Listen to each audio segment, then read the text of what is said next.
Can you hear me now? I always have this problem every time I go live. I forget to turn it on. You guys hear me now? Okay. I was saying for my shirt, if y'all like my shirt, then y'all can go ahead to my store and purchase. Um, that's available on my store. So make sure that you guys go ahead and check that out. Um, and I wanted to get on live today because thank you so much, Shirley. I wanted to get on the live today because a lot has been happening and a lot just has been going on just with me, and I had to take some time. Can you guys hear me good? If not, I'm just going to take the microphone. Can you guys hear me?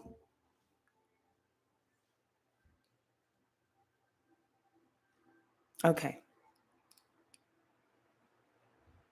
Okay. All right. So a lot was happening. A lot has been happening. And one thing that I can tell you just about today, that you can see just the title of this message today. Yes, I'm going to put my P.O. box. I'm going to start putting my P.O. box in the description box, and I'm going to post it on the community board as well.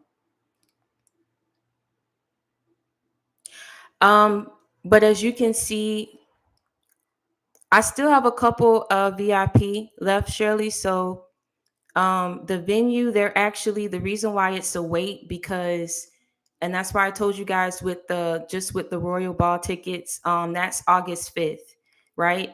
And so with that, that's a process because they have to go over just the food and beverage credit that they're going to give you.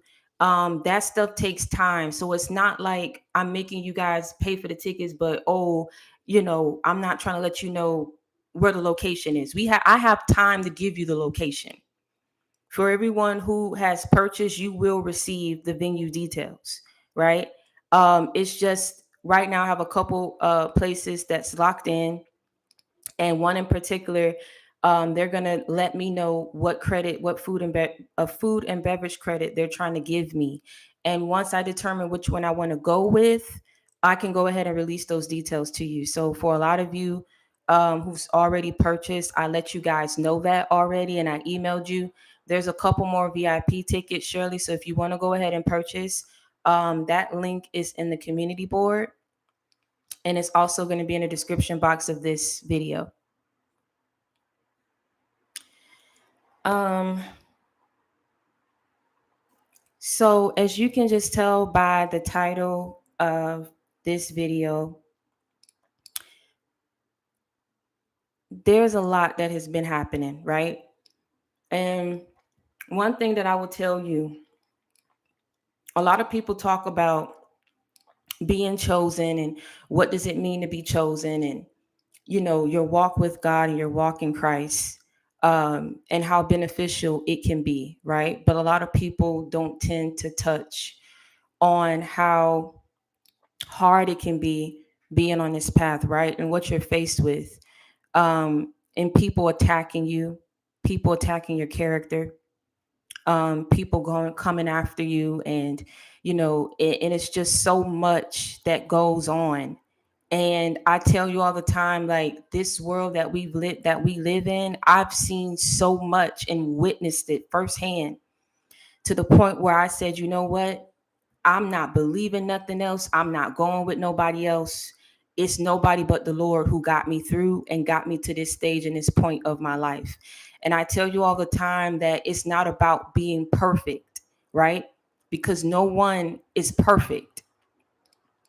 What it is about is your walk with Him will allow you to put in that effort towards becoming a better person and healing.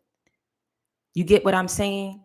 And see, a lot of things in this world, it's like I said, it starts with your mental. It starts with your mental, your mindset. And what's tied to your mental is the spiritual, right? And I always tell you, with certain people, with the way that they move, the way that they think, it's tied to what they spiritually believe in, what they're spiritually connected to, what's spiritually attached to them. If I'm making sense, it starts with the spiritual, it trickles down to the mental. But we're all living together. We're all passing each other. Why? Because we all live in the physical. But you have to be able to be connected to the Lord, to have that gift, to have the spirit of discernment in order to be able to determine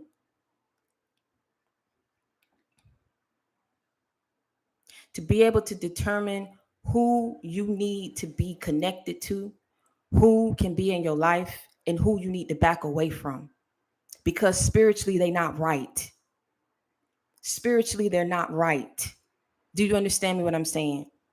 And unfortunately, for a lot of us, a lot of people that we were surrounded around, a lot of people that were tied to us, family ties, friend ties.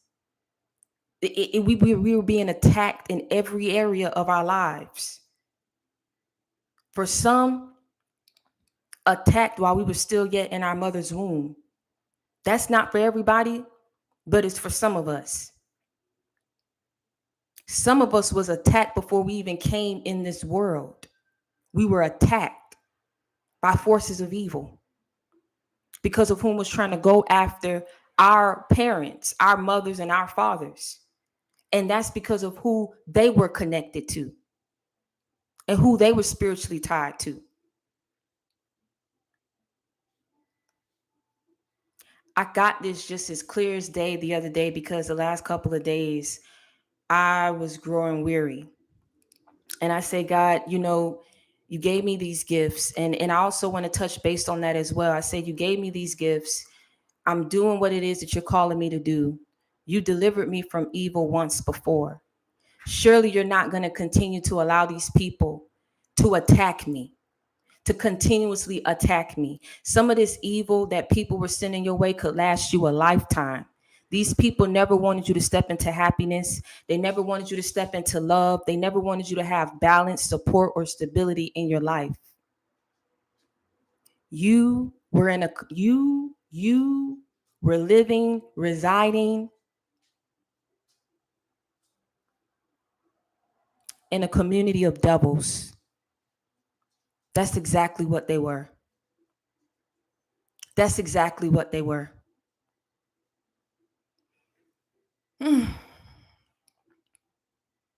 And it took the Lord having to really deliver you from this community in order to get you to where he needs you to be. Do you understand me? He vindicated you while you were still yet in this community. But when it came time to really bless you and take you to where it is he needed you to be, he had to get you up out of this community. Because you cannot be blessed in a situation, in an environment around cursed people who wants nothing more than for your life to be cursed. I just said something. It don't matter how much of a fight you put up. God it's just in seeing that they were never going to give up, he had to get you away. Do you understand me what I'm saying? It's not him telling you I'm not strong enough. It's not him telling you I can't get these devils up off your back.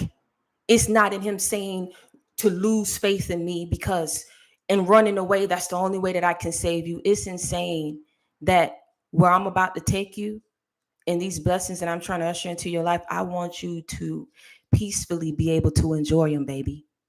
You can't do it if you're going to stay here in this community of devils who are constantly, relentlessly, continuously wanting to see you fail, wanting to see you struggle,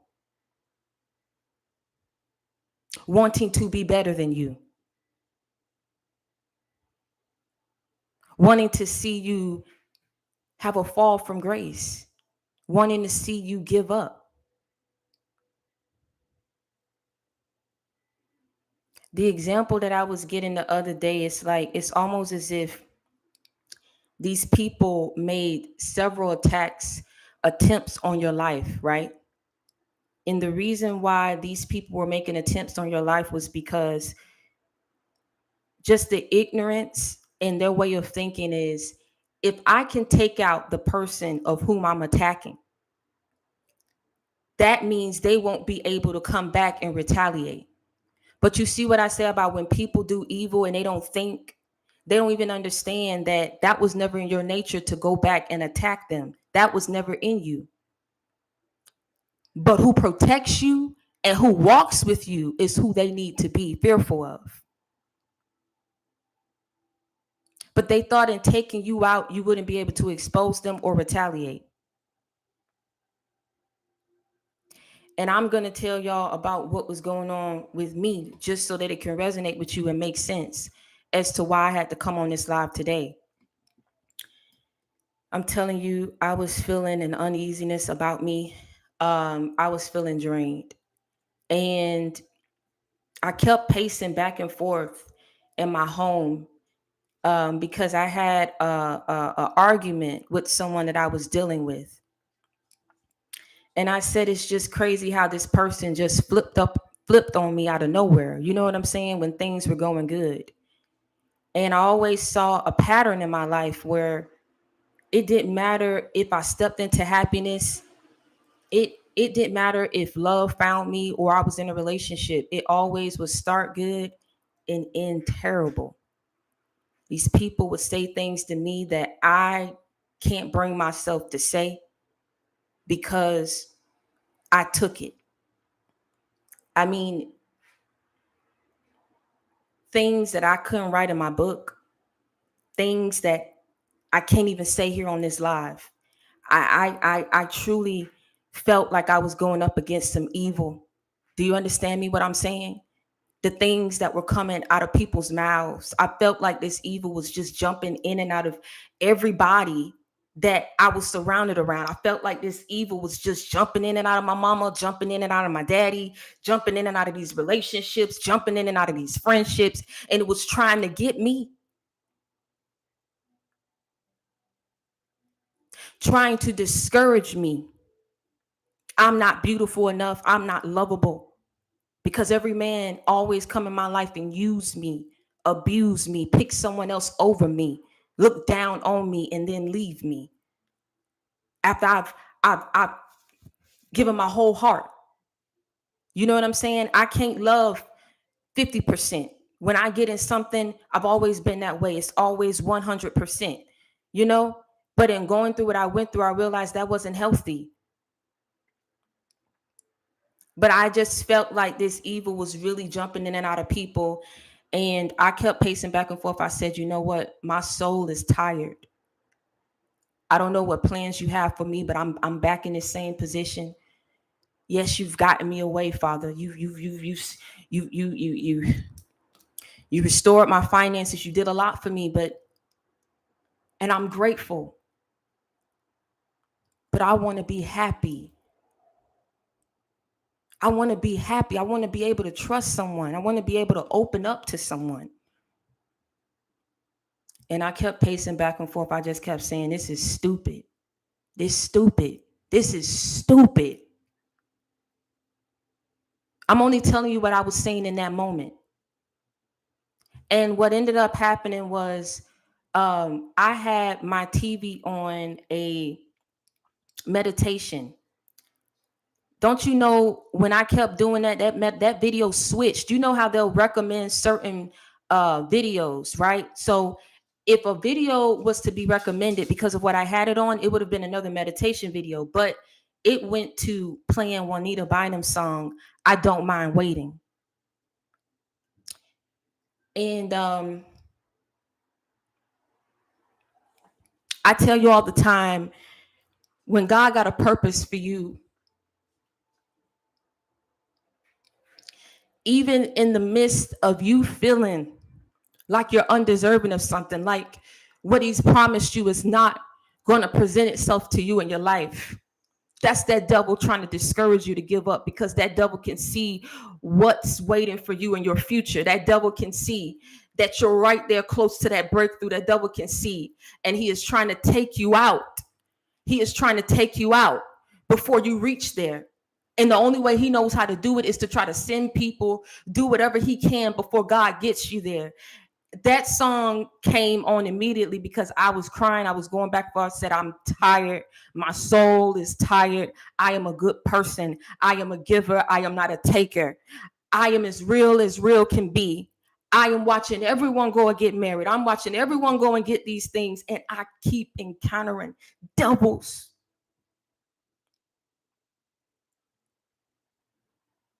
That song switched on. And for a while, I wasn't able to sleep. And like I said, when God got a purpose for you, he won't give you rest. He don't want you. It's like I wanted to be depressed. I wanted to stay in the bed. I wanted to just take weeks off. I wanted to take, but he only let me take a couple days.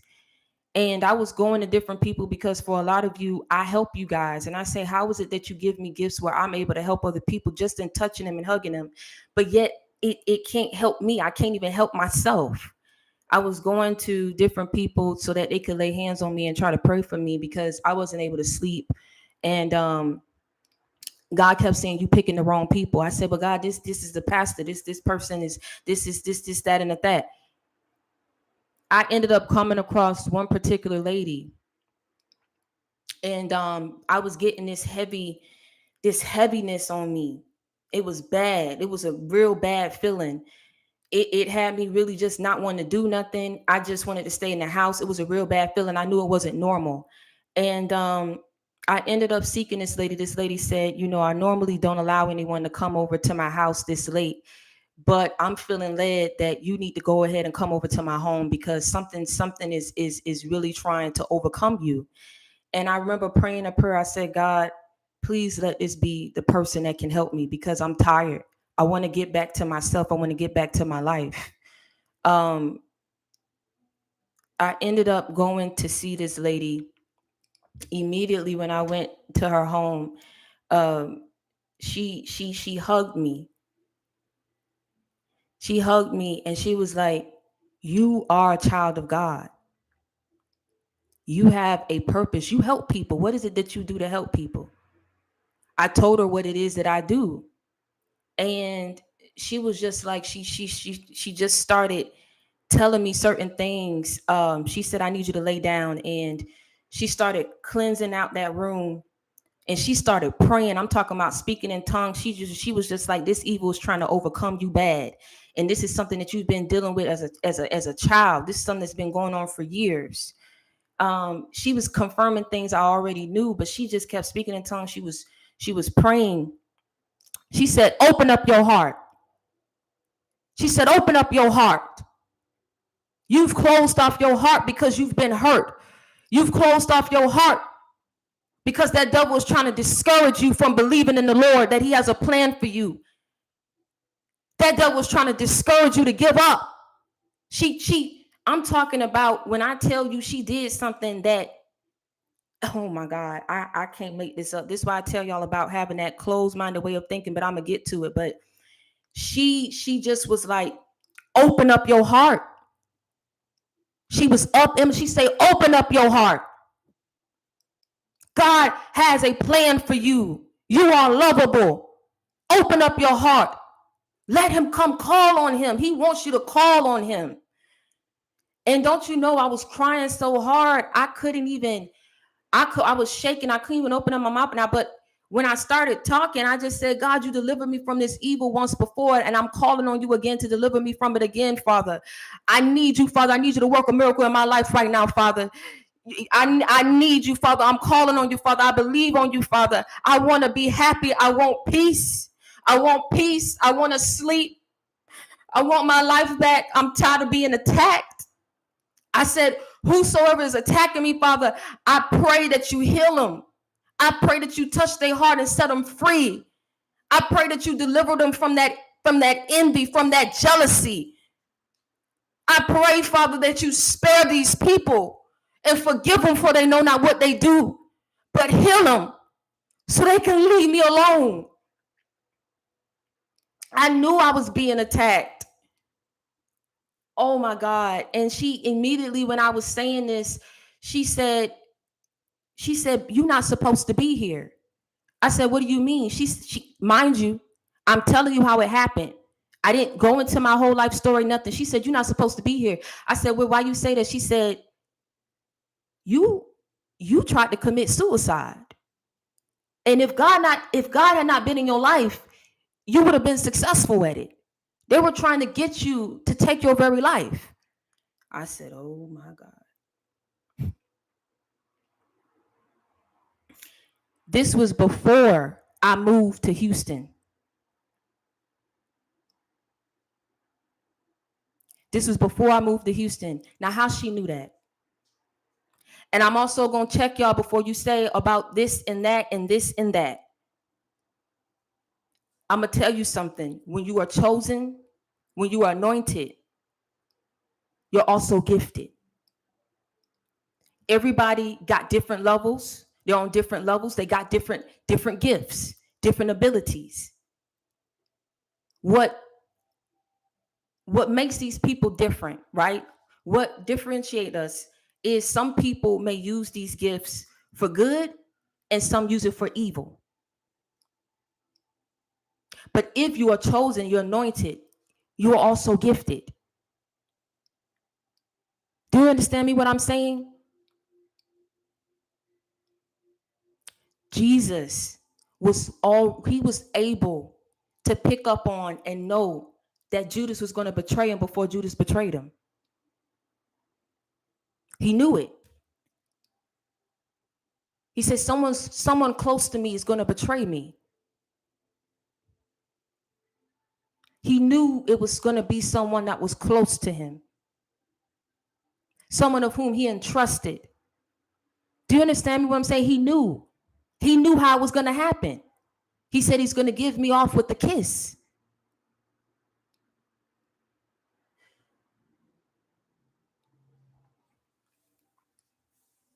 Jesus was able to heal people. He used it for good. He used it for good. But you also have people who use it for bad. I did not tell this lady anything about my life. No one of whom I had went to before was able to help me. No one. She said, you were not supposed to be here. If God was not in your life, you would have been dead. That wasn't the only attempt made on my life. When I came here, I told y'all I groped my chest. It felt like I was going to have a heart attack. I couldn't even speak, but I thought about the Lord. When it couldn't come out my mouth, I thought about him. I kept saying it mentally in my head. And then I was able to get back up. The reason why I'm coming on here, I know it's not structured and, this, that, and the third. I'm coming on here and telling y'all like it is. Do you understand me? Do you understand what I am telling you?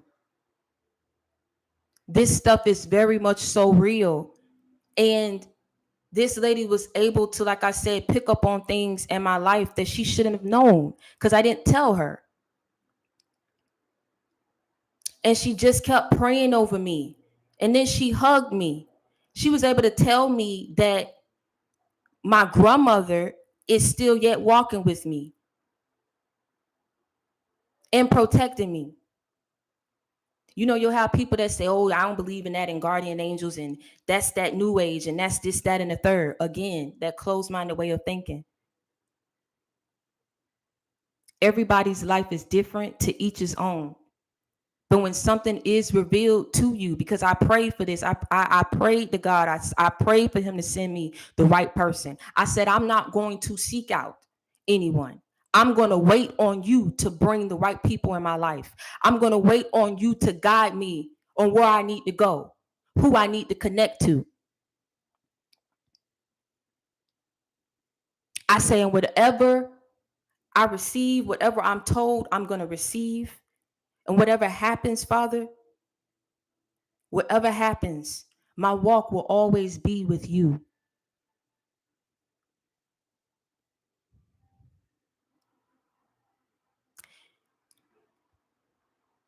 I slept like I had never slept before. I kid you not. I slept like I've never slept before. It's sad how far people are willing to go to destroy you, to suck and squeeze the very life out of you. It's like these people wanted to take your heart and squeeze it till it popped and wanted to stay around and watch you bleed out and die. That is nothing but evil, pure evil. And all my life, I've been going through it. All my life. But God is good. God is so good. And that's why I am so thankful that I am alive, that I'm alive, and that I'm well. Do you understand what I'm saying? But getting back to what I was saying, when people attack you, they think they have to take you out so that you don't expose them. They think they have to take you out so that you don't retaliate. They don't even understand. As I was going down that list and I was screaming out and crying out like I've never cried out before, I said, God, I don't have no envy and jealousy and resentment in my heart. I don't. I knew who these people were. But I went down the list and I called out their name. And I said, I pray that you heal. I pray that you heal. I pray that God heal your heart so that you can be delivered and set free from that envy and that jealousy that clouds your better judgment, that is overcoming you in your life to where you feel because you can't compete or keep up with someone, you got to attack them. But you can't attack someone. You cannot steal someone's destiny or think that you have control or power over someone's life when their walk is with God.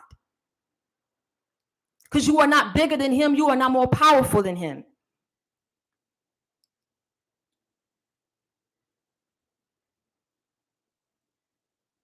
I'm gonna tell you something. You was around a community of devils, and for a lot of you, what you didn't realize is the reason why, in the midst of these people calling you every name in the book, in the midst of these people looking down on you, in the midst of these people really trying to place you on trial for your life because they got it like that, right? You don't deserve to live, right? You don't deserve to have these blessings that God has in store for your life, right? You fake. You don't know God. You don't really know him. You're walking with him. Let's play around with their life and see if they really for God. Like they was trying to toy with Jesus. If you are who you say you are, you'll free yourself. You can free yourself right now. If you are who you say you are. But you see what they're realizing? You really are who you say you are. But see, that's not enough for them to back up and surrender. So you see how God will set something up, and see what's happening is it's like when these people think that they're doing something towards you because they don't want to release and surrender and put down these plans that they have for you to try to take your life, to try to destroy you, to discredit you, right? They don't even see. It's like these people got a map before their very eyes. And they're looking at this map because, see, on this map, it's outlining what they need to do, who they need to go to, at what times or periods in your life that God is trying to bring miracles or bring about a massive change or transformation in your life. I'm gonna get into it today. Today gonna be we gonna go in about an hour. I'm just letting you know right now. On this map, it details what they need to do, who they need to go to. They knew. Do you hear me what I'm saying? I'm about to give you an example. I said people who I had left in the past. You can forget these people, right? Because you're healed. You moved on. But these people ain't forget you because they're not healed. Do you understand me? But see, what was happening is I said people who I had left in the past, around 2018, I said I had a certain amount of money saved. I had just got my undergrad. I was getting ready to go get a home. It's like, boom, the devil popped back up. And the reason why I say the devil, right? Because not that these people are the devil, demonic, but they're tied. The devil has control over these people, pretty much. The devil has control over these people, their mannerisms, how they think. Remember what I just told you? It starts mentally, and what's tied and connected mentally is the spiritual. These people were routed and placed on your path. Do you get me what I'm saying? And it came at a period of time in my life where I was just about to go to the next level of my life.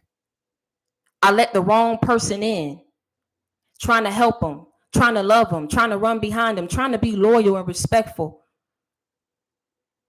when I was getting dragged. And see, it wasn't enough. It wasn't enough for this person to do me wrong. He publicized it. He wanted everyone to know how easy it was to toy with me, to lie to me, to use me. But you see about what I say about not knowing how to stop when you ahead, give up while you ahead, taking your heart, squeezing it till it pop. But you walk with God. So it was never going to happen or go down the way that they wanted it to. But in a period that I was supposed to be at a different level of my life, right?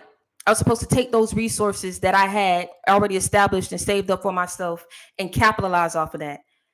My credit went down. I was broke.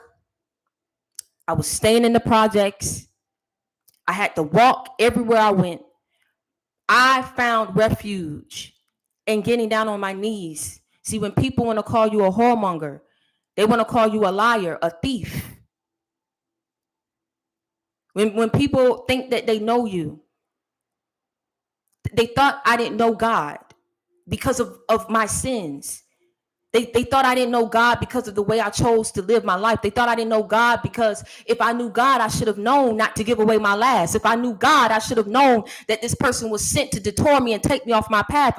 If I knew God, I should have backed away before this person was able to take the last blow, the last shot to take my life.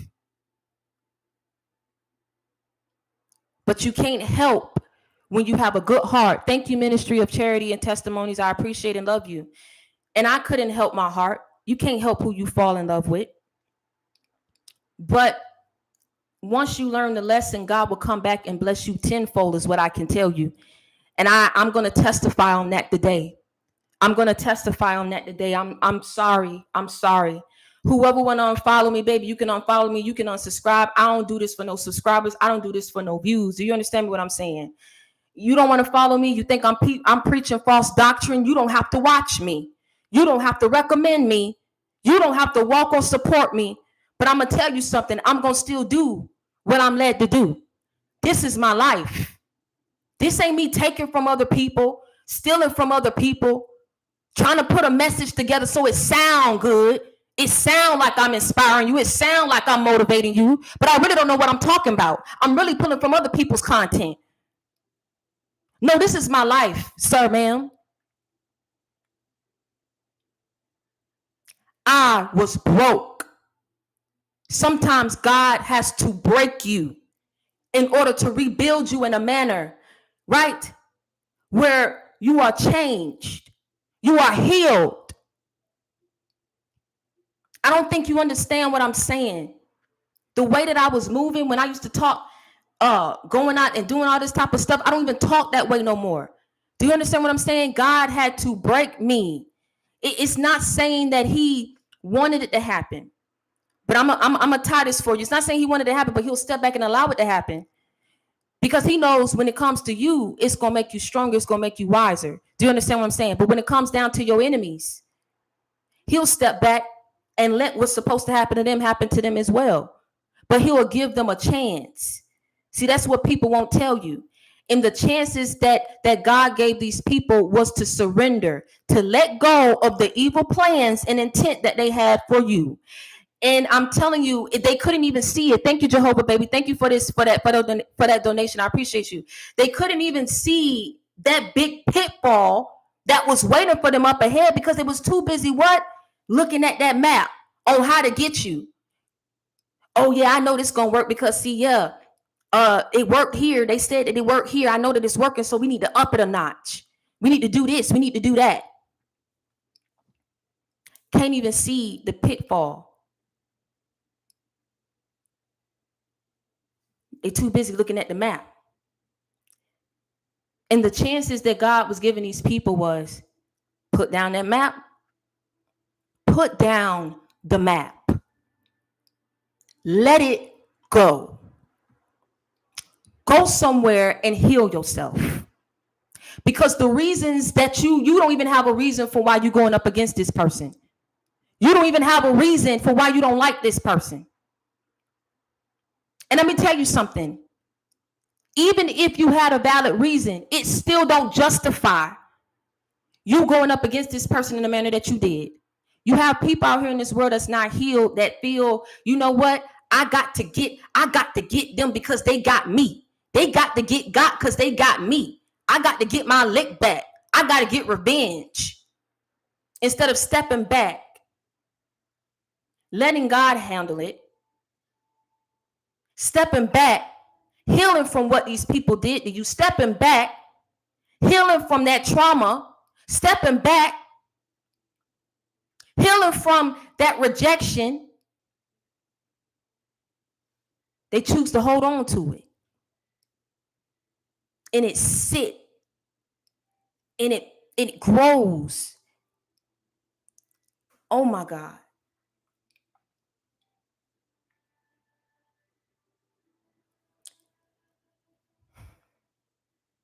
But the chances that God gave these people, thank you, West Coast Ministry. I appreciate you. God bless you. The chances that God gave these people was to put down that map. Let go of these plans. Let it go. But you know why? For a lot of them, they're not going to let it go because they think in their own twisted way of thinking. I don't mind falling down in that hole as long as I'm able to grip or pull you down there with me. Thank you, Rainer, baby. I appreciate you for that. God bless you. I don't think you just heard what I'm saying.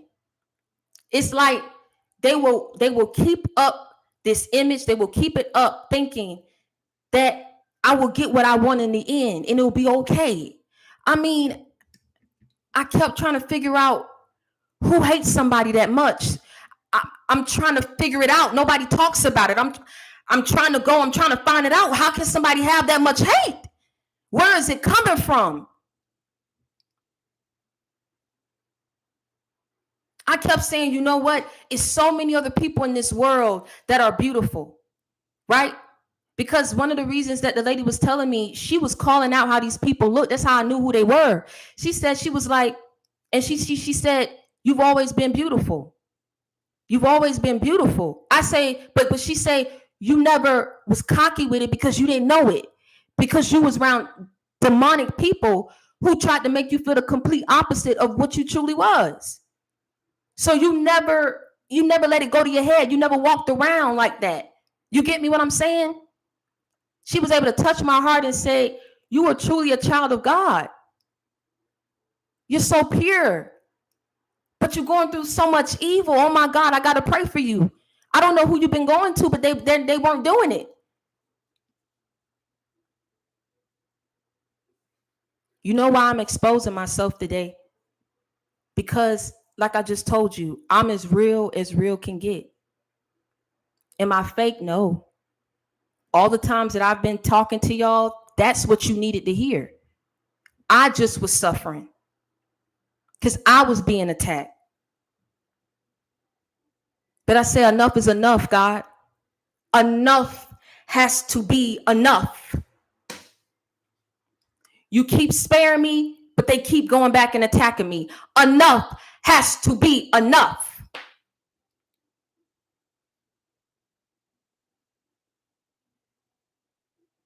Enough has to be enough.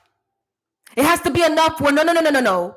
Not only you're going to deliver me, you're going to stop and redirect these people's path. And that's what I prayed for. I could have prayed for something totally different. I could have really came for these people. That was never in me. And a part of what I'm about to go back to and being attacked while you were in the womb, these people didn't understand all the things that they were ever condemning you for, judging you for. They didn't even understand that God was never going to judge you for it, because your slate was always intended to be swiped clean. Thank you, Akila, baby. I love you. God loves you too. Your slate was always intended to be swiped clean, because a lot of this evil started from when you were still yet in your mother's womb. They attacked your mother. Don't you know when people send that type of evil and you still yet, you wasn't even born into this world. You haven't even stepped the foot, breathed the air, nothing. So all those mannerisms, all those situations, everything that you went through, right?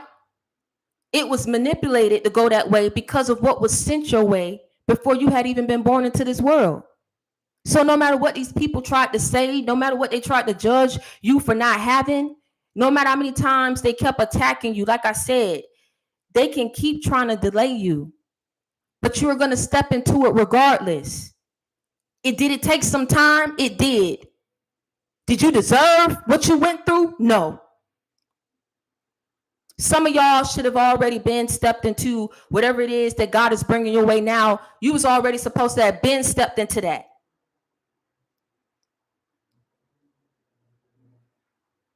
Some of these things that God is bringing your way, you were supposed to already have had it in your life.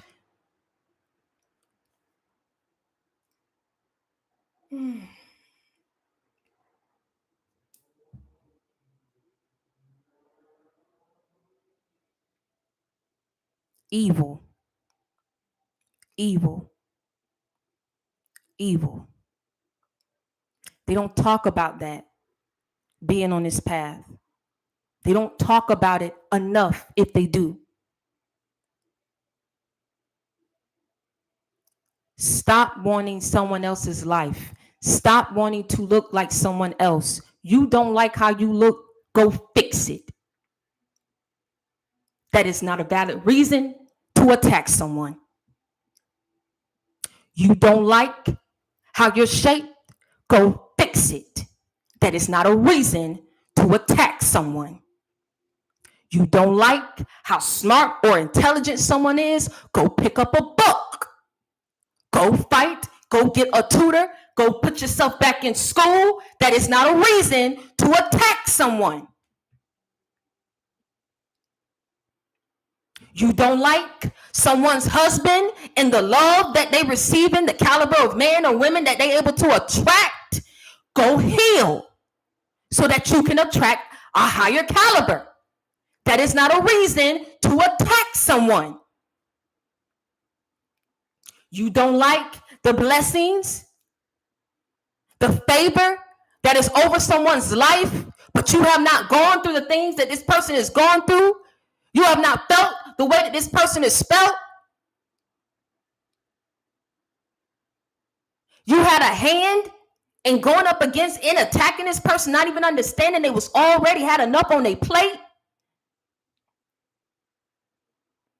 But you hate the fact. You despise, it pains you so to see what was awaiting in this person's future. What was waiting for them.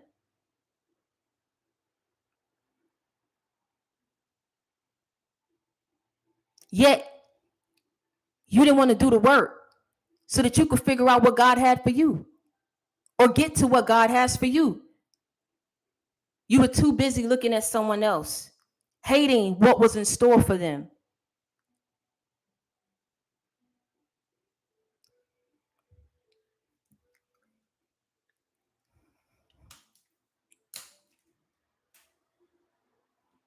You don't like how gifted someone is? You go pray and ask God to give you some gifts. That is not a reason to attack someone. You don't like somebody's house because they got a house and you don't? Wait, pray, do what you have to do, sacrifice, save up to go get you. Woo, let me just get up off of that, because I don't think y'all get it. I don't think you get why I say it starts off in the mind. In the mind. This ain't right. It ain't wired right.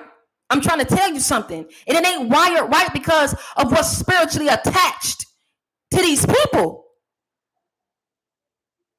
And in part, I'm going to tell you something else. The evil is only able to overcome these people and get to them because they won't heal.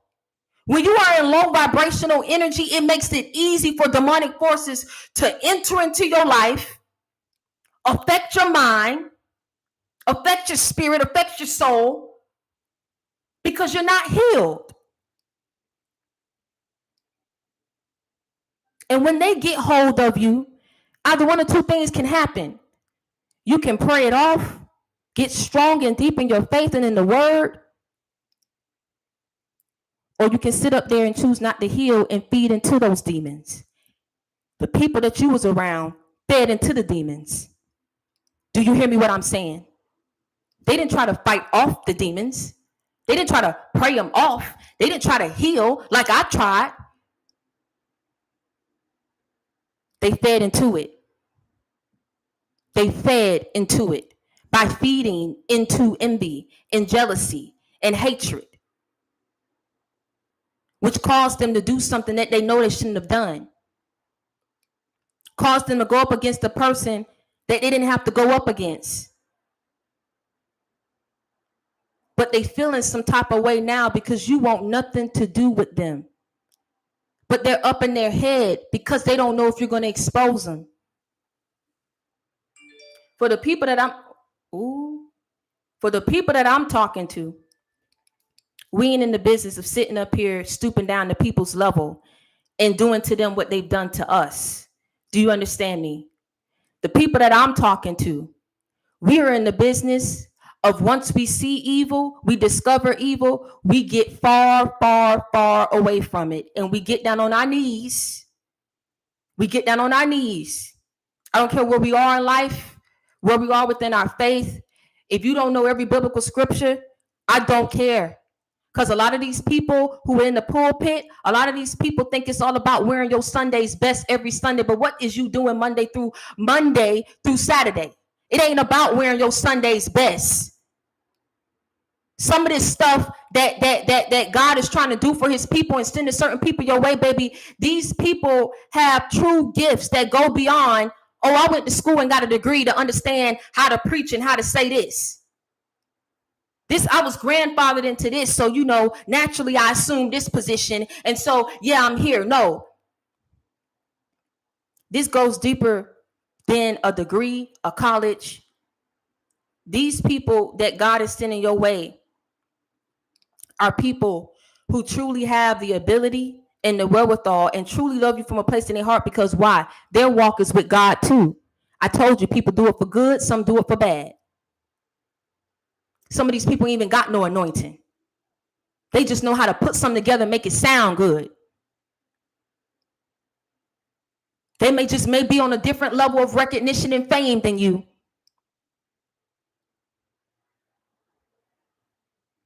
They just may be on a different level that you may not be on. But I'm going to tell you something, when it boils down to a true anointing. I'm talking about when this lady hugged me, a burden, a heaviness was lifted up off of me. Do you understand me? How did she know that I contemplated suicide? How? That opened up my eyes. For those of you who don't understand why I do what I do or why I started this channel, if you're going through, for a lot of you, I'm going to just say this. For a lot of people, they'll look at me like I'm crazy. But let me tell you something. Until people truly know my pain, they won't be able to begin to understand my story, let alone be able to tell it. You don't know what I've been through. You don't know how hard it is for someone like me who just want peace and happiness and love in their life. But I keep encountering demonic and devilish people. And before the world could get to me, family got to me.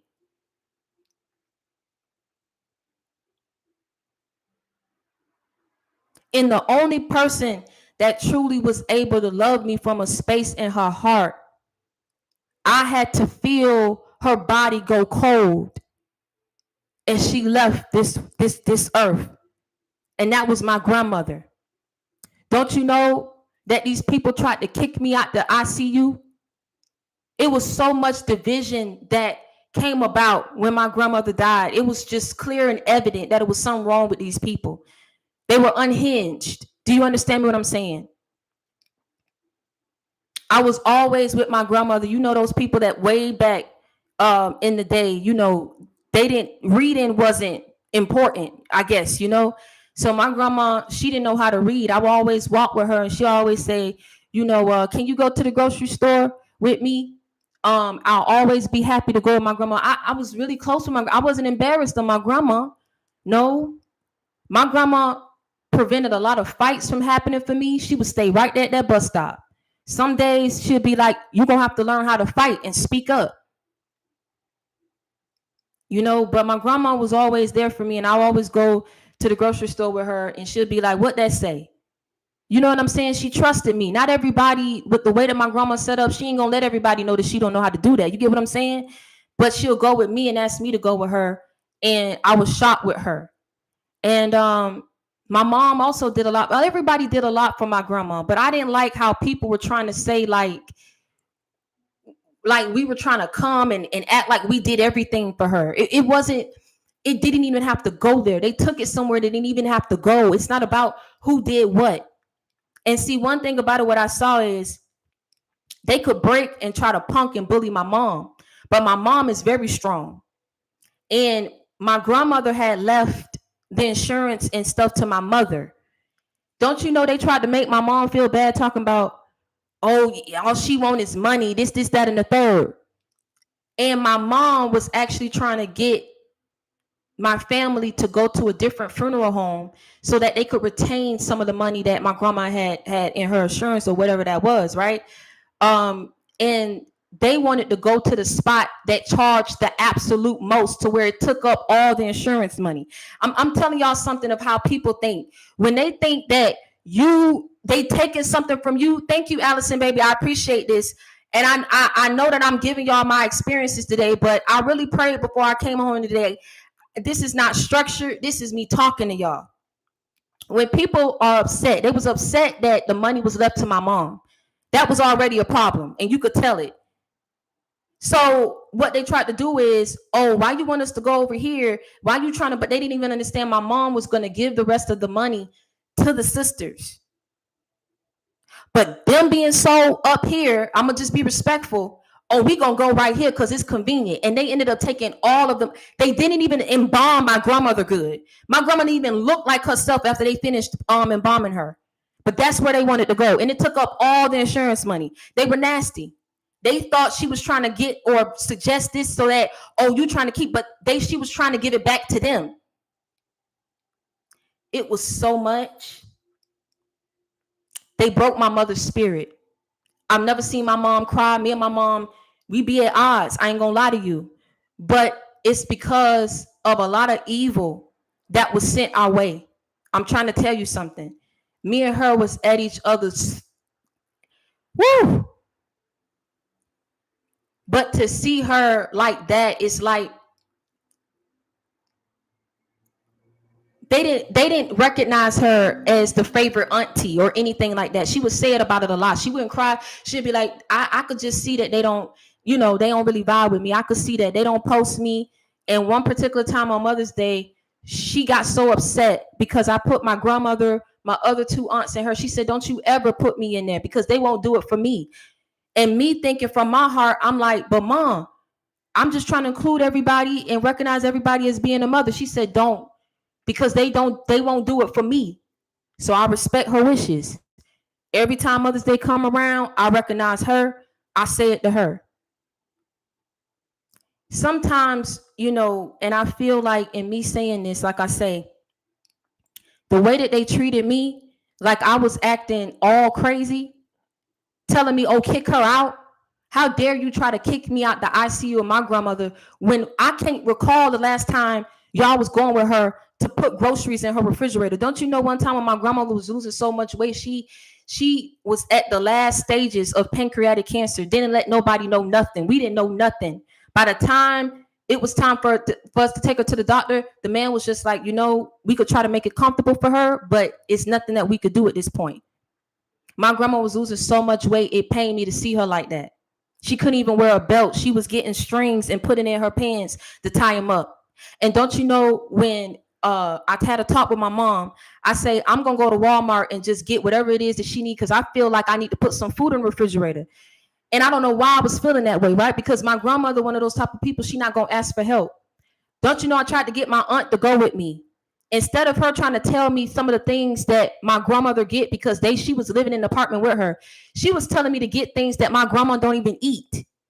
It was my grandmother that came back and said, next time you go, don't go by yourself and ask me what I like, because I don't eat no steak. She was asking for steaks. I say, Grandma, eat all this stuff? She said, yeah.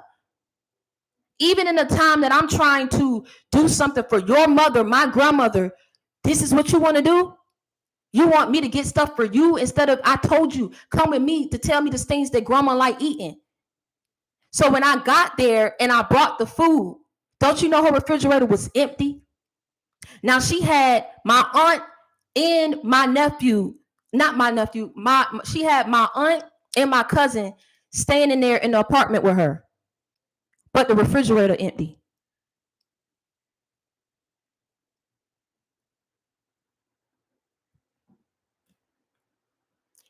Yet when I try to tell me what it is that my grandma need, you a grown woman, you able-bodied, you can go get somebody to get you groceries. This is for my grandmother.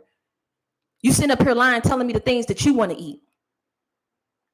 I just seen things that I would never say, because I've gone back into these people's spaces and I've hugged them, and I'm trying to, you know what I'm saying? But eventually it was like God was leading me to just completely be done. And so before my grandmother passed, she went to the park with me, something that she never did before. She said, I want you to get it right with your mother. A mother knows her child. That's one thing I'm going to say. A mother knows her child. And I truly do feel like my mother couldn't give to me what she didn't receive, but I feel like my grandmother was making up for it in the way that she treated me and how close she was to me. I can't tell you how my grandma treated my mom. I don't know. My mom don't talk about it. But I feel in so many words, it's like she was trying to say, I know I messed up with your mom. I didn't do everything right, but I want you to make it work with her because she do love you. You get me what I'm saying?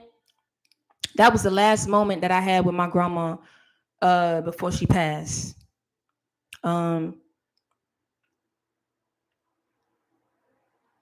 So to know that she still walked with me,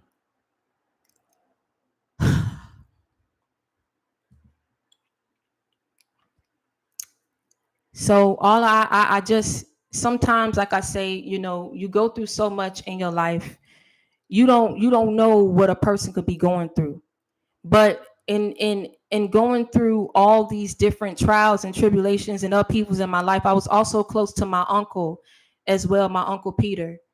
You wouldn't believe me if I told you that after the funeral, this is actually when I was in a relationship with the ex who got with my ex-friend. If y'all follow me on my other channel, I have a video up about that. I was actually with him at this time. And the reason why that relationship hurt me so much, because it was like, my grandmother he was the last person that my grandmother seen me with. So I really wanted that to work. You get what I'm saying? But you can't hold on to a person who don't want to hold on to you. You can't make a person love you if they ain't got it up in them to love you the way that you need to be loved and cared for. And even he saw how they wasn't for me. When he came to try to support me, he said, your family don't like you that much, do they? Are you close with them? Everybody on the outside could see. This ain't me being paranoid. Everybody can see. I went one time trying to support my cousin's birthday at the time when I used to frequent strip clubs. I'm as real can be. I ain't gonna hide or sugarcoat nothing from you. That's where she had her birthday. It was at a strip club in Miami. I told her, I said, I popped up. I said, I'm outside, I'm coming in. Don't you know, as soon as I walked over, They all partying, do do do do do do. As soon as I walk over, y'all was just happy and partying. What's up? Cause I walked over, and when I turned around, it was just like I was just standing there, and I felt like I was ruining their vibe, but I didn't understand why. I'm like, I'm just standing here. Y'all not even having fun. Y'all not talking anything. It was a silence. So I turned around because I was getting ready to say, like, I'm gonna go back over and be with my friend at the time. Both of these people who got together, the ex and my ex friend, was in my life at these different in these moments. So I was actually with that girl who got with my ex. I was with her. I turned around. I see where the cousin was laughing with her girlfriend. And God already dropped in my spirit, please just walk off. Like they joking you. It's like things that I cannot explain to you. Do you get what I'm saying? I'm coming with love.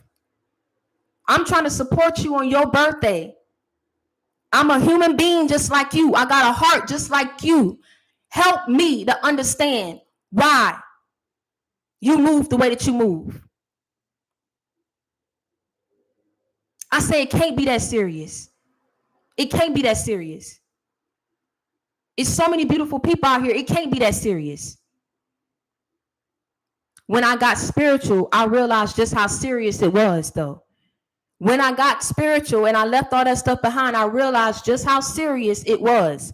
See, you can't begin to connect the dots or understand certain things because you're still yet what? You're too engulfed in the physical. You too knee deep up in it. This is why I'm saying God had to break you in order to rebuild you and restore you and build you up in a manner to where you can be aware and protect yourself.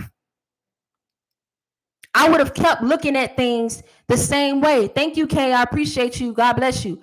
See, I'm about to break this down for you. See, before you become spiritual, what I mean by spiritual, please do not come for me unless I send for you. Do not play with me. I know what I'm saying. I could stand on this and still be good, whether you follow me or not, whether you support me or not.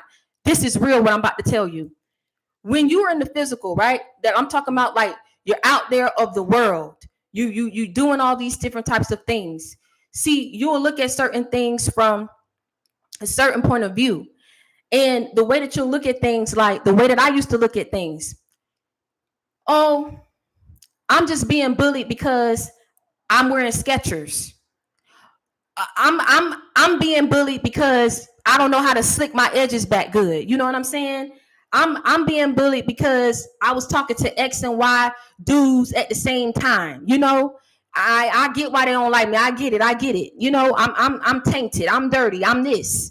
They don't like me because everybody got their mom and their dad in their life, and I only got my dad. You know what I'm saying? So they feel like they can't connect with me. Oh, these girls kicked me out the group because I said something, but the whole time it was cool to joke me as long as I was taking it. But as soon as I make a joke back to them, I'm kicked out the group. Oh, I shouldn't have said the joke. You get what I'm saying? I used to go to school some days, like when I was in high school, and my mom, you know, we didn't have money like that. Thank you, Diana, baby. I appreciate you. But one thing about my mom was sacrificed because it used to be times where I would literally wear uniforms every day of the week, even on weekends. She would just get different colors. So if the school colors was white and blue, I had a yellow and a green uniform, but it was still a uniform shirt. And maybe I would have to wear some Kenneth Davis or whatever because that's what I had to wear. I ain't have clothes. And so it'll be times where I would walk out with them and people be like, you wearing uniform? And they'll laugh at me. These girls knew how to put things together, knew how to put outfits together. I just knew I was different. You get what I'm saying? And we didn't have much. But when my mom would send me to school, she would make sure I was clean. So this particular day, she sacrificed and she ended up getting me American Eagle. She got me American Eagle slides and she got me the shirt. And this was a day that we get to wear jeans. I always had a nice shape because my mom had a nice shape. I was around these girls. Don't you know, when I went to school, I asked them, I say, how I look today? Because I felt like that particular day I looked really pretty. And I liked what I was wearing. I said, how y'all think I look today? How I look today? Oh, you look like a hoe. Not I look bummy, not I look dirty, not I'm wearing knockoffs, right?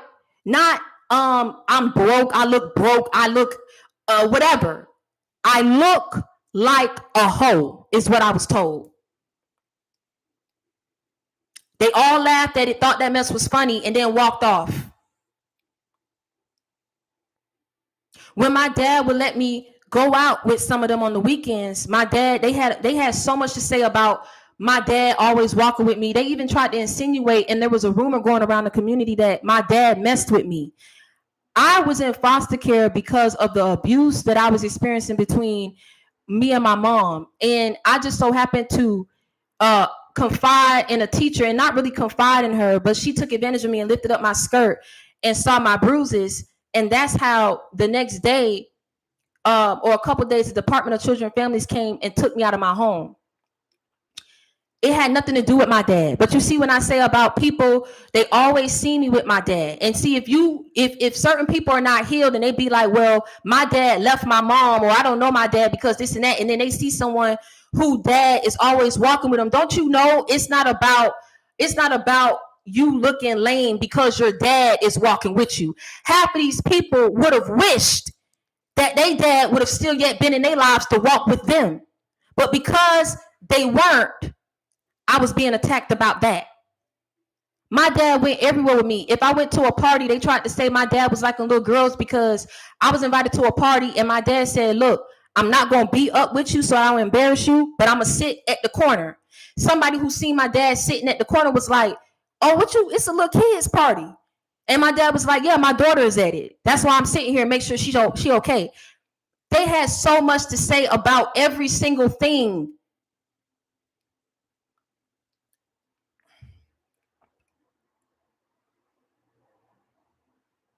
And every chance they got, I was either being called hoe or ugly.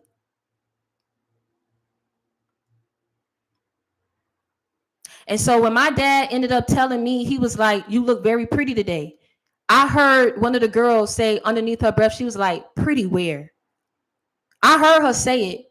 And I wanted to tell my dad, look, take me home. I'd rather stay in the house today. I don't even care for coming out.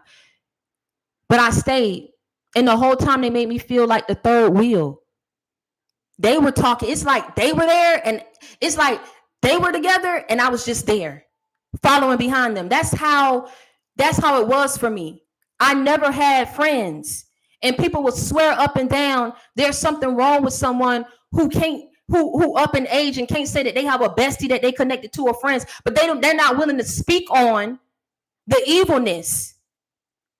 All people had to do was be a friend. All people had to do was give back what you was given to them. It didn't happen that way because of your path. And going back to what I said about before you become spiritual, you can't see it. Back then, I would always cry and be like, something must be wrong with me. You know what I'm saying? I've never had friends. They don't like me because I'm weird. They don't like me. And I made it so hard for my parents to love me because I felt like they were ruining my teenage years. I didn't even understand just how much in their own way that they was protecting me. It's not perfect, but they protected me.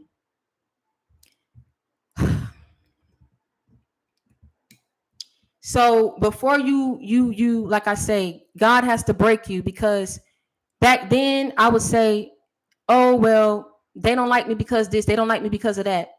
When God came through for me and I got really closer to him, he helped me understand why I went through it. And instead of looking at it from one point of view and saying, well, they don't like me because of this and that, it's like, recognize because of who you are is why they didn't like you. Now, going back to who you are, it's what's in store for you, what he requires of you, the gifts that he is that's already in you that he is trying to get you to tap into. Do you get me what I'm saying? I tell you, when there's anointing over your life and you can't pinpoint or pick who God gives the anointing to, you can't pinpoint and pick who God chooses to bless.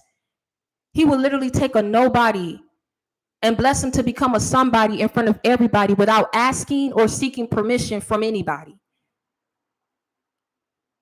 Because he can. The people who went up against you, God was like, get that up out your head about why they didn't like you and why this and that. The slate, that your slate was always intended to be swiped clean. Why?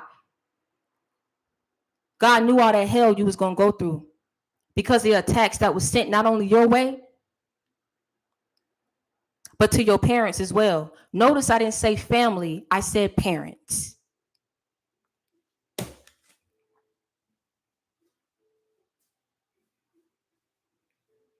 Notice I didn't say family, I said parents.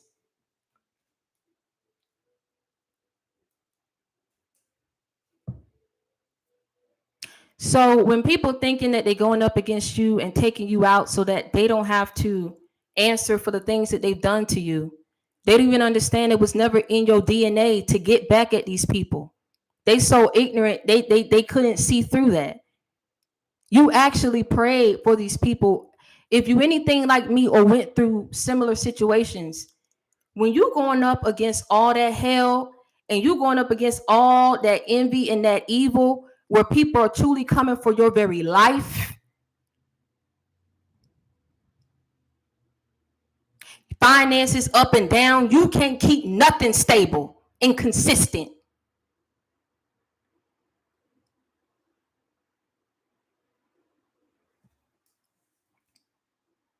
You think that in the midst of all that, somebody about to care about getting back at somebody? That's the last thing on my mind. I'm going to tell you the first thing that's on my mind. I pray that you heal. I pray that you heal. I cried it out all last night. And God said, don't you sit on this word, get on the live and do it right then and there. Don't wait till tomorrow. Don't put it off until next week.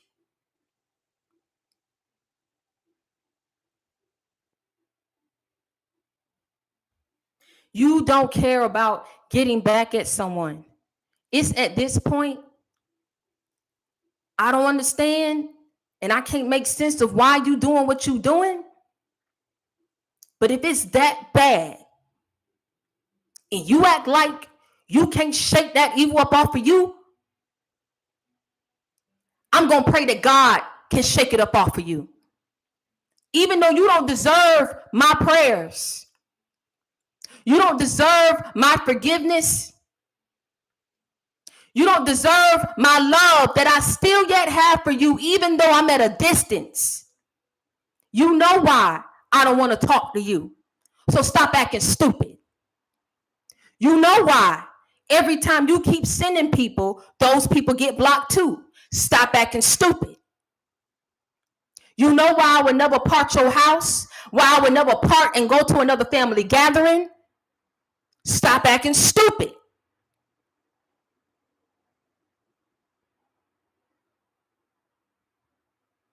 But that don't mean that I don't have love for you. Because I have love for you, baby, I feel bad for you. I feel so bad for you. Thank you, Manny. I appreciate you. Thank you so much. God bless you. Because I have love for you, I feel bad for you. I feel so bad that you hate yourself, that you have to project that off on me. I feel so bad of whatever it is that you went through that makes you hate my life, but yet you want it. You want the things that God is going to bring into my life, but you don't want me to live to be able to step into it and to experience it. When you know the hell I went through all my life, and you do that to me, you still yet trying to do that to me?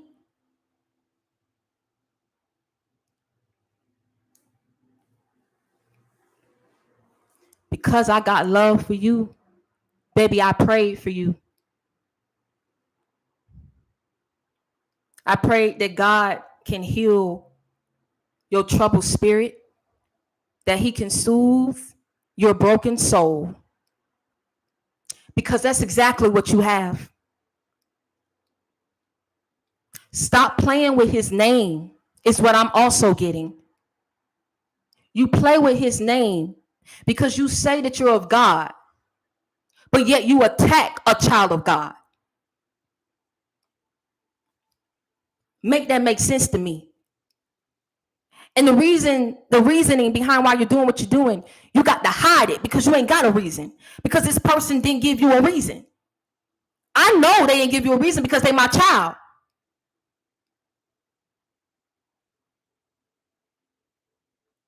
But you say and you claim to know God. You can stand behind that podium and deliver a word unlike any other, but come home and still have envy for my child. You sit up here and you know that what you're doing is wrong because of the image and the reputation that you're trying to maintain and upkeep. So you do this darkness and this treachery in secret. You know the scripture and you know that Bible well. But instead of praying for my child when they was in the street, instead of praying for my child when they were being abused, instead of praying for my child to be delivered from those addictions because they were raped, to be delivered from those addictions because nobody ever believed in them, to be delivered from that hurt because every person ever came up in their life hurt them, screwed them over, scorned them, dragged them in the street like it was nobody's business. And no one thought to reach out to say, let me pray for you.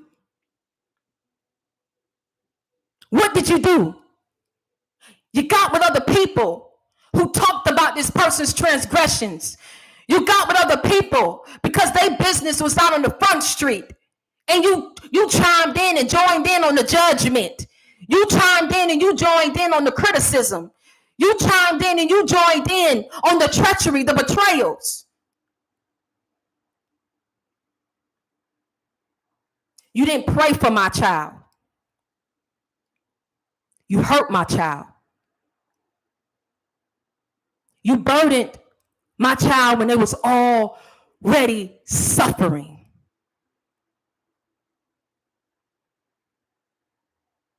But you play with my name and you claim to know me. You play with my name and you claim to have gifts. You play with my name and you play with my people like you truly care for them. But you didn't care for my child. It ain't no respect of persons when it come to me. Whoever chooses to get down on their knees and pray to me, I help them. I tell them to lay their burdens at my feet. Come to me as you are. I don't care if you was a prostitute. I don't care if you was a whoremonger. I don't care if you was a stripper. I don't care if you're in the industry, you out the industry. I don't care who you are. Come to me as you are.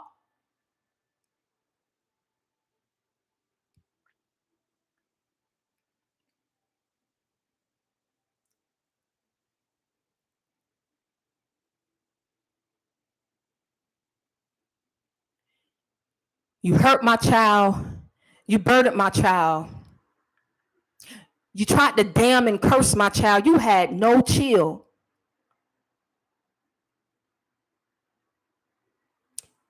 And I've come to the conclusion that to do all these things, not only do you play with my name and you play with my word,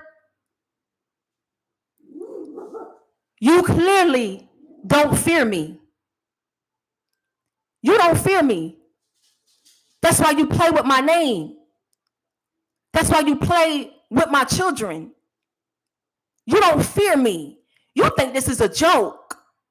You clearly think that it's a game. But I'm going to show you that it's not.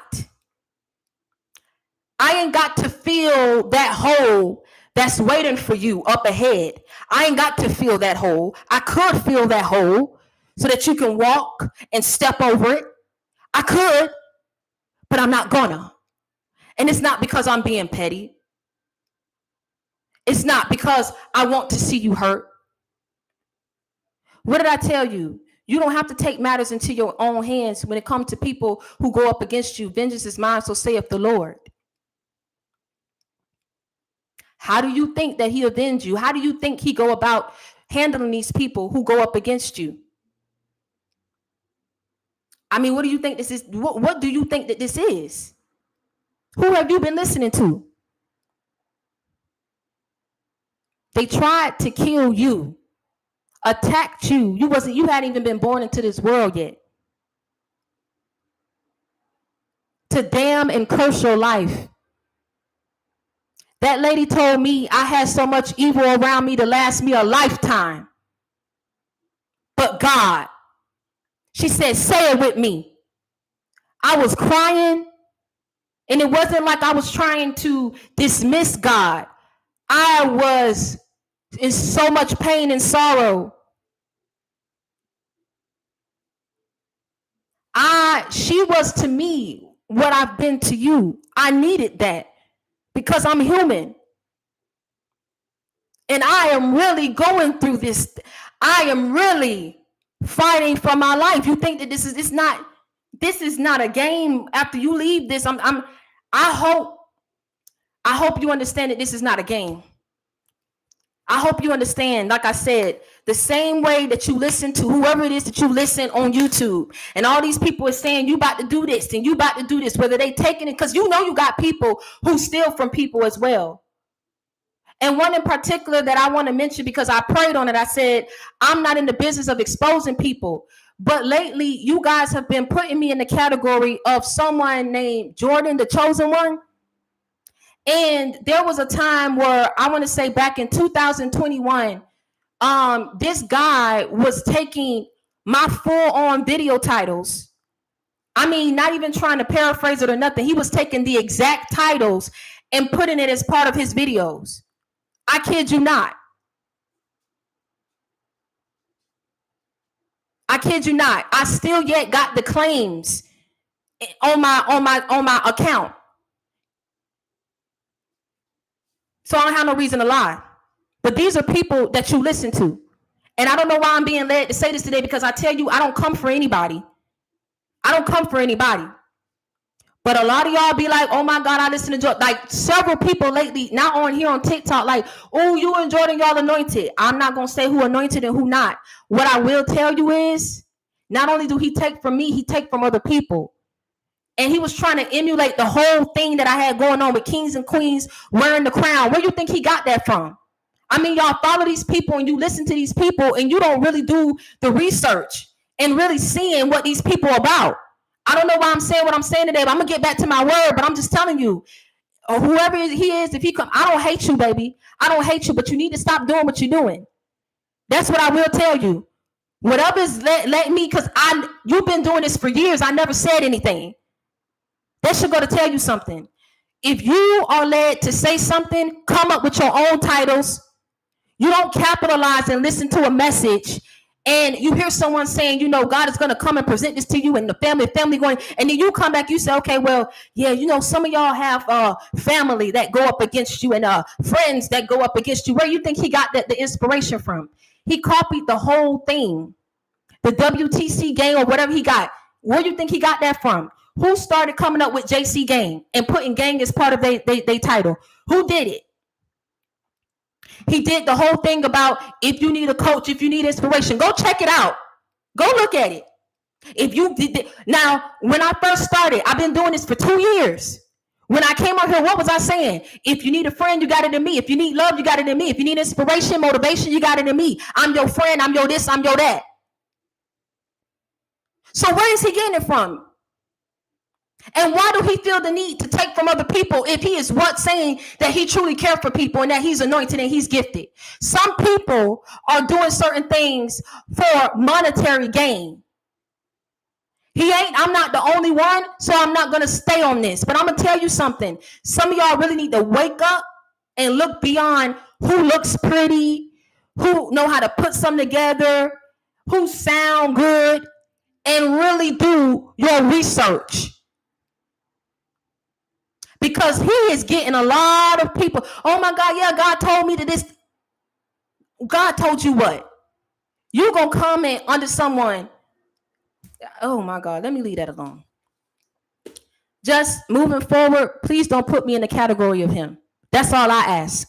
I'm not gonna come for nobody's head, but whenever you guys are reaching out to me, please do not put me in the category of this man. Don't do it. When whoever brought it to me, I felt a nasty spirit, like he really ain't doing it, but he's getting. And this is why I'm talking about a lot of people who may be on a different level, have different level of recognition. You get me what I'm saying? But when I tell you God is coming back, and when he come back, you better find yourself on the right side of the tracks. That's all I got to say. I don't care who buy my book, who don't buy my book, who come to my event, who don't come to my event. If I get the 100K, it ain't about a plaque for me. This is not about a plaque. This is about facts. I felt a nastiness, baby. I didn't even want to mention it because I didn't want to give him no more power. Do you understand me? I took that video up off my community board, man. I let it go. But don't put me in the category and be like, oh, you and so is, y'all, I listen to y'all all the time. You can listen. When you come for me, do not mention his name. It's like some of y'all just want to eat stuff up, and I get it because we all going through things. But you can't listen to everybody, just like you can't allow everyone to lay hands on you and pray for you. Do you understand what I am telling you? You got the right one with me. Because I guarantee you, and I can promise you, even with what me being attacked and what I'm going up against, the energy that you feel when you listen to me, when I sing, when something resonates with you, you can feel the energy. Whatever you feel right now, this is why I tell you everything is an energetic transfer. Me talking to y'all, I'm giving you energy. I'm giving you my energy. So when you listen to other people, you're picking up on their energy as well. Everybody getting how they live. Many blessings to him for getting to where he is, but he got it. Profiting off the backs of other people's true gifts. That's all I'm gonna say. So if that's what you want to listen to, which we got a whole lot of people, a whole lot of televangelists that's real popping and popular. You know what I'm saying? To each his own. To each his own. There are so many people out here nowadays that's rising up and calling themselves prophets, rising up and saying that they're for the Lord. I mean, I ain't gonna name no names, but even with this guy who spit and put the thing on the thing, he's back in the news for saying something about, and don't come for me because I love everybody. He was saying something about supporting or something in alignment with the LGBTQ community, that it shouldn't be this way and who feels this way, but we're all one. We're all, this and that. I mean, everybody got their own flow. Everybody got their own style. And this is a person, like I said, people were saying he did some type of concert and it was so demonic. All these concerts now are demonic. Like they're summoning people. They need spirits. They need souls to feed up off of. My God, I wasn't even planning on talking about this today. I really was not planning on talking about this today. How long am I? I'm in an hour. This is crazy. Shirley just said his name. I'm not gonna say it because I ain't gonna have nobody come for me. I will pin the thing so y'all can see. I'm not saying it. That's me. Leave it alone. I'm not gonna say nobody's name. So nobody be like I'm on a hate train today. I'm not on no hate train today. I'm on a truthful train today. That's the train that I'm on today. And whether you like him or not, the point being, which goes back to what I'm saying, he got views, millions of views, a huge following. I'm pretty sure every time he drop a book, it sell out. Some people will have a different level of recognition and fame than you, but real recognize real. And that's why I had to stop myself. I used to let it get to me. I used to be like, you know what? I knew I was being attacked and my following was being attacked as well, because there'll be times where on TikTok, and this is why it's all gonna make sense. There'll be times where someone will shout me out, right? And that would give me a boost of 10K followers, right? Don't you know, when I'll come back the end of the week, instead of it being up by 10, I'm down by 20K? And this is on my TikTok. I used to think that, I say, God, all my followers are organic followers. You get me what I'm saying? And this person who shouted me out on TikTok gave me a boost of 10K. When I checked back the end of the week, I was down by 20K.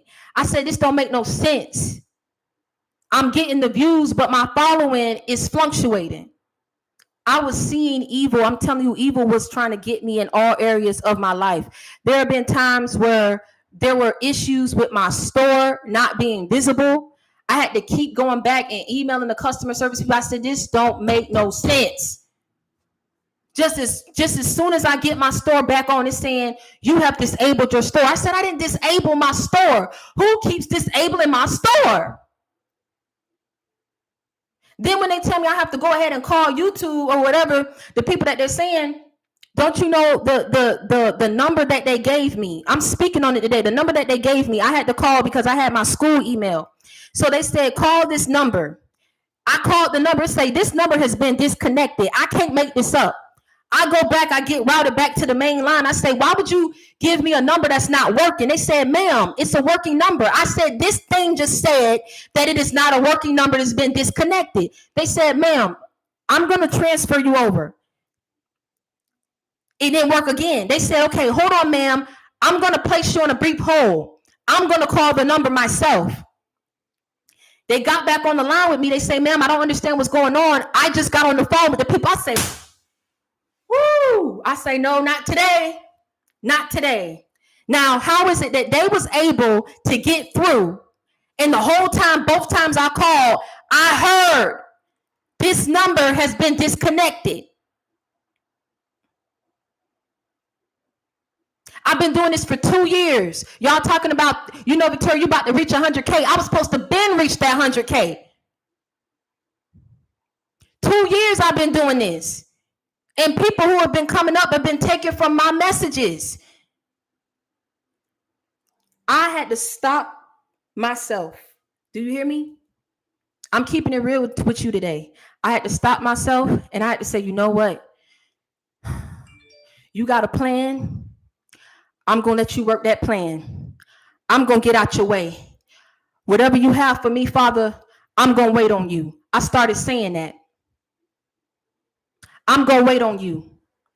You're not going to tell me what I don't know. You ain't going to come on here and come for me unless I sent for you. You're not going to come on here and try to take me away from what I believe, because I've seen it. There's no way. And this is why I tell you about when you encounter certain supernatural experiences, you will never be the same. When you truly decide to give your life over to God, when you truly decide, and every day, like I say, nobody is perfect, but every day you get up and you fight and you say, I'm going to wait on you, Father. I'm going to wait on you. I'm believing you. I'm going to hold on to your hand. I'm going to walk with you. I'm going to talk with you. Because I know that you got me. How you think I started saying, or why you think I started saying delayed but never denied?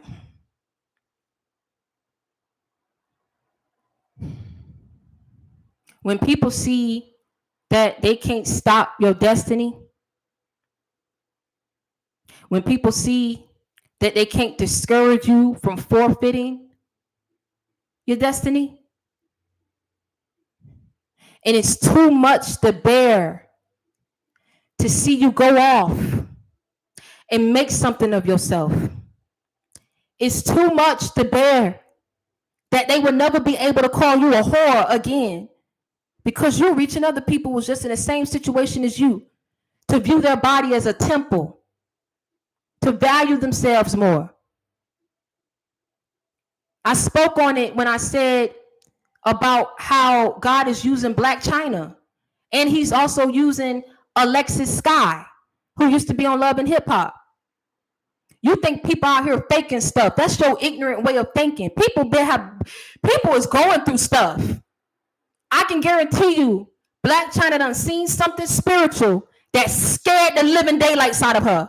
And that's what opened up her eyes to see, hold on, this ain't just about, being sexy, being lusted after. This ain't about having $1 million or $10 million up in my bank. No, the devil is real and he on my back. And see, I may not know him, I may not know every scripture up in his Bible, but baby, when I tell you that when I call on his name, I just want him to touch me. I just want him to lift me. I'm welcoming his presence into my life. I am opening up my heart. I am calling him into my life because that devil is on my back. That devil is on my back. That devil is up on my back.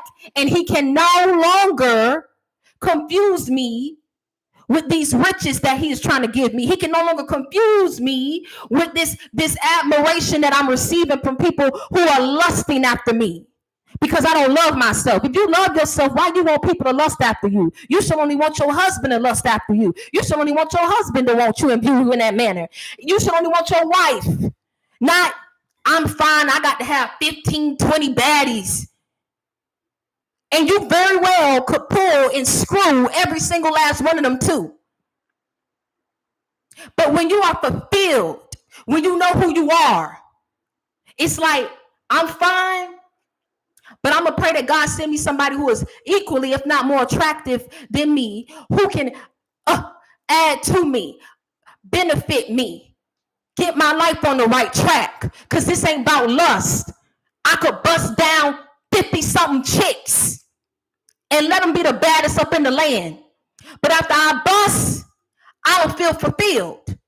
So what the devil do? He'll say, no, you ain't got to change. Let me just send you 50 more baddies. Just be quiet. Just go ahead, have threesomes. You know what I'm saying? I will put you in a movie. Your music video, everybody gonna like you. In this world, what you gonna realize, see, we on a spiritual grid. Everything is about cracking the code. See, when people go up against you, they don't even understand what your journey is. They don't understand how God is using you. And see, a lot of the times when they think that they're delaying you, then they think that they're attacking you, when they think that they're taking something away from you, God will sweep right up in there and send somebody to give you a cheat code. That cheat code could very well get you to the next level of your life. No matter how hard they tried to go up against you, God kept giving you cheat codes. He said everything is about a code, and you about to crack it. This is why they're going up against you, because this code that you about to crack, it's never been heard of. Ain't nobody been able to crack this code. Because to crack this code is a remarkable supernatural treasure that you will receive when you crack this code. This is not an ordinary code because you're not an ordinary person. This is not an ordinary code because you're not an ordinary person. I'm going to say it again. This is not an ordinary code because you're not an ordinary person. I'm going to say it again. This is not an ordinary code because you're not an ordinary person. You were attacked because you were different. Everybody is the same. Do you not see that?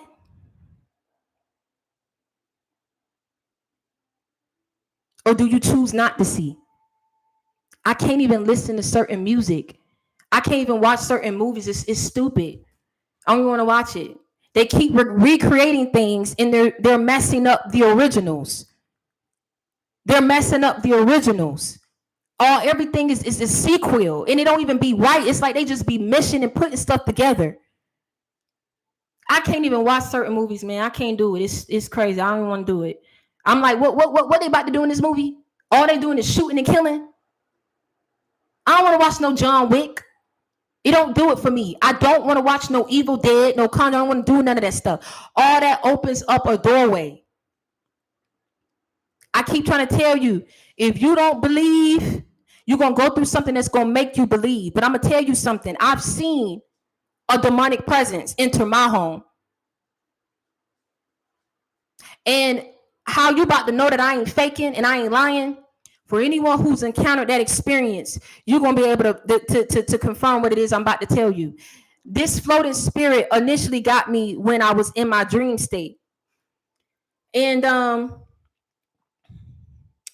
I seen it originally in my dream, but it felt like I was floating. See, when the devil is attacking you, I'm telling you, it was a scary experience because it was like I was laying in my bed, but it felt like I was floating in the air. And at any given time, I could fall down and plummet to my death. I don't like heights, but it felt like I was being swept away real quick and taken somewhere. And I'm like, what is going on? But I couldn't wake up. I woke up. Initially, I saw that spirit. I woke up. Don't you know it was up in my face? It didn't have a face. It was very dark. It looked like a black floating, like, what's the Pac-Man, right? Y'all know the Pac-Man, but bigger, dark, and it was floating. It didn't have a face. Now, am I lying? Am I lying?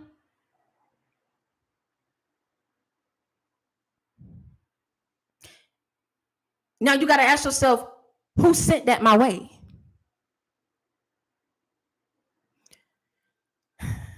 Just naturally, when you on this path, you're going to be attacked. And see, going back to what I was saying about this map detailing at certain periods of your life, see, that devil know when to back up from you and when to really lay it on thick, because you're about to enter a new phase of your life. Do you understand what I'm saying?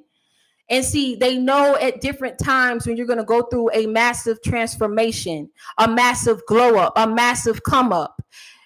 They're trying to get to you. It's like they're trying to get to you while you're still yet weak, but you're not a weak person. You're not a weak vessel. And so what happens is they have to burden you. They have to attack you. They have to lower your energy, lower your standards. They have to attack this because it make it easier to come in and do this and do this till you pop.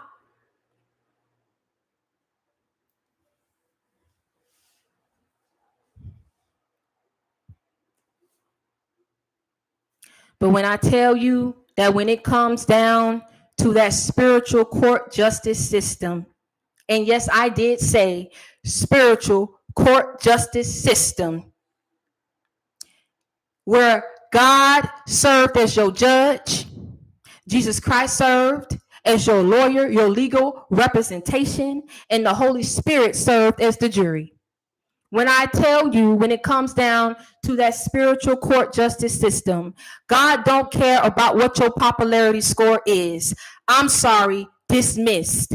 God don't care about your status. I'm sorry, dismissed. God don't care about your background. I'm sorry, dismissed. God don't care about your physique. He don't care about how good you look. Dismissed. You think I'm playing? God don't care about your wealth, your assets. He don't care about your investments. He can't be bribed. I'm sorry, dismissed. He care about facts. See, these people thought they were serving you an injustice, placing you on trial to fight for your very life, to fight for the very blessings that God had already predestined for you to have. These people thought they were doing something. Yeah, you know, I got the best lawyer that money can buy. All they can afford is a public defender at this point. They ain't got no money. till they seen JC come through with it. Hold on, JC, you won't never pop out. Well, this is a special occasion. He popped out that time. You gonna learn today. You gonna learn today. He sure did pop out.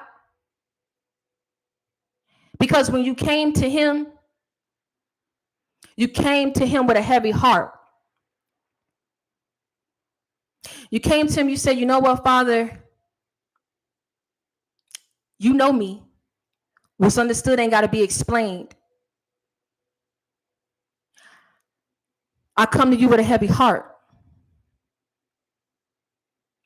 But you already know. You already knew that. But I'm coming to you anyway. I've never acted holier than thou, but those who did went up against me very bad. I never tried to come off like I was perfect, like I knew everything. I know every biblical scripture. I know every story. I know how this and I know how that, and I can't do no wrong. I always looked at a situation with the glass half full, because I'm going to leave that other half for you to feel. I just said something.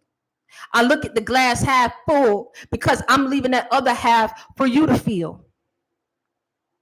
And leaving that other half for you to feel is an acknowledging that I do not know everything, but I want to learn. It's acknowledging that I am not perfect, but I will put in effort being on this journey. It's an acknowledging that I am suffering. Can't you see? Don't you see? How, when, where does it stop? Does it end? I feel like I was born into a God-forsaken planet where I don't belong. I don't fit.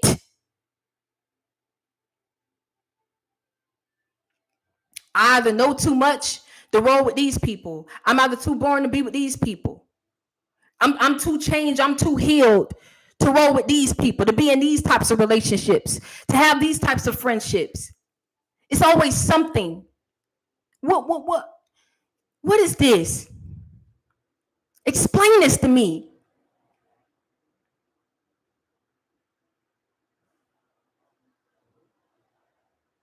I'm coming to you with a heavy heart. I'm coming to you burdened. I'm coming to you broken. I'm coming to you unhealed.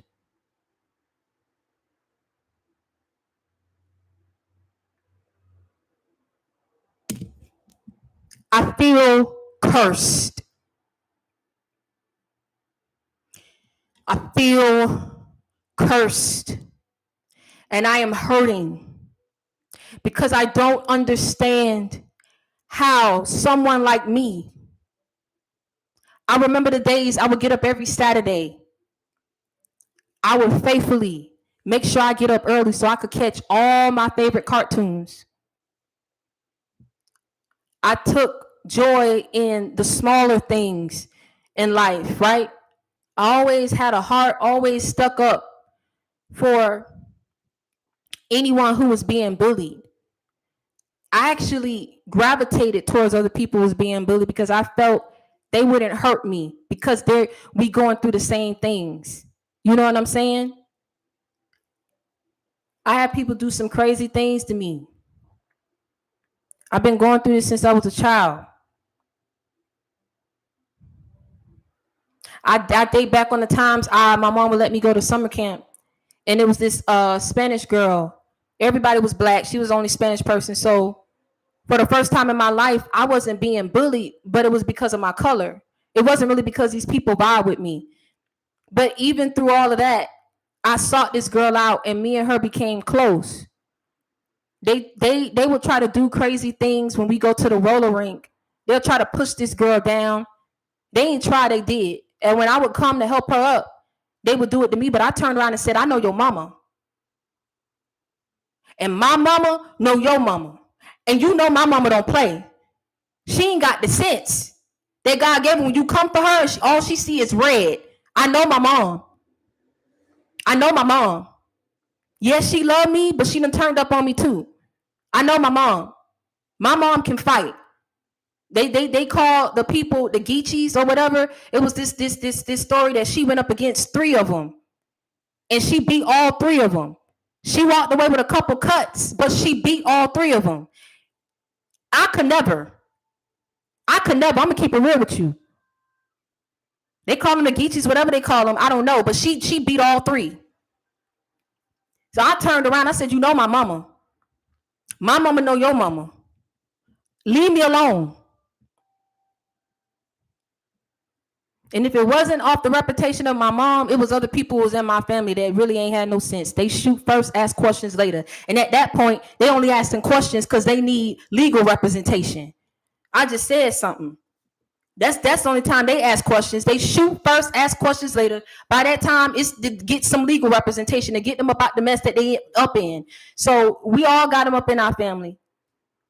But like I say, I sought this girl out, and me and her became close. And she ended up turning on me. She did something so crazy. My mom couldn't. One day, my mom didn't give me no money or whatever, and I used a little bit of money that she gave me to buy everybody games. I told her, I said I had a card. I said, okay, I passed my card around to everybody. I said, well, if I give you my card, because it's all the money I have, I'm putting it on the card. If I get the games, can you get me food? Because I didn't want that cafeteria, that cold lunch that they had for the people who didn't have money. And one thing about a summer camp, I would never run it the way that they did. It was like the people who had money could be inside of the arcade, and the ones who didn't had to eat their lunch and sit down outside like homeless people. You should have let everybody been able to be together. But this is what I'm saying about like the division, and people don't be thinking about stuff, but you call yourself trying to run a summer camp for children. That would be and scar children, a scar child, with the way that you have things set up. But what they ended up doing was, after I spent my money for the games or whatever, I'm sitting at the table thinking we all just talking, whatever the case may be. The lady who was over the camp came around and touched me and said, I'm gonna have to bring you outside. I said, why you gotta bring me outside? And she was like, the girl said that you begging them, asking them to feed you because you ain't got no money. Don't you know I turned to her? I wasn't, like I said, I didn't know what to say, but I just turned to her. I said, she wouldn't even look at me. I said, that's not what happened. I said, I spent my money to get them games. And I said, because it's the only money I had, I could have saved it and only looked out for myself. And I could have done half and half, but I put more money, all my money I had, so that everybody could get a game. And they promised me that because I did that they would let me get some of their pizza and stuff. She said, well, whatever happened, they don't want to share with you. That's just the bottom line. I can't make them share with you. I feel you. If I had money, I would have gave it to you, but they don't want to share with you. It ain't nothing I could do. I could try to get you a real good, I could heat up the sandwich for you, whatever you want me to do, but I can't make these girls share with you. I can't make them, you know what I'm saying? Because I get in trouble. I said, it's cool. I went home. I said, take me up out this summer camp. I don't care if I got to sit home. I'd rather sit home and watch Scooby-Doo and watch my stuff at home and be at peace. And that's what I told my mom. I said, don't send me back to that summer camp. Don't ever put me back in any summer camp.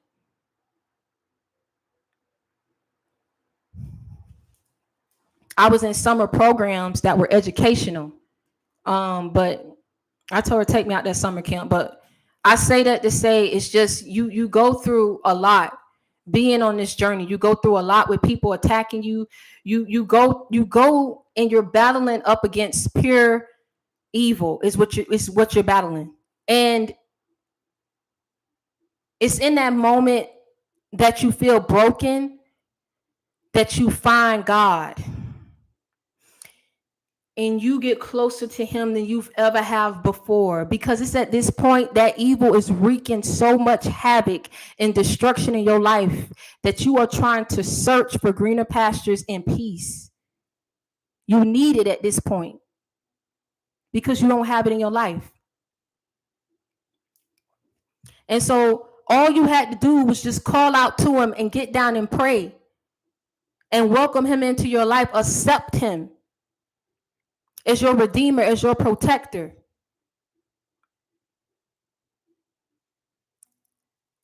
And he came out them woodworks for you and represented you well. Your enemies can run all they want, but they can't hide. Because when God banged down his gavel, he said, listen, justice is served for all those lies you told, for the secrets that was held, or the secrets that was spreaded, the betrayals, the treachery, the shame, the discrimination, the criticism, the alienation, the attacks, the plans, the secrets, everything. The only reason why I brought this to trial is not so that you could sit up here and get the best lawyer that money could buy to try to confuse me. You can't confuse me, devil. I know what you did. This trial wasn't for you to get the best lawyer that money could buy, to get the richest man to come in here to try to bribe me. This wasn't about trying to sit up here and get crooked or deceptive people to be part of a jury and rig the jury, to rig how this outcome is going to go for someone. The only reason this was brought to trial, not because I didn't know what you did, but because I know what you did. I want to hear from your mouth why you did it. I want to hear from your mouth why you thought that this was just, that this was moral, that this was ethical. You thinking that this is going to be brought to trial so that you can still yet keep up with these lies, still yet keep up with this deception.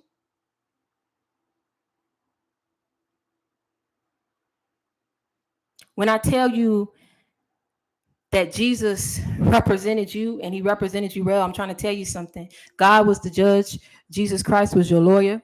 The Holy Spirit served as the jury. And when they reached the verdict, you was proven innocent when they wanted you to be guilty. The guilty was going up against the innocent. And they wanted to be deemed or viewed as being innocent themselves, but they were guilty.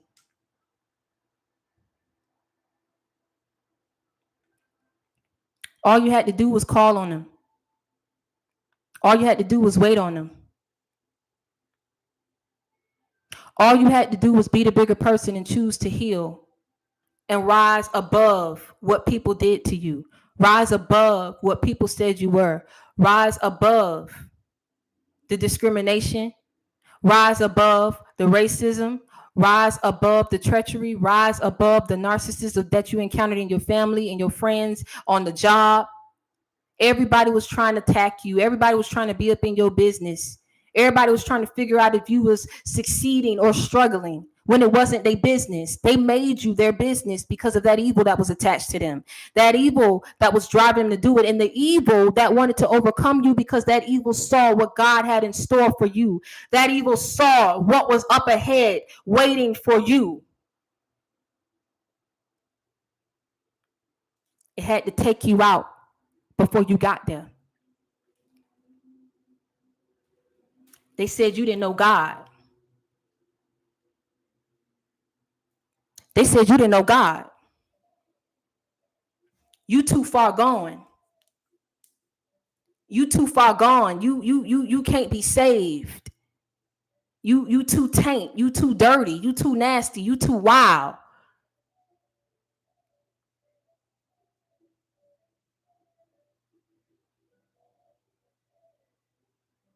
But God kept wiping your slate clean and you didn't understand why. God, what you see in me? What you see in me that these people can't see? It's like my dad used to always tell me, you beautiful. I said, well, if I'm beautiful, why when I go to school, everybody and their mama making me feel ugly then? And they coming out their mouth and saying it. They're showing that they don't like me. They're showing they don't like me. I'm not their type. But every day, my daddy made it his business to ask. He asked, how my beautiful daughter doing today? He always kept saying how beautiful I am. God did the same to you.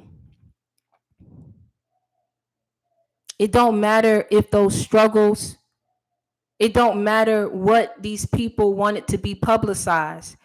Because see, in them trying to go up against you so much, they actually brought all my plans together that I had for you, right? And what I mean by that is they brought the plans together that God had for you. See, God wanted these people at the end of the day. He knew. It's like he already knew how these people operate, so he knew what they was gonna do, and he knew that they was gonna what? Publicize it. Cause see, like I told you, it wasn't enough for these people to just go up against you. They wanted everybody to know because they wanted you to have a fall from grace. They wanted you to be shamed. They wanted you to just be gone in your brain and your head. They just wanted you to look so down on yourself that you wouldn't continue fighting.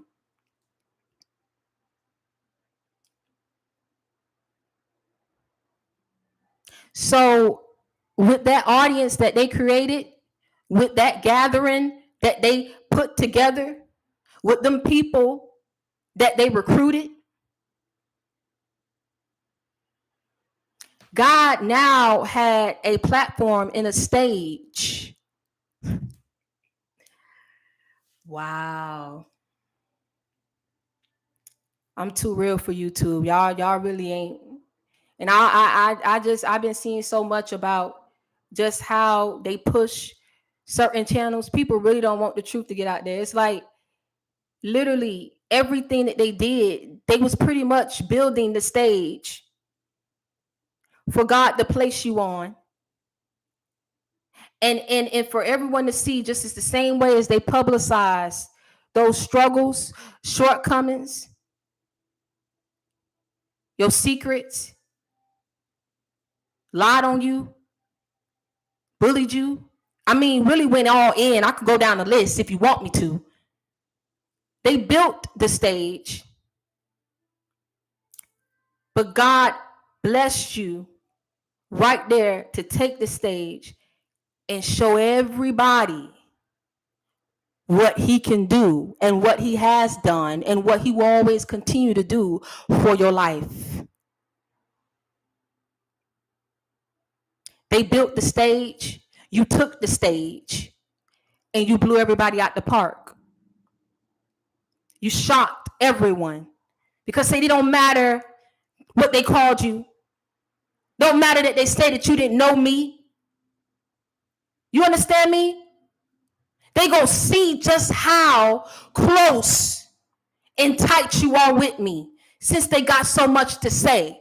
Because the way I'm telling you, this code that you about to crack, the way that I'm about to bless your life is going to be something unremarkable. It's going to be something unparalleled. It's going to be something, like I say, that's out of this world. Unmatched, unparalleled.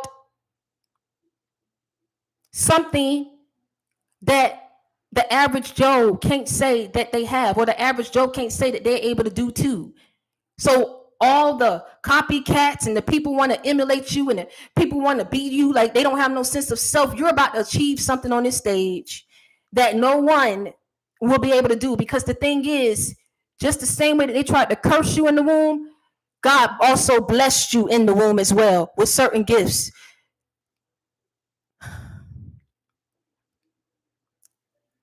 It was a fight. It was a battle between good and evil, darkness and light. They say you don't know him, yet the way that you just rose above all this opposition, all this adversity, this poverty, something that the average Joe can't be able to say that they can get through the same way. They say that you don't know them. Yet, who got you through that?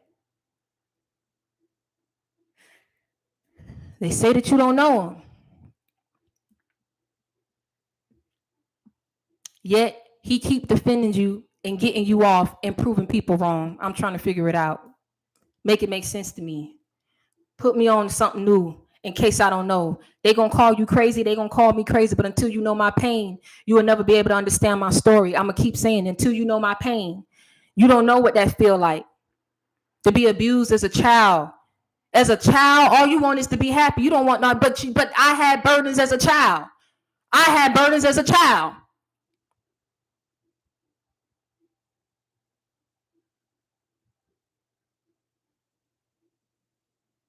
I had my innocence taken from me. Do you see me trying to go out there and hurt other people? Do what was done to me?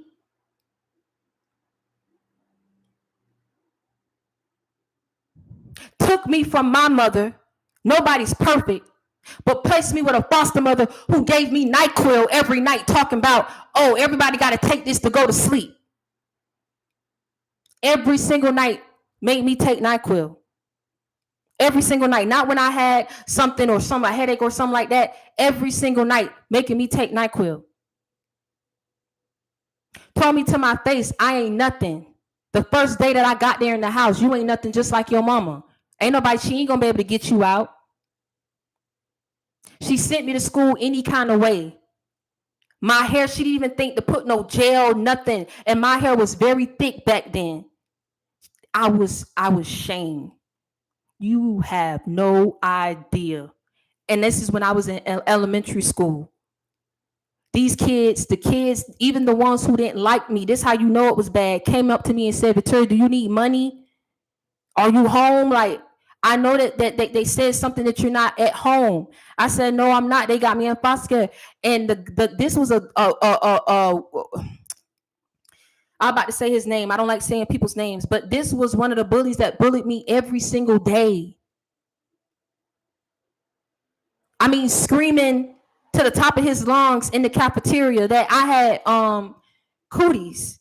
I know y'all gonna laugh at that, but back then that was embarrassing. Being said that people telling you, people saying that you got cooties, and he said it in front of the whole, like it sounded off. So it was like you talking about somebody who went from doing something like that to seeing how this lady was sending me to school, coming up to me and asking me, "Do you need money?" Talking about, "Oh, I don't want to eat today, Victoria. You can have my lunch." The same bully. That's how bad this lady had me going to school, and I had to suffer through it. I had to go the whole day looking like that. Call me crazy, but till you know my pain, till you done felt a little bit of it, I wouldn't put it all on you. But till you done felt just a little bit of it, you won't understand my story. You won't understand. You won't even be able to tell it.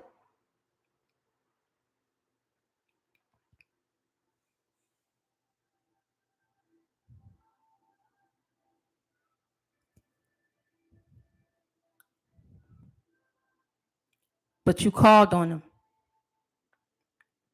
And through it all, he covered you and he protected you. You'll never be able to understand why you go through some of the things that you go through. Why? Why? Why is it a constant fight, a constant battle? Why can't you just give me the blessings, God? Why? I don't understand.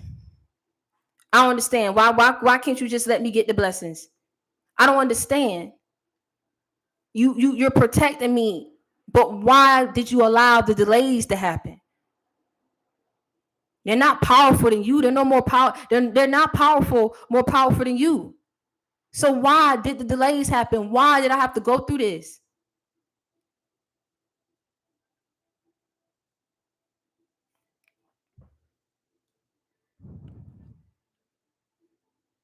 You may not be able to understand it,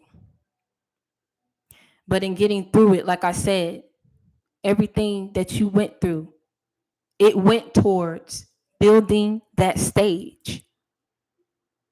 It takes time to build that stage. It takes time to perfect it, to get the right material, to get the right people. It takes time.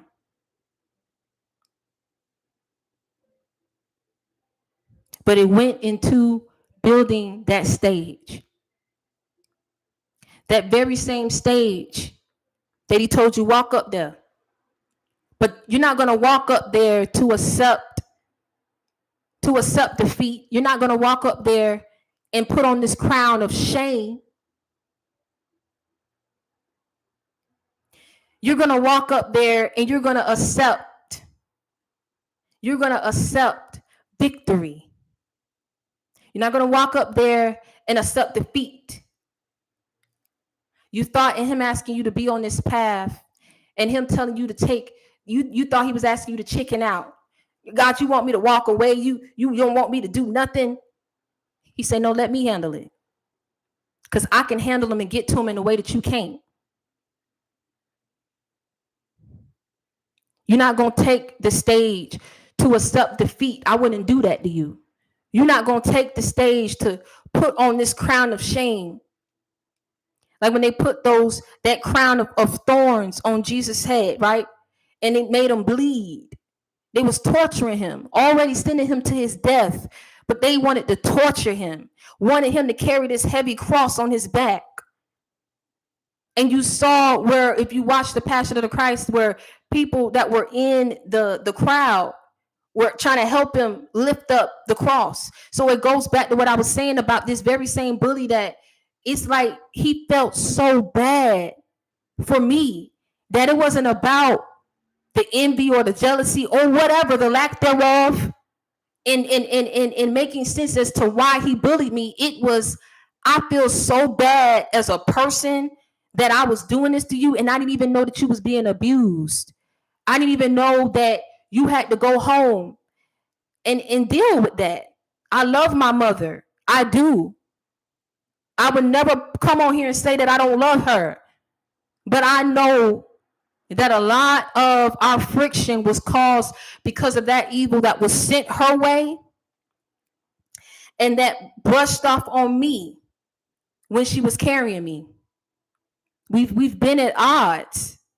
And at times it's like none of my situations was normal. None of my breakups was normal.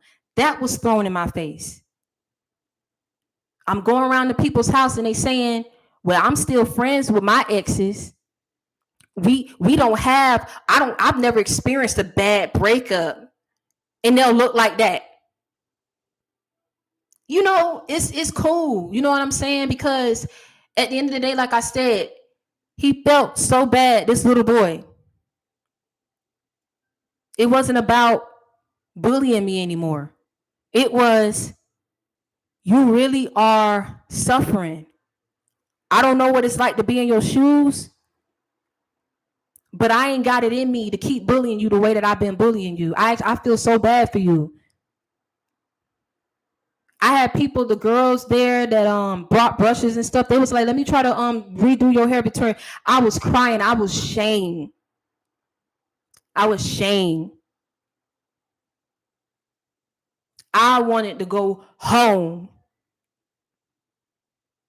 I was shamed. I didn't know how long I was going to be in the system.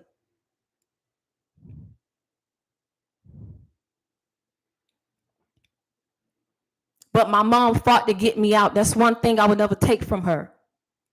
Everybody got their own way, but she fought to get me out. I remember her writing to Jeb Bush at the time. She was writing to him. You know, this was a long time ago. She wrote to Jeb. She did whatever she got me out.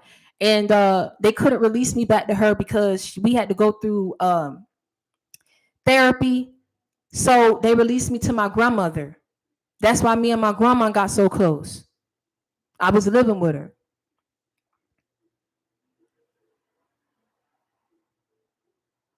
I was shamed. I was shamed that they did that. And you know what's the sad part? The same teacher, right?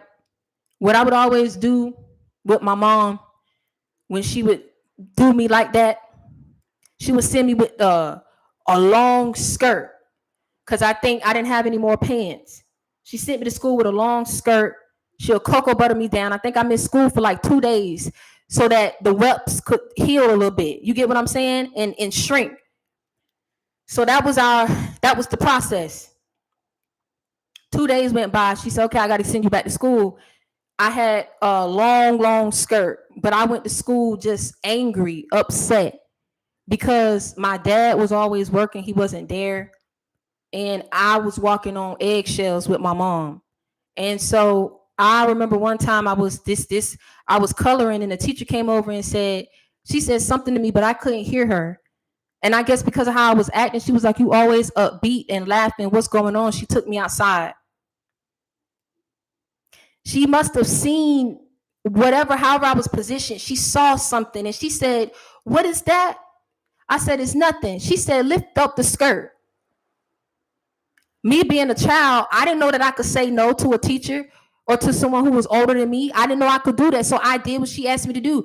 And I kept saying no because I knew. You get what I'm saying? I kept saying no. I fell down. She said, you fell down and on your thighs, sweetheart? What I'm saying, what is this? So she lifted it up and saw. I begged her. I said, please don't get me in trouble. I said, please, I beg you. This is what happens when people think that they're doing something and they actually make your situation worse. Place me in a home where every single day I'm being touched and my innocence is being taken away from me. And everybody in that house knew, that lady knew. Like I say, a mother knows their child, even when they messed up.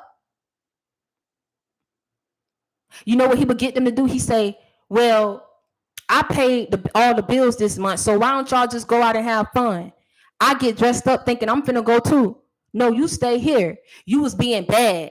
They told me what you did. So I said I didn't do anything.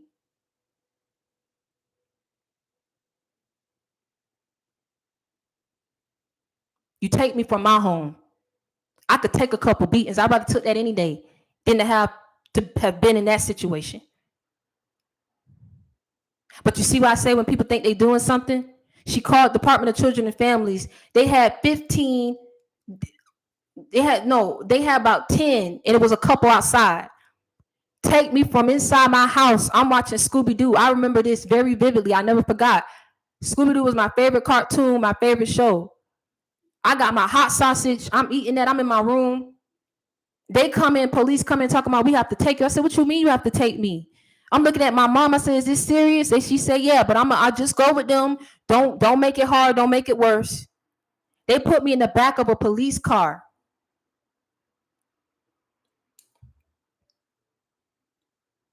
So when that lady, long story short, when that lady seen how you take me from one situation and place me in the other. Now, when I was home, my mama ain't never let me come to school like that. When I was home, I ain't never looked dirty like that. When I was home,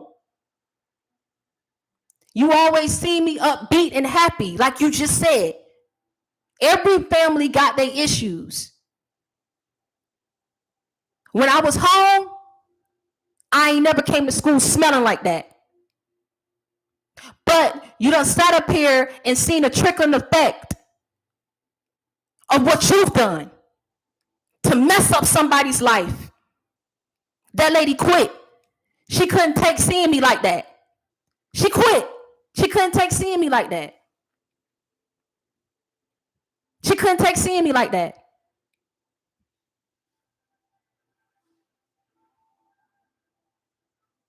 She couldn't take seeing me like that. But don't you know, I seen her. I seen her in the street. And this is what I say about people. I've always been this way. I seen her and I guess she didn't think she was trying to hold her head down. I called out her name and said, hey. And it was almost like a shock, like, why are you so happy to speak to me like that? I gave her a hug. I said, you was the best teacher I had.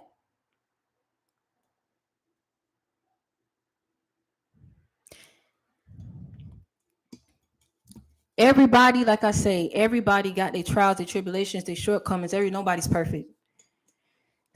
If you listen to somebody who's sitting up here telling you that it's gonna happen overnight, you're listening to the wrong people.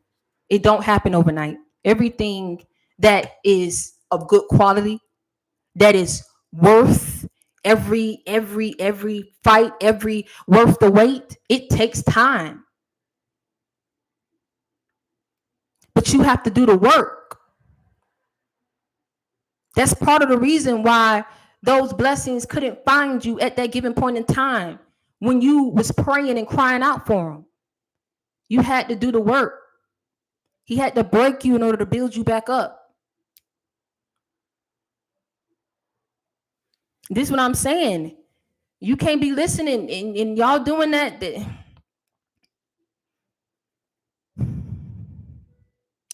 Soul energy, that's another talk for itself. But that's why I say people get it confused about being psychic and tarot readers, and they fuse it all together when someone is saying that they are spiritual.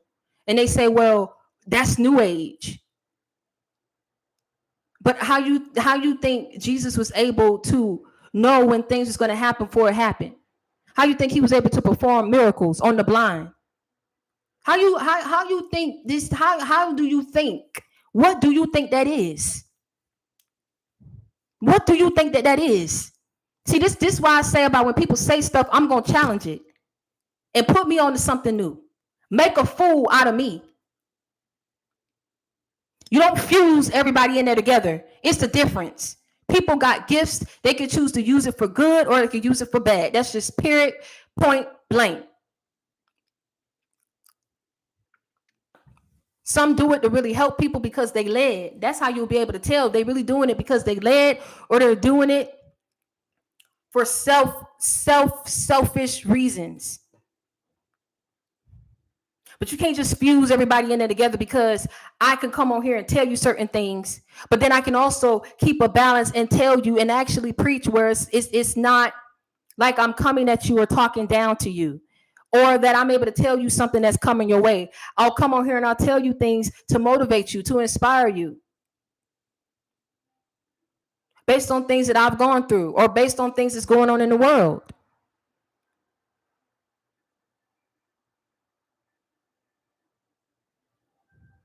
That don't make a person a witch. That don't mean that they're preaching or speaking false doctrine.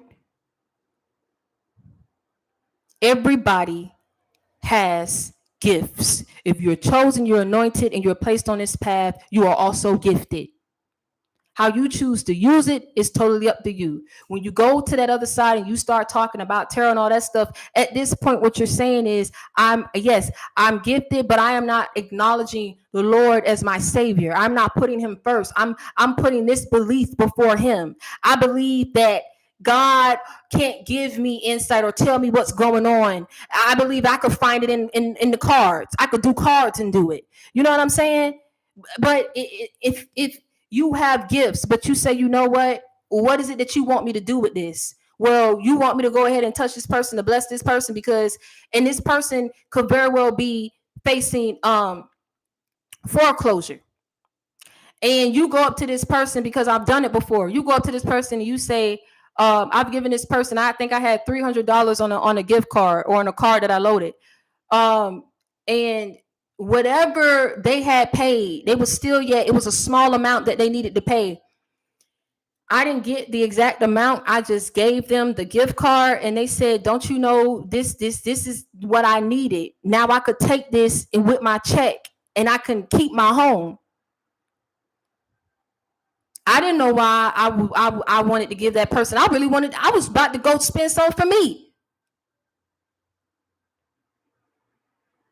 But when you do what he asks you to do, even in that moment where you feel like he's not going to come through and you can't see that nothing is working in your life, you think that you can't never, ever find peace or have peace.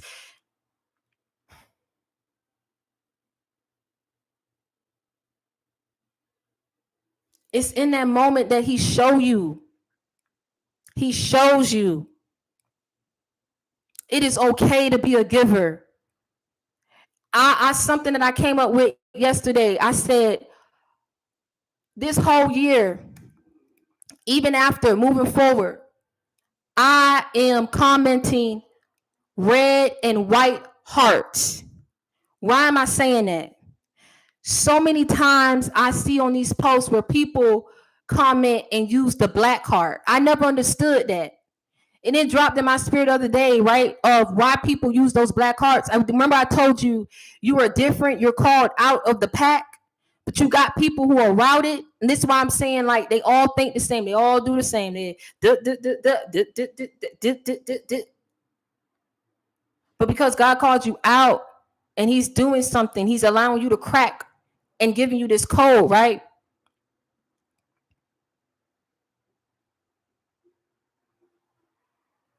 I'm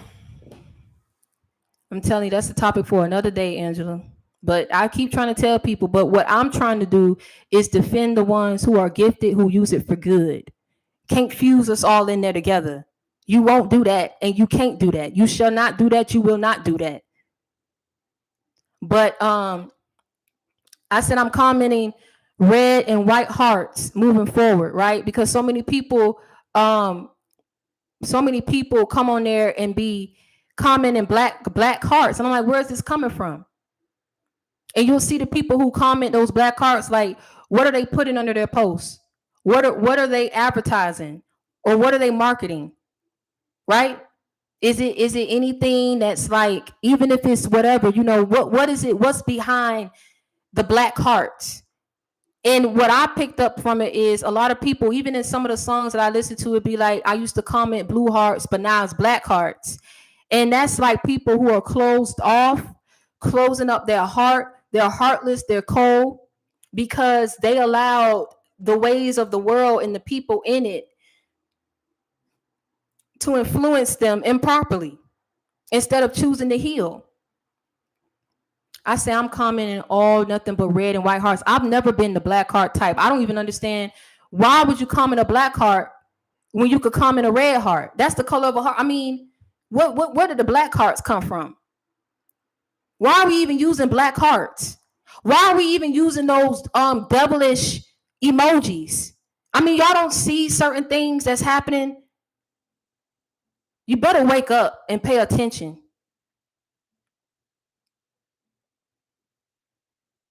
You better wake up and pay attention. But all I'm going to tell you is, God defended you once more and got you off. You was around and in a community of devils. He allowed these devils to do what they did to build this stage.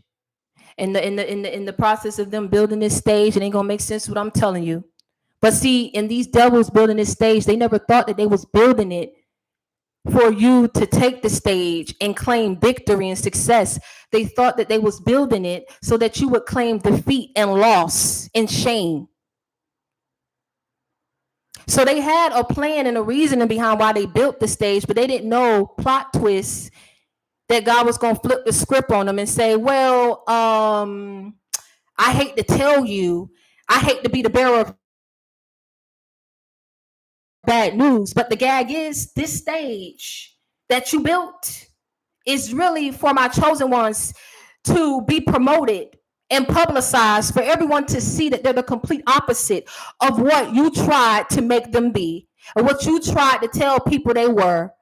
They're gonna take this stage and they're not gonna claim shame. They're not gonna claim defeat, huh? They're gonna claim success, victory, redemption, vindication. Justice is served. I've already banged my gavel. The verdict is in. I've already delivered the verdict. There is no going back. Accept it. Accept it for what it is.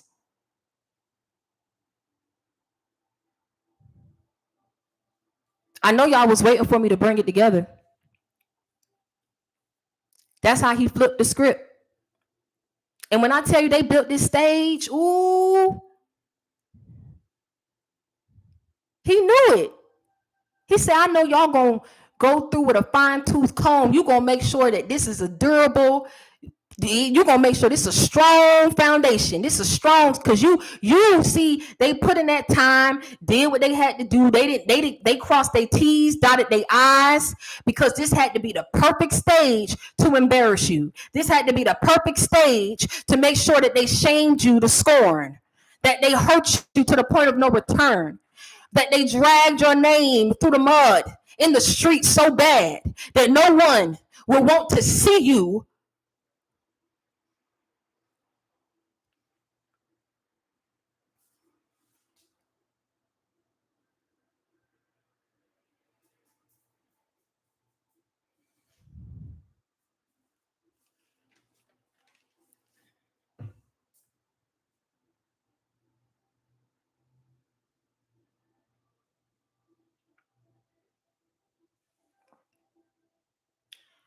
I'm gonna go ahead and wrap this up.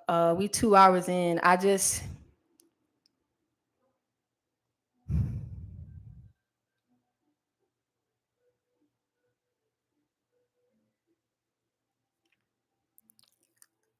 love every single last one of y'all. And I'm gonna tell you something real today. I ain't no preacher. I ain't no preacher. I'm not, listen, I'm just a real person. I am a real person on this journey, just like you. I've been fighting all my life, just like you.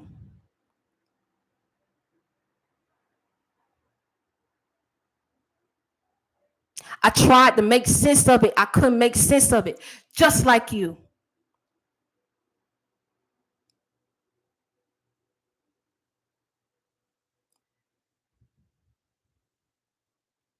But God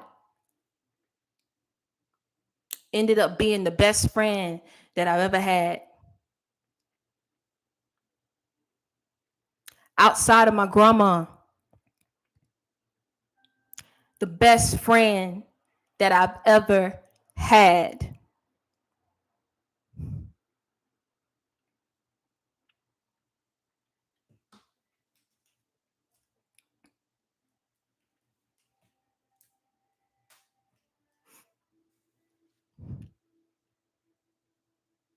And I thank him.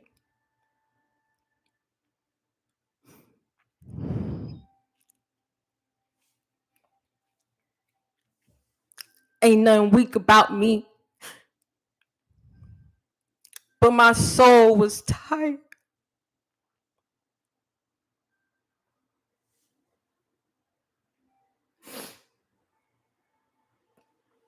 Ain't nothing weak about me, ain't nothing fake about me, but I'm tired.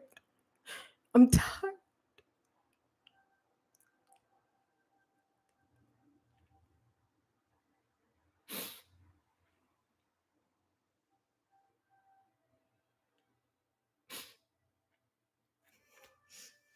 When can I take a break? When can I just take a break? When is enough enough?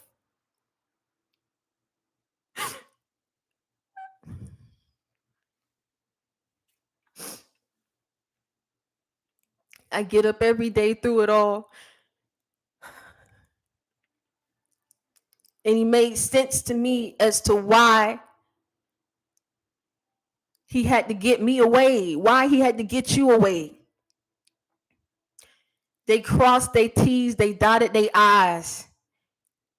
That would hurt any man to know the amount of effort that people were willing to put in to destroy you. And when you think back on it, you say, I came and I showed this person love. I don't understand. I don't understand. I didn't just show them love, I showed their children love. I don't understand. You ask me for something, I will give it to you. Knowledge, money, but that evil kept jumping in and out of people, in and out of people, in and out of people, in and out of people. Every person, I'm in and out of people, in and out of people. As soon as they sense that somebody is falling in love, as soon as they sense an ounce of happiness,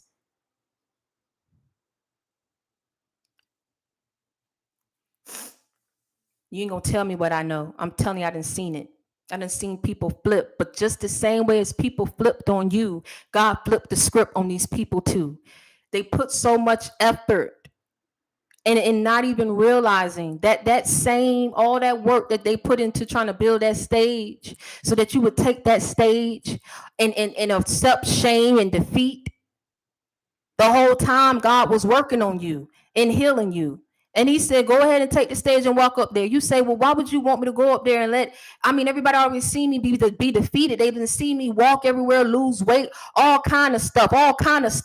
You want me to go up there and accept defeat? Thank you, Amor. I love you. Thank you so much. I appreciate that. If you can, leave me some feedback. Let me know how your baby or your niece liked it, what she thought about it. You want me to go up here and take this stage? That's just the nail in the coffin. He say, go up there. He shocked you and he shocked these people. Because you didn't go up there and accept defeat. By the time you done got up on that stage, you behind the podium, taking the mic. Yeah, you testifying that you was broke. Yeah, you testifying that you was once in the streets, that you're not perfect, that yes, you've had trying times. You've had your share of failed relationships that ended horribly. You've had your share of friendships that ended horribly. Going through hell in your home, going through hell on the job, can't get it right, can't find the balance, can't find the peace. Everybody around you, everybody in your home, you battling and fighting everybody at each other's necks and throat.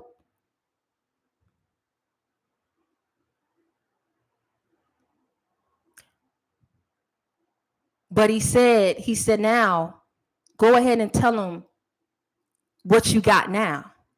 Go ahead and tell them how I brought you through.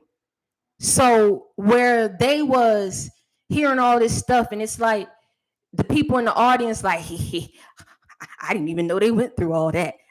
That's news to me. Now you got through saying all the bad things. So God said, flip the script and start saying the good things. Because see, just as sure as all that bad was publicized, the good was publicized too. Ain't no way everybody and their mama can sit back and see what God has done for your life. Whether they like it or not. Whether they accept it or not. Everybody and their mama saw you get out. Saw you be blessed. Even if they was trying to attack you, even if they was trying to send people your way, whatever they was trying to do, man. Whatever they got up on you. Or they think they got up on you. You still get yours in the end. And I tell you, when he got them good. He flipped the script because you waited on him. You said, in the midst of my pain, in the midst of my defeat, I wanted love. I deserve love because I am a loving person. But all I ever got was hate. All I ever got was cruelty. All I ever got, nasty, dirty things said about me.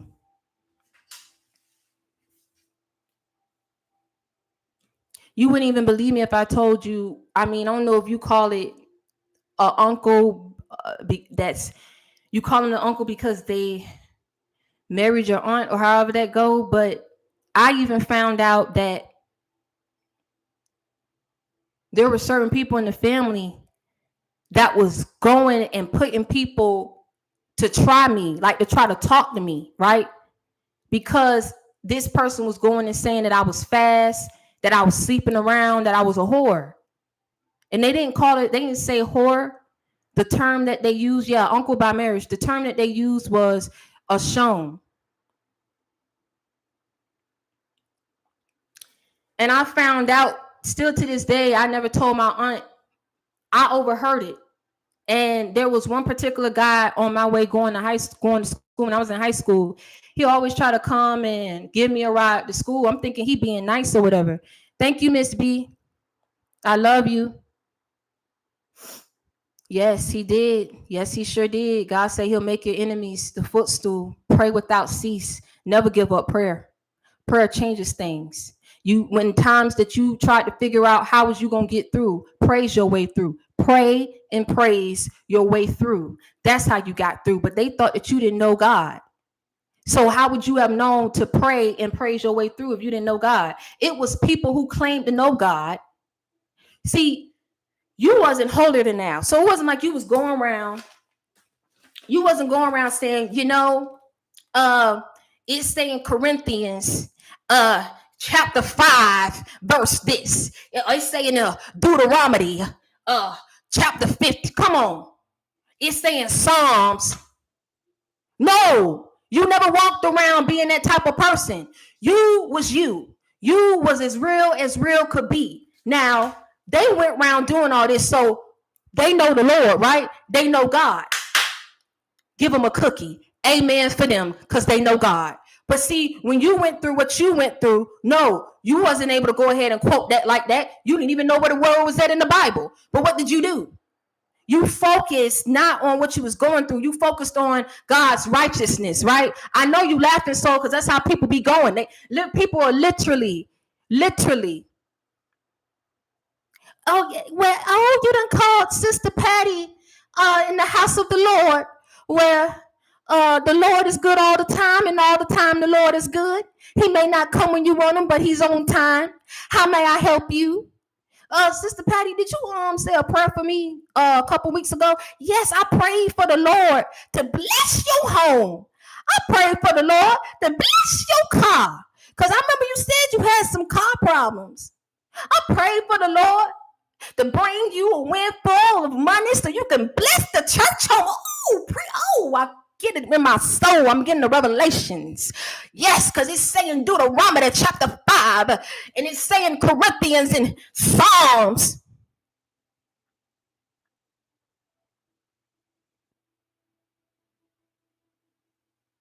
I ain't laughing with y'all. I'm dead for real. That's how I be. And then this what happened. They know what to pray for and what to pray against, because you coming and you thinking the cloak, oh, they know the Lord, right? Now, he done went and asked Patty to pray for him because his car's still not working. Make it make sense. He done prayed for talking about money. He done lost his job. Now, what was bringing in income, he ain't got no income coming in. She talked about she done prayed for the house because he talking about this, that, and the third. Now the people done said, oh, the house too infested. We got to close it down, to bomb it. And well, the bank done brought it back. Everything that could go wrong done went wrong after he went and entrusted who? Sister Patty. Because this is what was happening. He would go, right? Well, yes, this is the house of the Lord. The Lord is good all the time, and all the time the Lord is good. Yeah, he may not come when you listen to me. He may not come when you want him to come, but he's an on-time God. Yes. When you coming back to church? When you gonna let the Lord bless you and open up in your life? Well, Sister Patty, I gotta come to you back. Yeah, go ahead and bring me your troubles. I want to hear your troubles. Now he done told her the troubles. What she do as soon as he leave? Yeah, I pray that house get taken away from her. And I pray that they lose their job. They always coming up here talking about my job. The city, then they got this job. I'm making 6 figures the job.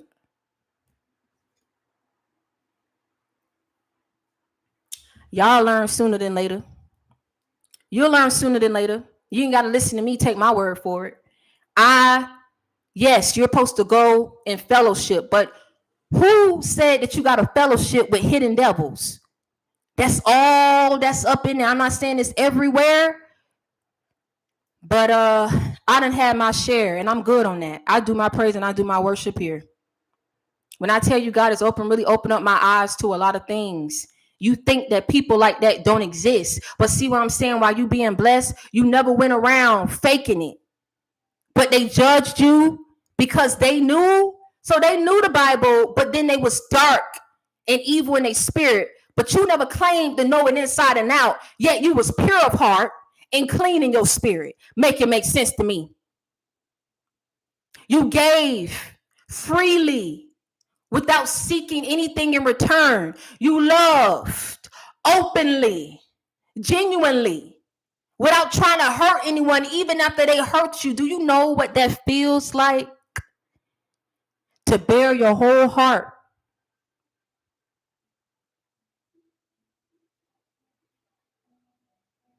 I'm only here by the grace of God. I lost my dignity trying to run and chase behind a man who showed time and time again they hated my guts. And I kept trying to look in the mirror and figure out, what is there to hate about me? What is there to be envious and so jealous?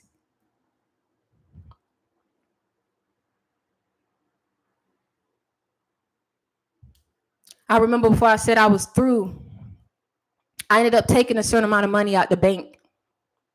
My mom was praying for me, but nobody could save me. I didn't want to listen. My mom pulled out my bank statements, right? And at this time, I think I told you back in 2018, that's when the attack happened. Because I was supposed to go through a experience of transformation. That was one of the points of my life. She pulled out the bank statements and she said, look at this bank statement. I started off with 25 grand in my account that I had saved up at the age of 23. I've always been frugal, always saved my money. It went from 25,000 to negative $300 that I had in my account. She saw some checks that I had and she said, this is what I say about people having gifts. My mom is not a witch. And anybody who come on here and say that, I swear you will never hear from me again on YouTube. You think that I'm afraid to leave this platform behind? I am not. Now mess it up for the good people. I dare you to try me. I just want to say it for whosoever want to come on here and be about the foolishness. My mom just always knew things. She knew if I was hiding things, she knew where to go. She would go get it and be like, you hid this for me? The Shepherd King, thank you, baby. I appreciate you for that. So I hid these checks because, and I'm saying I'm coming out and I'm telling you because I'm as real it can be. And I hope that I'm helping somebody out there. I was embarrassed. I was shamed. I was sinking. I didn't know how to ask for help. I was going to do something crazy with them checks to try to get it. And I was ready. And I was so upset when, and this is what she did. She left it in the place that I had it. I was running in and out the house, could never stay in the house, right?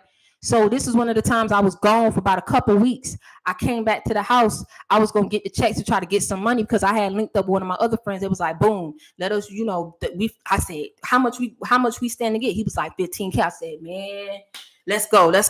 I need that money. Came home, went in the bag to go get the checks. She wrote on it, I don't want you in jail. Don't be committing no fraud for no man. She wrote on every single check. Not just the first check, but I could throw that away and I could use, and I had a book. Now, it takes time to do something like that, right? Every single check. And then she wrote something else on the back. She said, if you need help, we may not be in a good position, but we all got to work together. We're going to get through it. She left them checks right there. Now I said, I'm like, now how dirty can you be? You know I can't use these checks. You could at least told me so I'm gonna have my hopes up. But now me looking at it, it was like wanted me to come home so she could. If she probably knew if she would have told me, I wouldn't have had a reason to go there. So as much as people don't be perfect, you got to look at what they battling and what they going up against. You get me what I'm saying? But deep down inside, I know she loved me because she didn't have to do that. How did she know? I stood to make $5K from the deal. All I had to do was just, and she messed it up for me, and I needed that money. My bank was in the negatives. I was livid. I said, why would you do this to me? I said, why would you do this to me? You don't understand. Why would you do this to me? Why would you? I was so upset.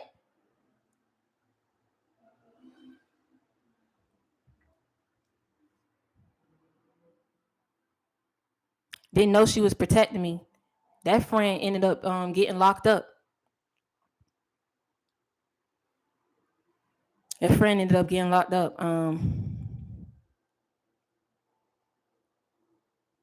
And the night that I was ready to contemplate suicide, and I know a whole lot of people gonna come for me because they like, well, if you know the Lord, you shouldn't let anything like that come into your mind.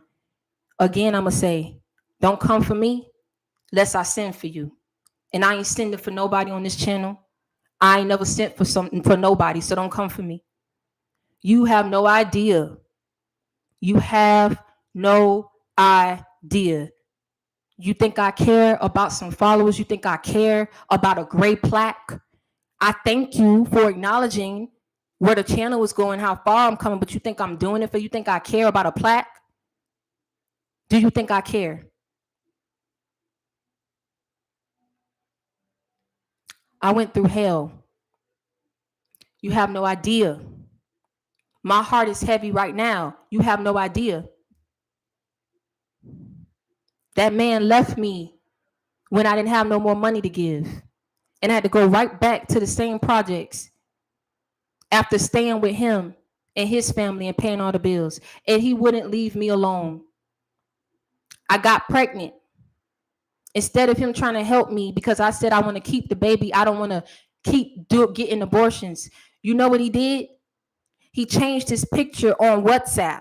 You know how you can have your number saved? Thank you, Renee. Thank you. Welcome to the family.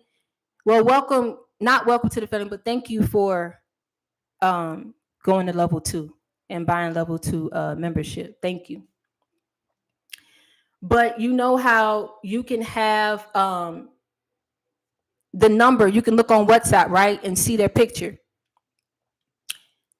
I went to the WhatsApp and it was a completely different picture. And so when I text the person because I couldn't get them on the regular message, I said, hey, is this so-and-so number? They said, no, you got the wrong number. I said, just yesterday, I said that I want to keep the baby, and today, just like that, I've never heard of a number getting changed that quick. But he changed the picture, and I went looking and looking, cause I'm a good sleuth. I could find some things. And even though he had me blocked on the Instagram, I could still view from a different platform. And so I saw where he was out partying, living it up. Mind you, this guy just had me paying for things like I just had money like that. And I did. 25,000 is a lot to have at that age, but you have to do right with it so that I could have invested it if I was going to blow money like that. And I would have been way further than where I am right now. You get what I'm saying? But I kept giving the money out. And for a lot of you, this 25,000 ended up getting into the negatives over a span of, I would say, from that had to be, I graduated with my undergrad in July. This had to be from August to December. That's 5 months, right? You take 5 months and you only got a certain amount of income coming in. You're not where you need to be. Listen to what I just said. Different levels. you're going to experience a massive transformation, right? But it's because you're going to have what you need in order to make it happen. And you got to invest it towards what it is that God is telling you to invest it towards. Hence why I said about my previous message, if you didn't read it, you're going to reach your destination, but you got to stop picking up hitchhikers. Go listen to that if you haven't listened to it already. Over 5 months, 25,000 was gone. I was in the negatives to the point where the bank told me that they didn't want to bank with me no more. They closed out my account. That went on my credit. When I got the other account, they talking about I couldn't keep my money there. They gave me a cashier's check. I had to go to another bank. So I made it my business because it's but so many banks that you can go to, right? That's FDIC insured. I couldn't keep messing myself up with the banks. I prayed for a job. I prayed for something. I was working Walmart, and shout out to Jennifer. If she come across this, she followed me on Instagram. Jennifer was one of the people that was working with me at Walmart. I had to get up 4:00 in the morning. My shift was from 4 to 12. When I say it be your own kind, and I hate to say that, I couldn't even blame my family for feeling what they was feeling from what I was shown, right? Because it's not just family. It's like anybody that see any ounce of light on you, they was hating on me, and all I was doing was working. But everybody was like, who the new girl is that look good, and she come and she ain't no girly girl. She ain't no girly girl. That's what they was saying. They see me pick up big bags. If y'all ever worked in Walmart, there's the lift or whatever you call it, the levy or the pulley thing, right? I was getting them big bags. I was putting them on there. I found a way to roll both of the pulleys at the same time so I wouldn't have to make a double trip because Walmart was big and I had to keep going back and forth. I lost so much weight. But I was rolling them things, putting them, and I would get the big bags. I would slice them up and throw all of the shrimps or whatever in there. They would do it one by one or maybe 5 at a time. I was working smart. I'll get it, slice it all. I just throw it in there. Because it didn't matter about putting it in with the expiration date, not when you in the frozen section. Y'all know what I'm talking about if y'all done been to Walmart. They all be up in there. Now, when you have to go and pull things out that's been expired, they'll be like, put that in the front and put the little ticket on there because we're going to discount that. When I tell you I was going all the way in the back, I was taking everything out and then I'll put it real neat. I was working. Work kept my mind off how bad and how much money I lost. Didn't even understand. I was trying to use that as a healing mechanism. I was trying to use that and they messed it up for me so bad. They was bullying me. I even had somebody come and tell me about, oh, Victoria, I always like how you come with your hair.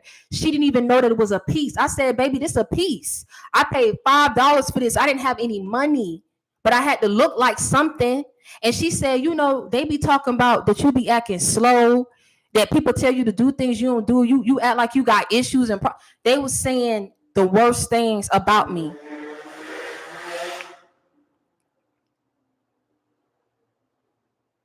I even went one time and my supervisor was a Jamaican lady. I took a picture of how I put the fruit up and everything because I was happy. She would come and give me these looks. I remember going to the bathroom. I know what shoes she wear. I need to go to the bathroom to cry a little bit. Don't you know she was in the stall right next to me? I looked down at the shoes. I didn't hear no pee. I know y'all about to laugh. You like, I ain't hear no pee. I ain't hear nothing pop in the toilet. So what was she doing? She was just sitting there trying to see how long I was going to be in the bathroom. I mean, whoo, boy. But God is good. I got to say that again. For every little thing I tell y'all about my life, I got to follow back up and say God is good because I don't understand that energy. People are weird, but God is good. Thank you. I can't make this up. Me trying to keep my job.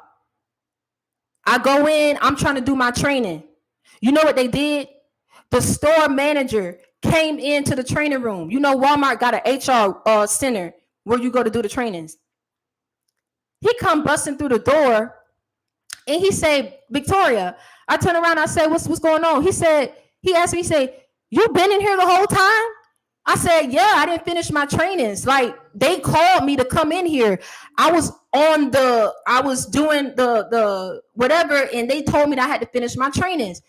And he was like, wow, okay, so just take your time with the trainings. I know that you here. I said, no, what's going on? He said, they were saying that you had walked off the job. I said, why is it their business?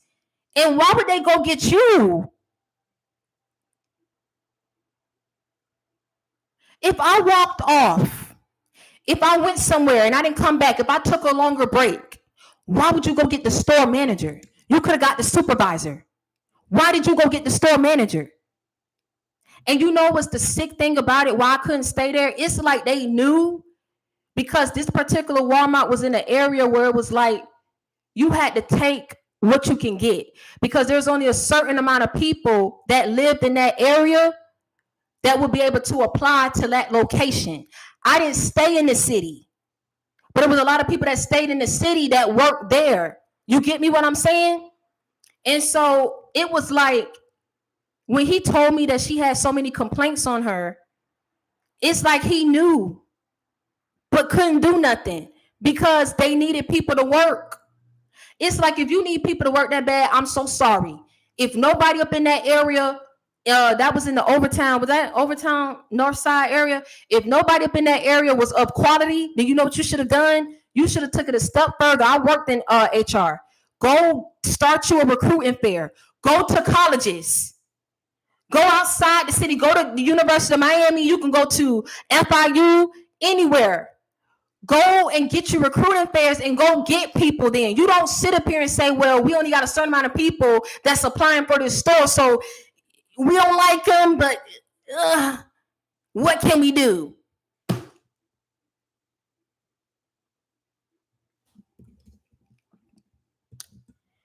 Like I say, man, I didn't ask for a lot of stuff. Y'all didn't ask for a whole lot of stuff, but I'm telling you, the evil, the evil, the evil, the evil. But God is good. I have to keep following him back up with that. And long story short, she not even working there no more. She didn't last long because Walmart was changing their policies. That people kept stealing, people kept walking off, getting back. It's something gonna make you change. It's like the store manager didn't even want to go to the party that they threw for him. They threw the store. He was leaving to go to another store.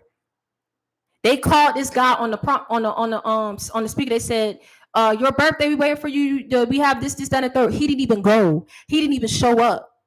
They disrespected this man so bad. They was disrespecting the store manager. See, when you give people too much power and they know it's like, well, you ain't gonna fire us because you need us. Who else gonna work here? But like I say, when he left, he said, you can either complain, find you another store and transfer. I will sign off on it. Or you can come to my store. I say, I ain't staying here after you leave. He the only one that was working with me. And they had so much to say about that.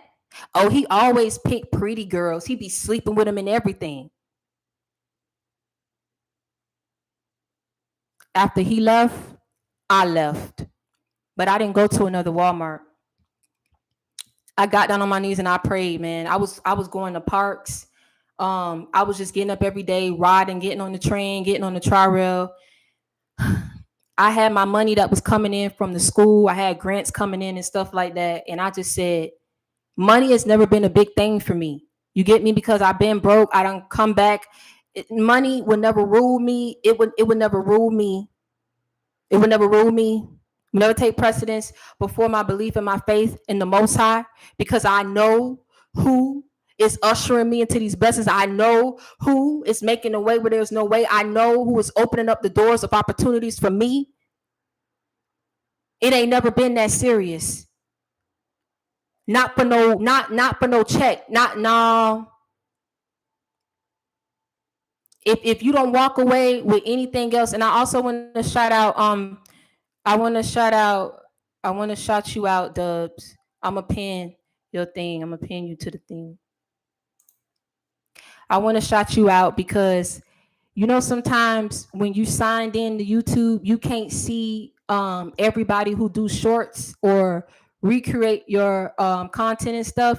There was one time I was signed out and I saw just how many shorts you did. I said I could take the time to green screen and do that, and I still do that. But I was hoping that I would catch you on the live just to be able to shout you out and tell you just how much I love you. I know that you said on one of the videos that you didn't expect me to do that, but that's what I be saying about be careful how you treat people because you don't know who you're encountering. And I truly do feel like God will use certain people. And it's not so much that you're a preacher or how you want to call yourself a self-made, self-proclaimed coach or speaker or whatever you want to do it. It's just the bottom line is God is picking certain people who have gone through similar situations. And by the way that he's blessing and touching these people, it's as a direct representation, right? And as showcasing who he is, that he's very much so real and what he will do when you stay obedient and when you're just moving in good faith. Do you understand what I'm saying? You are a handsome king. You are doing very well in your life. I am proud of you. I know that you mentioned something about family. And it's so crazy how all of us that's joining together, we all go through things in our family. But I am here to tell you just the same way that God made a way for Joseph to get through. He made a way. He made a way. He made a way. He made a way. All these people that we thought we had to be scared of, afraid of, we didn't even realize just how weak and frail and broken and hurt they are. Imagine if they're able to put so much work into building this stage so that you would accept shame and accept defeat. Y'all go ahead and I want y'all to follow him before I continue. I really want y'all to just stop what you're doing and just go ahead and click his profile and follow him for me. If you don't do nothing else, um, just go ahead and follow him for me, please. That would mean a lot to me because I'm just telling you, like, it's so many people in this world that they're getting into the industry. God is blessing them, but they're not giving thanks. They're not acknowledging.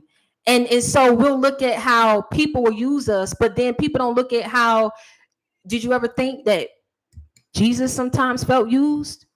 Did you ever think that sometimes did you just stop to think?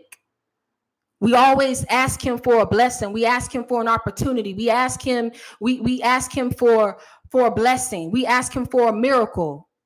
But then we get it and we too shame to say who gave it to us. Because everybody else ain't talking about the Lord. No one else is saying talking about God. No one else is saying, thank you, Brandon. Thank you, Brandon. Thank you, Brandon. Thank you, Ash. Y'all do that for me. It mean a lot to me. It mean a lot to me. Y'all go ahead and follow y'all go ahead and follow my brother. I pinned his profile in the chat.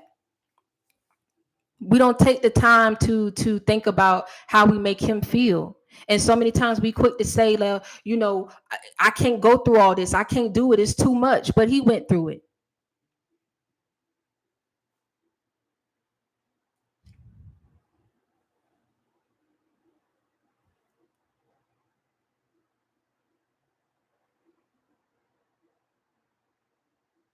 God will make a way where there's no way, and he will make your enemies your footstool. A lot of y'all, I don't take nothing from your situation. A lot of y'all, you better act like you know. You know who filled that room with his presence.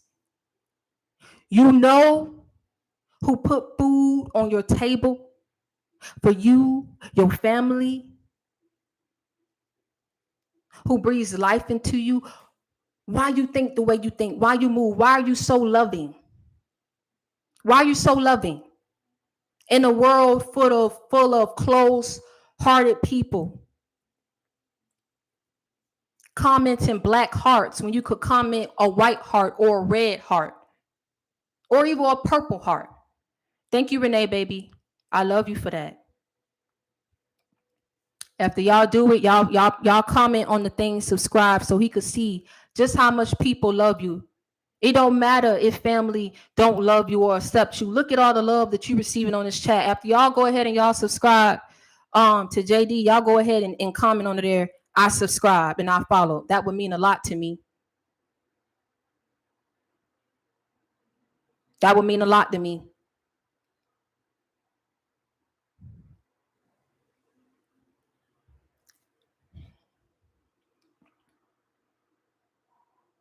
I thank y'all for even sticking with me this long on a chat, on a live. I mean, we 3 hours in, but there's just some things that I have to say. There's just some things I have to say. Some things that not only I have to get off my chest, but things that y'all have to get off your chest too.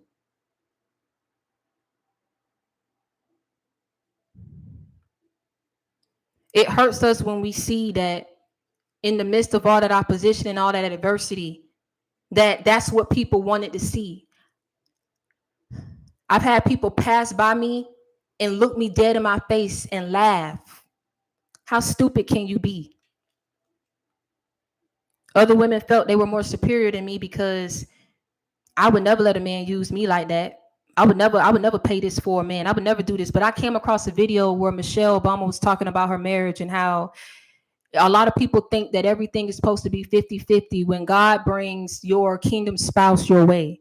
He may not bring them in a manner that you was hoping for. Maybe he will have the majority of all the qualities that you prayed that they would have, but not all. You can't check all of them off your list because why? Why can't you check all of them off your list? I'm gonna see if y'all been paying attention and really been putting it together. I'm gonna see who can tell me right now. If you can tell me right now, I'll make sure that if my raffle, I'm gonna give you a free ticket to come to my royal ball. Why do you think that when God sends your spouse your way, that you won't be able to check off every single thing on that list that you prayed to him for? Well, soul energy already got y'all because nobody's perfect. I'm gonna go ahead and write. So I want you to go ahead and email me. Email me at soul energy. Email me at victoria.cooper@ufl.edu. And I'm gonna go ahead and post that in the community board. I'm gonna post the people's names. I'm gonna ask a couple questions for y'all. So if y'all get it, y'all go ahead and y'all want a free ticket to my ball event. You won't be able to cross off all of everything that you prayed to God for of how you want this person to be because nobody's perfect. They won't be able when God allow you guys to cross paths. The same way I love you more. The same way, right? That you will say, well, God, they got all of this and they got all of this, but they're not financially stable. What you want me to do with this? But God blessed you to be financially stable. But there could be something that this person has that you don't have, and you able to balance each other out. You get what I'm saying? And so I came across the video where Michelle was like, 5 years in, you would think that we would be established, everything would be 50-50. But what she said was there was an imbalance still yet because I had to sacrifice certain things. I had to what? I had to compromise. God can send you the right person, but a lot of times people are not willing to put in the work to make it last because it's like they think of things on a superficial level. Like you got to have this, you got to have this. And then it's like when things are so good, y'all taking trips, he or she spoiling you and doing all this. The second that some trouble sets in, y'all don't know how to ground yourselves and ask God and pray to God for guidance, to ask him to give you the strength, right? To heal the situation so that you can continue to keep this union together, right? So that y'all can stay together. A lot of people don't think that way. But Michelle said there was times where I had to put in 70% and maybe Barack was only putting in 30%. That is a huge difference. But she stuck by that man. And I'm going to tell you something. They are true relationship goals. So anybody who want to laugh and talk about, oh, but she had to put in 70% for 5 years, who wants to do that? A real woman. And not just a real woman, a healed woman, a righteous woman.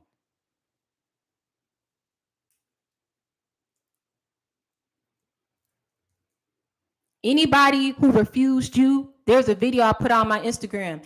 If people ostracize, criticize you, leave you for dead, betray you, these are people who are not meant to be in your life. So look at it as a blessing. Don't look at it as, oh, well, what you saying don't fit because I got left. This story is completely different. Some people, when they're not meant to be in this particular situation, Michelle is meant to be with Barack. But if you really look into their story, Michelle was on a higher level than Barack. Barack could have been intimidated of Michelle, but Barack wasn't intimidated. He wanted to learn from her. Michelle had to take Barack underneath her wings when he first joined one of the law firms where she made partner. So she was making more money. He was an intern. Then, because she put in the work, this is what I'm saying. You got to trust a plan that God has for you. You got to trust the person that God has for you, right? She stuck with that man. He ended up becoming the president of the United States. Whole lot of people could say a whole lot about him, but let me tell you something, baby. He'll probably be the first. I don't know. He the first. I don't know if he'll be the last. But let me tell you something. He went down in history as being the first black president. And that's all I'm going to say. She was a part of that monumental moment that he was able to be a part of, that he was able to experience. You understand what I'm saying? Because she stuck by that man. See, when you know that you know what you know, that a person is right for you, you overlook. I didn't say overlook red flags, but you overlook the superficial things. They don't have money. They don't wear name brands. They don't have a BBL. I'm telling you, it's sick. It's sick. That's all I'm gonna say. It's too much for me to keep talking about that. This world is sick. If you can't see it, I don't know what to tell you. So when God has a plan for you, it don't matter who try to go up against it, who try to say you're not in the right situation, or this, that, and the third, you're not deserving of it, you're not worthy. You're every bit of worthy. Do you hear me what I'm saying? You're every bit of worthy. And see, when these people thought that they were going to put your faith to the test, like they bigger than God, God flipped the script on them and said, no, this stage, unfortunately, that you was building for this person to experience shame and defeat and loss, you actually built it for me to showcase their talent, their gifts, their blessings, and the miracles that I'm blessing them to experience in their life. I know you feel some type of way. I know you didn't think that was going to happen, did you? Just like they didn't think that you would betray them in the manner that you did. Just like they didn't think you would lie on them the way that you did. Just like they didn't think you being family would go up against them, conspire against them, judge them on every end. You think everything is a joke. Since you want to be a clown, just make sure that you get paid for it. That's all that I got to say. I didn't know Barnum and Bailey was taking new applications, but put me on to something new. Just make sure you want to be a clown. Get paid to be a clown. Get paid to be a gossiper.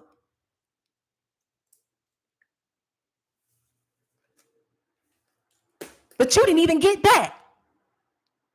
So you ain't getting paid to do the treachery and the betrayals, all this stuff that you did. And on top of that, not only did your plan spoil and backfire, I reversed the outcome of those plans. Because they called on me. They waited on me.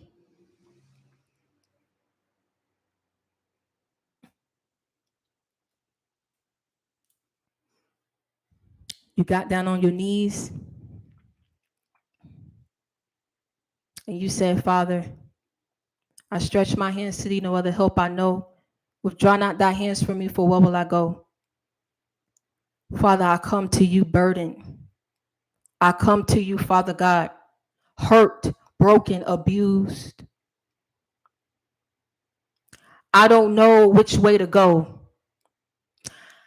I don't know what I'm going to do, but I messed up bad because I didn't listen. I was stubborn. I was hard-headed. I ask that you forgive me, Lord. Forgive me. Forgive me for my disobedience. Forgive me of my waywardness, Father. Forgive me for being naive. Forgive me. And I'm asking, Father, for your help. I'm asking, Father, for your presence to fill this room right now. I just want to feel your presence, Father, because I'm surrounded around so much darkness that's trying to kill me, my God. And I'm at the point of my life where I'm about to break. I'm at the point of my life where I'm about to give up because I don't understand why you wanted me to go through all this hell, this turmoil. My enemies don't want to see me win, and they're doing everything in their power to see me fail. I can't fight this fight alone. I'm asking for you to send in recruits to surround me, to heal me, to protect me. Touch my heart, Lord, it's broken so. That relationship hurt me. That friendship hurt me. My family, they broke me. And this community is trying to destroy me. But I don't mind waiting on you, Father, because every time I know that you're going to come through. You may not come, Father, when I want you to, but you're going to come through right when I need you. I'm not a perfect person. I am still very much so a sinner, but I am humbling myself before you, Father God. I accept you as my Lord and my Savior, as my Rose of Sharon, as my Lily of the Valley, my bright and morning star, Alpha and Omega, the beginning and the end, my Redeemer, my friend. I accept you into my life. I open my heart to you. And I ask that you purify me, that you make me whole, because I'm about to give up, Father. If I got to do this alone, if I got to go through this another day, I won't make it. But if you let your presence fill this room right now, let me know that it's going to be okay, Father. Touch me, send me a messenger. Bring the right people in my life, Father God. Let me know that I'm going to be okay. Let me know, Father, that you're going to fix my situation. Let me know, Father, that I can come up out of this debt, that I can come up out of this heavy burdens that's on my back. That devil is riding me and he's trying to ride me to an early grave. And I'm trying to fight for my life the best way I know how. And I'm calling on you. Please help me.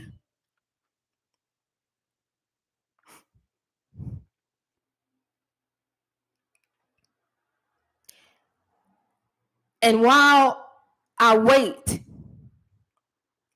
while I wait, while I wait, I'm holding on to your unchanging hand. I'm holding on to your word. I'm holding on to those promises that you made to me. I'm holding on to my faith. I'm holding on to you tight. And I'm not going to let go.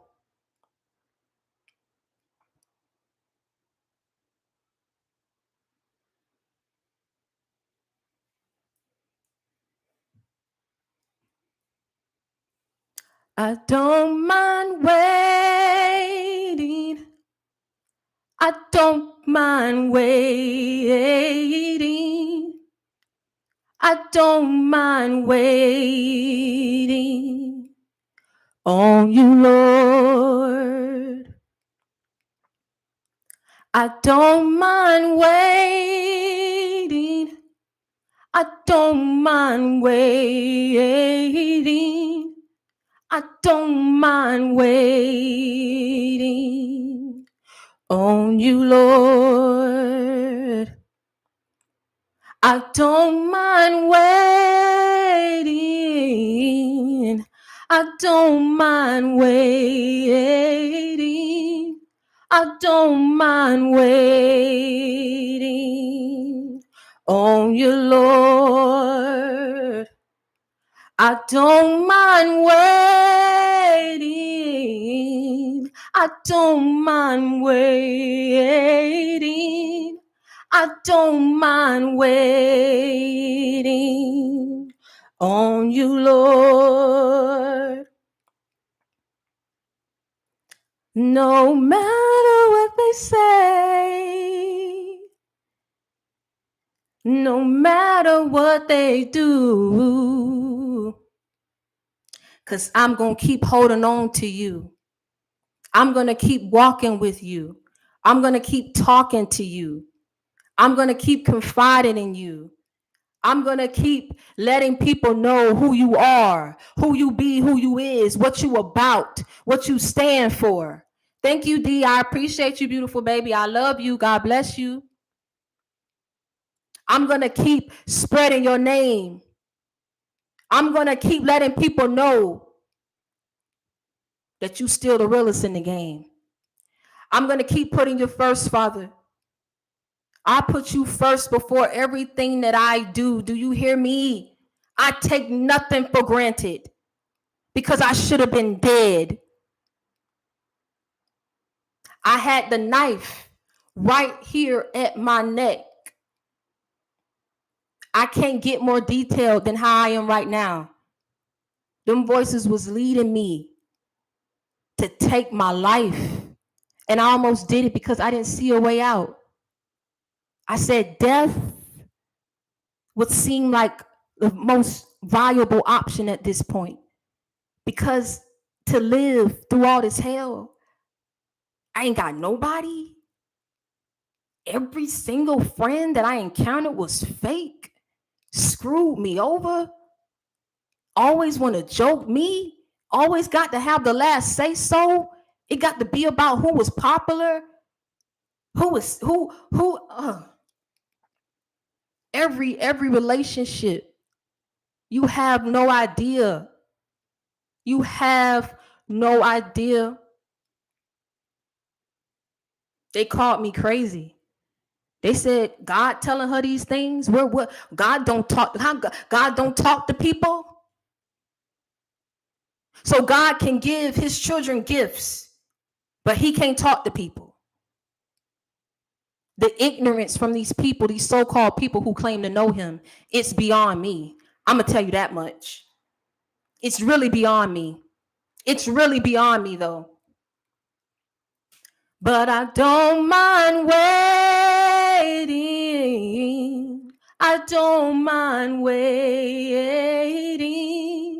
I don't mind waiting on you, Lord. I don't mind waiting. I don't mind waiting. I don't mind waiting on you, Lord. We can sing it together. We're going to sing and praise and pray our way through this treacherous, wretched, cruel, dark world. Because no matter how many times they kept attacking you, no matter how many times they dragged your name through the mud, no matter how many times they went up against you, fought you, beat you up, tore you down, laughed at you, it was so funny. Let's go group up in the living room together and ignore this person like we don't hear them talking to us. Let's go ahead and tell and talk about this person. They so whorish. They so black sheep. They just let's overlook this person.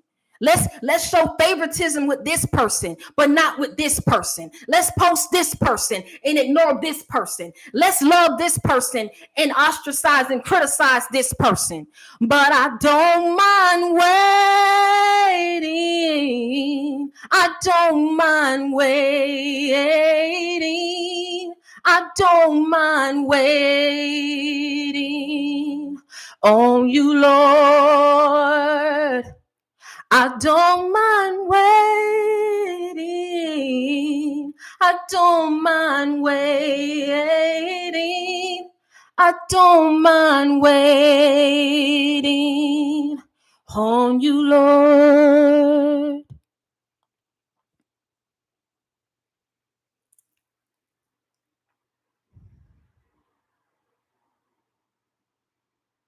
And because you waited,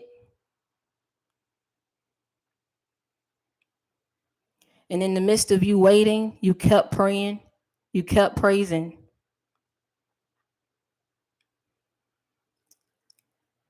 The same way how you don't take for granted how he placed you in a position and in a situation to overcome, he didn't take it for granted and overlooked at how you continuously, through everything you went through, everything that you suffered through, and it was bad. It was bad. It was horrible. My God. But we had to dig that up. We had to dig it up in order to heal from it. We had to dig up. I had to dig up some things I didn't want to dig up so that my heart wouldn't grow cold because of it. I had to release it. You see what I'm saying? And in that moment that lady was praying over me, I felt whatever was on me, it was lifted.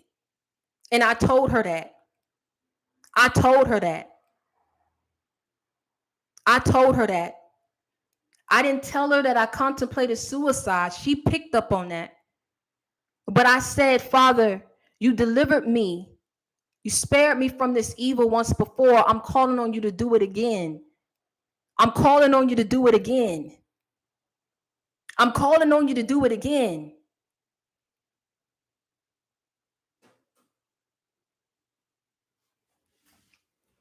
And she said, yeah, you wasn't supposed to be here.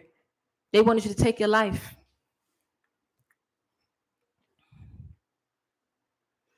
So they can call me crazy. They can call me whatever they want to call me. They can call me what they call Crazy Joe or Bat Joe and Lean on Me. Whatever they call him. You can call me. They'll call me whatever you want to call me. But one thing that you're going to have to acknowledge and recognizing about me is that I am a child of God.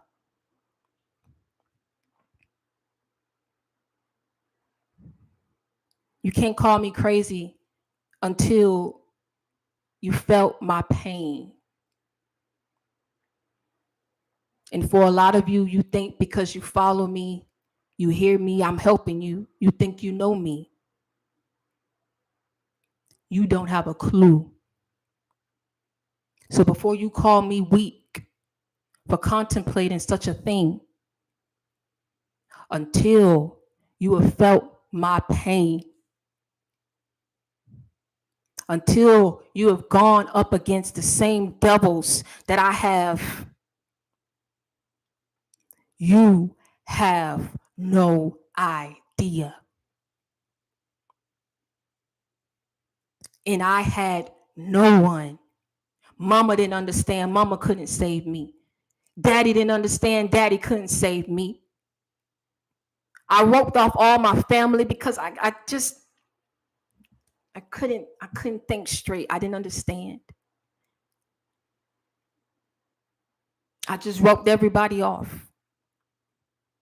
I felt in my time of need, they weren't trying to help me. They were too busy trying to be nosy to figure out, was I working? Do I have a job? My hair falling out. I'm losing weight. And the only thing that you can ask me when you park my mother's house, where is Victoria? I'm coming from my bedroom into the living room, and the first thing she asked me, not if I'm okay, do you have a job?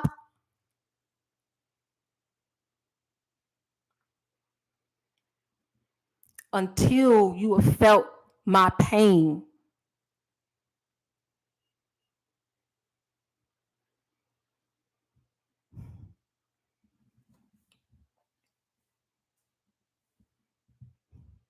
Being disrespected in front of other females, questioning my looks. Yet I got people attacking me because they don't have my looks, but I wanted somebody else's looks. I didn't love myself. How could I love myself with what I went through?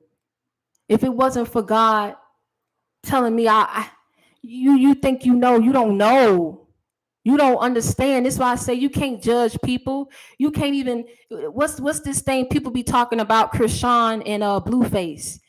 You don't know what that girl done been through. For her to attach herself to him like that. You don't know people's story. And unless you getting paid to report the news, be quiet. It's not your business. Be quiet. Focus on your life. Do you have a life? Is everything going well in your life that you can have time to worry about somebody else's?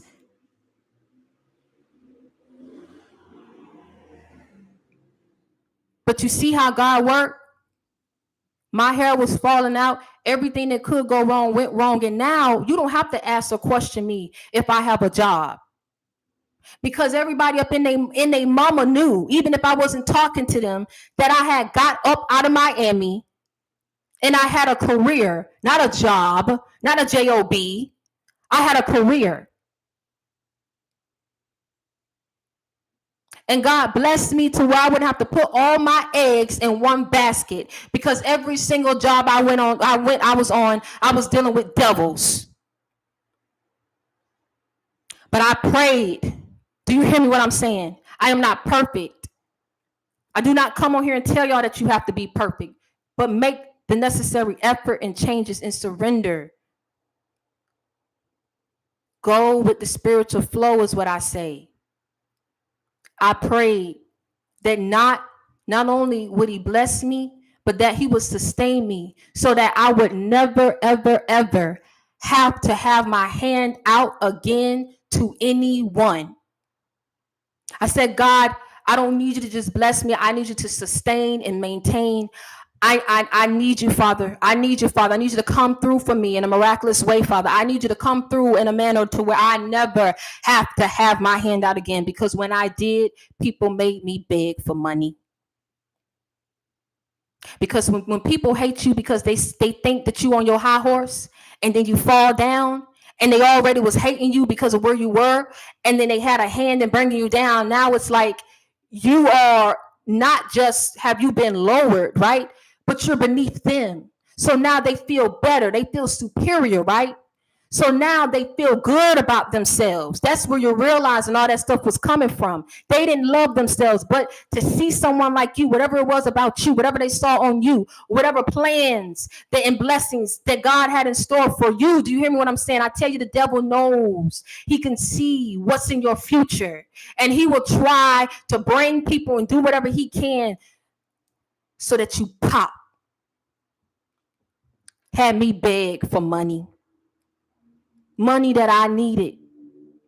Money that I had given to them much more than any amount that I had ever asked for.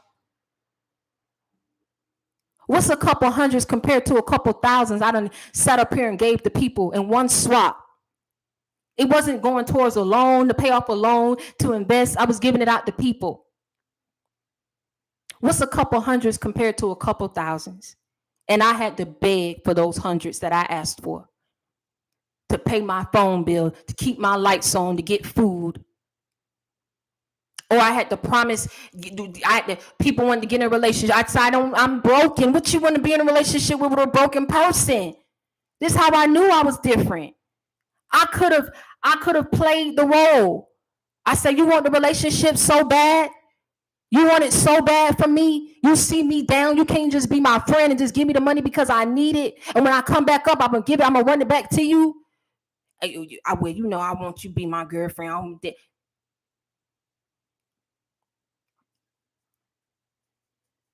Wow.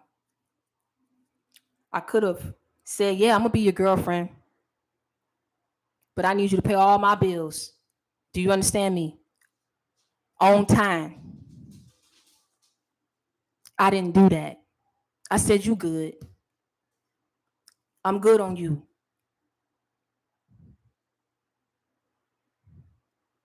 Until you know my pain, you won't understand my story.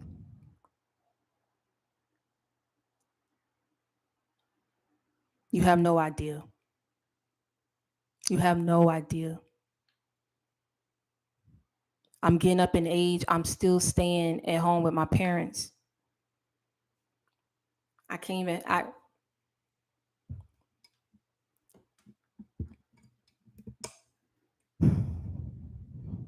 And to know that I didn't have to be here, to know that I could have just been selfish with that money that I had saved up. Who knows where I would have been? But I couldn't. I don't know who I'm helping today. I don't know what your situation is. I could get up every day and I can look at, you know what? I'm working at Walmart. I'm working at Wawa. I'm getting on the bus. I was working the overnight shift at Wawa in the city, getting on the bus. I'm a female. I ain't got no brother. I ain't got no cousin. Nobody who can give me a ride to make sure I was safe. I know that God was on my side. I know that God was walking with me and got me through that tough period. But I'm just telling you, this is something real. Okay? I worked that train. Let me tell you, I worked that train till I couldn't work that train no more. I got on that bus. I got on that 77, and I said, you know what? I'm grateful that I could punch a clock today. I ain't gonna look at, it's cool. What can I do? The money gone. What I'm about to do? You know what I'm saying? Yeah, Brandon paying people's whole rent, and mine had to get paid. And it's like breaking my back, and I can't get a thank you.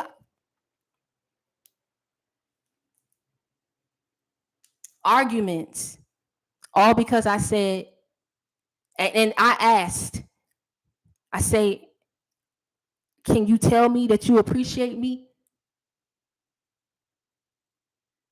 An argument. Because I asked,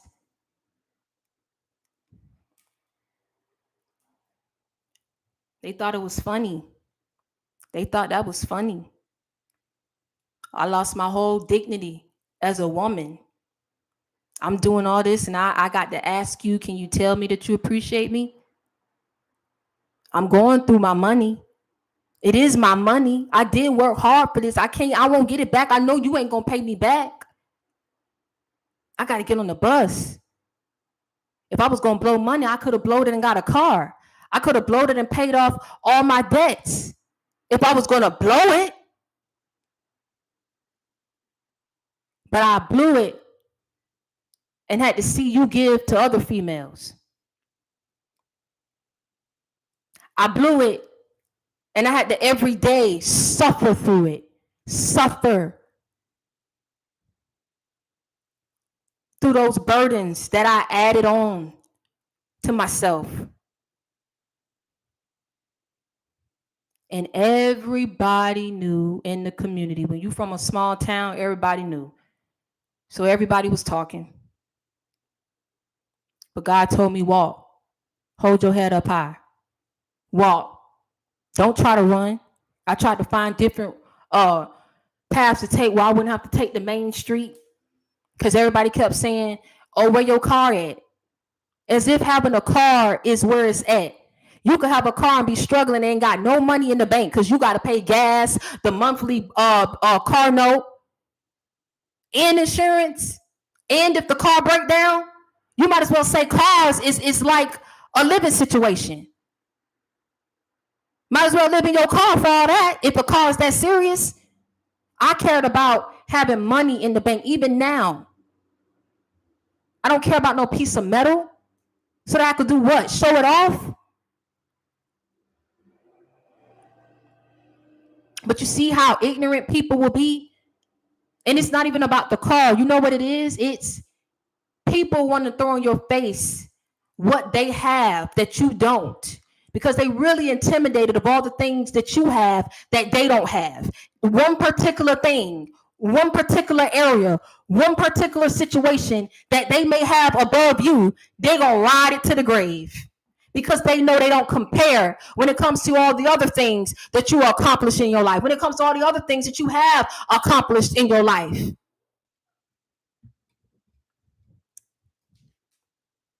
God was my best friend.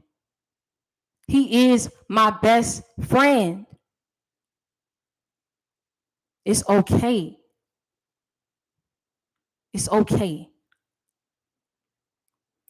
I'd rather have no family than have fake family. I'd rather have no friends than to have fake friends.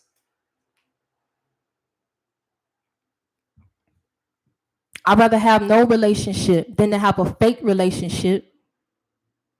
Baby, I'd rather not be working than to every day have my health take a hit because of the stress that people want to add on to me, because of the treachery that people want to keep working up against me. I know that God will make a way where there's no way, baby. You better ask somebody. Back then, it was nothing for me to go ahead and quit a job and put my 2 weeks in. You're not going to have control over me. You're going to respect me as a human being. That's what you're going to do.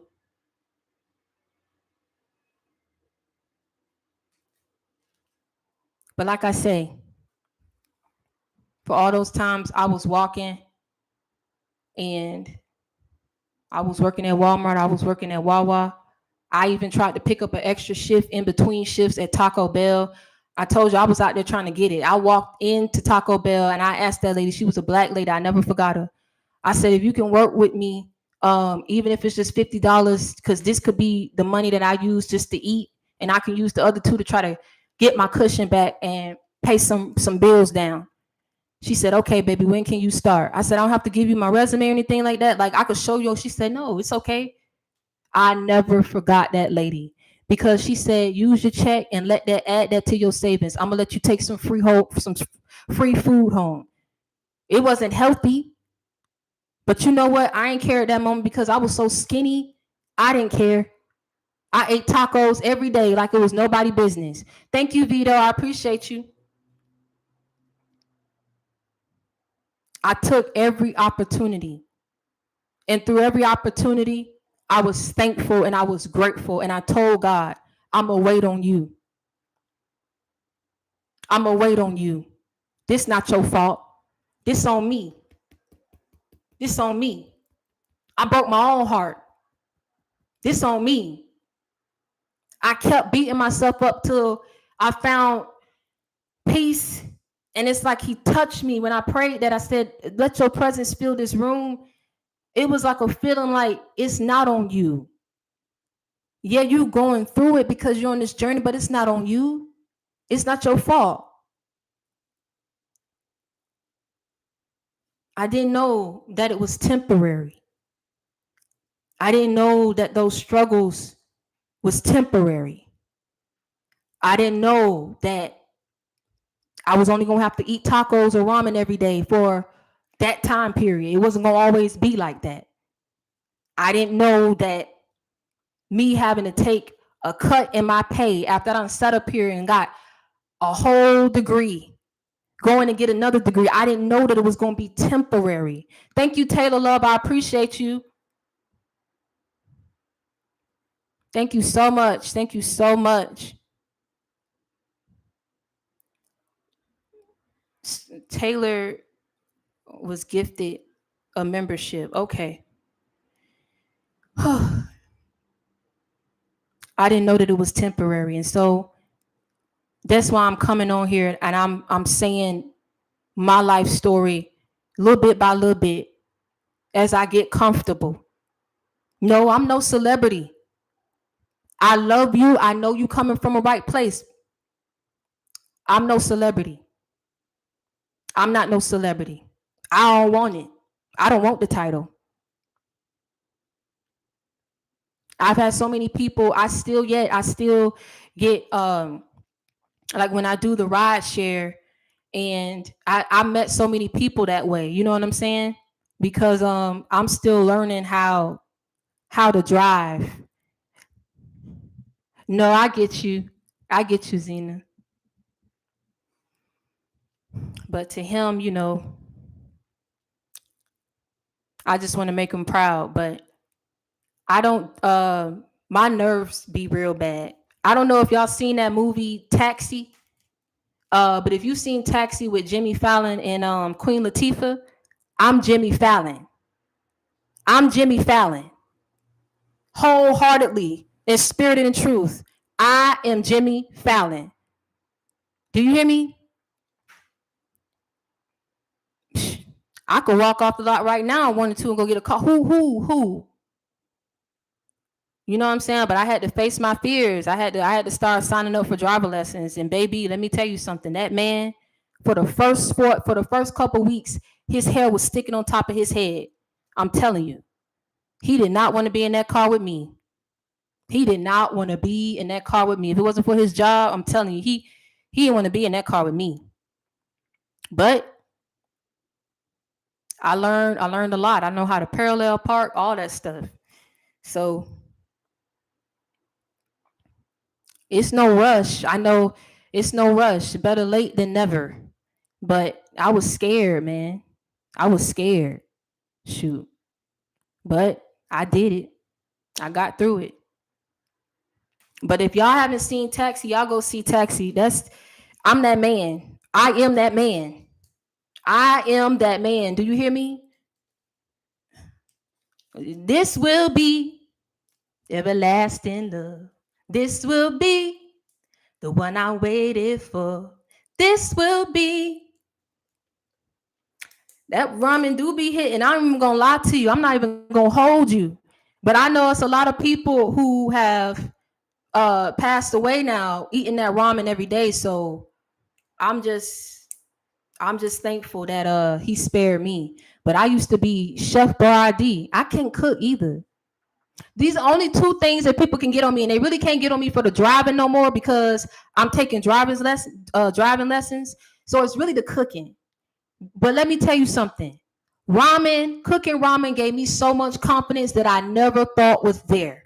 I used to get that ramen. I used to put the little fried egg on top of it. I was flipping that thing over. That ramen was so good. My brother wanted it every day. He even wanted my mama to make the ramen. He wanted me to make the ramen. I sauced that thing up in there. I had to. We was struggling, scratching and surviving is what we was doing, scratching and surviving. But it's okay. I just, like I say, getting back to what I was saying, I didn't know that it was temporary because see, in that moment, it's so much that's going up against you, and you don't know that it's temporary. You don't know that it's God really trying to show you how you can take your pain and turn it into power. And see, now in going through all of that, you able to talk about it. You don't know what you can do with that. I feel in itself, that's him giving you an outlet. It's him showing you don't have to have this closed-minded way of thinking and limiting yourself.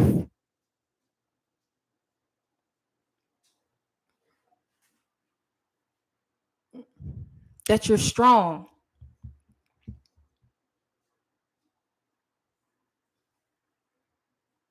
But God flipped the script on your enemies. Just to wrap this up, God flipped the script on your enemies because you didn't mind waiting. And I'm talking about you fought hard and you waited. You prayed endlessly and you waited. You got up every day. You worked hard and you waited. You waited. on your breakthrough. You waited on those miracles. You waited on those blessings.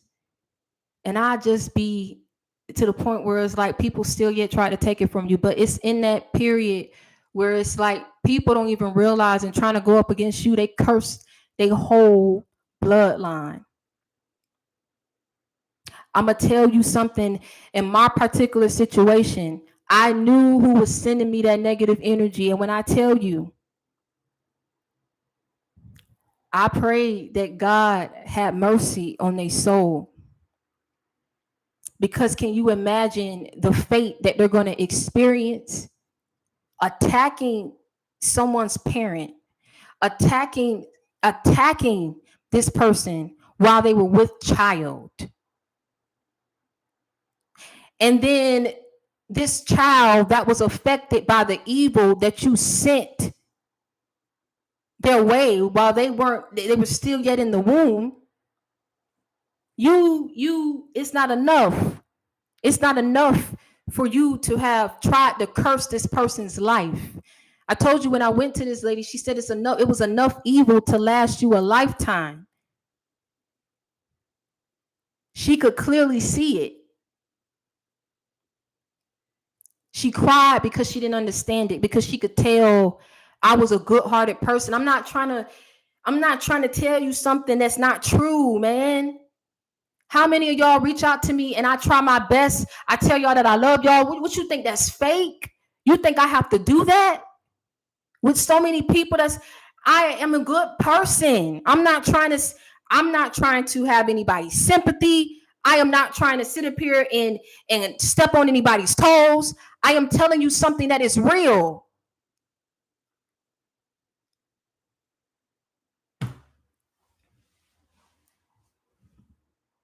Enough evil to last you a lifetime. You know what that means? What they wanted? They wanted you never to be in love, never to be stable, never to be happy.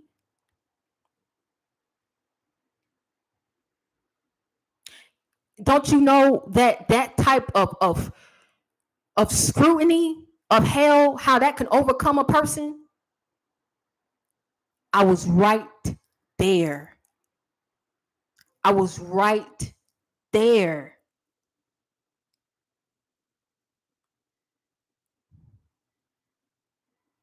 I was right there. I went to the kitchen. I got the knife. Went back to my room. My baby brother is sleeping on the other side of the room because we had to share a room. He was sleeping on the other side. Went back in the room where my brother was sleeping. This is how you know it was a lot of darkness. Went back in that room.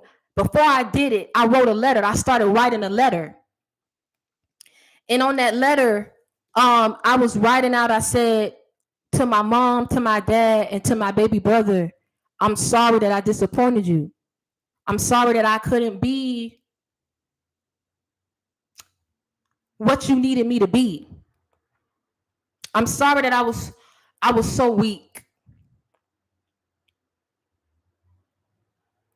I wanted to make you proud. I wanted to do more with my life. I really did. I really tried. I really got up every day. I was listening to Pastor Jamal Bryant, and I was really fighting for my life. I said I feel like the life was taken out of me when I had to give up on my kids. I should have been a mother by now. I had 2 abortions. No one showed up for me. No one was there. The one girl that dropped me off for the second one, she ended up getting with an ex. So she was never my friend. But she took me to one of my appointments that I had to get the abortion. I couldn't take it no more. I said that I wanted to go be with the only person I felt loved me here. And I said, that's with my grandma. I said, I want to see my grandma. And that's what I said at the end of the letter. I said, I'm going to go on and be with grandma because I want to be happy. I'm not happy here.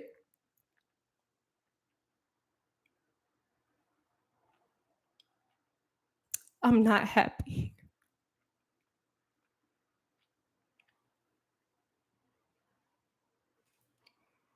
That's the first page. I got to the second page and I said, I don't know what I did that was so wrong.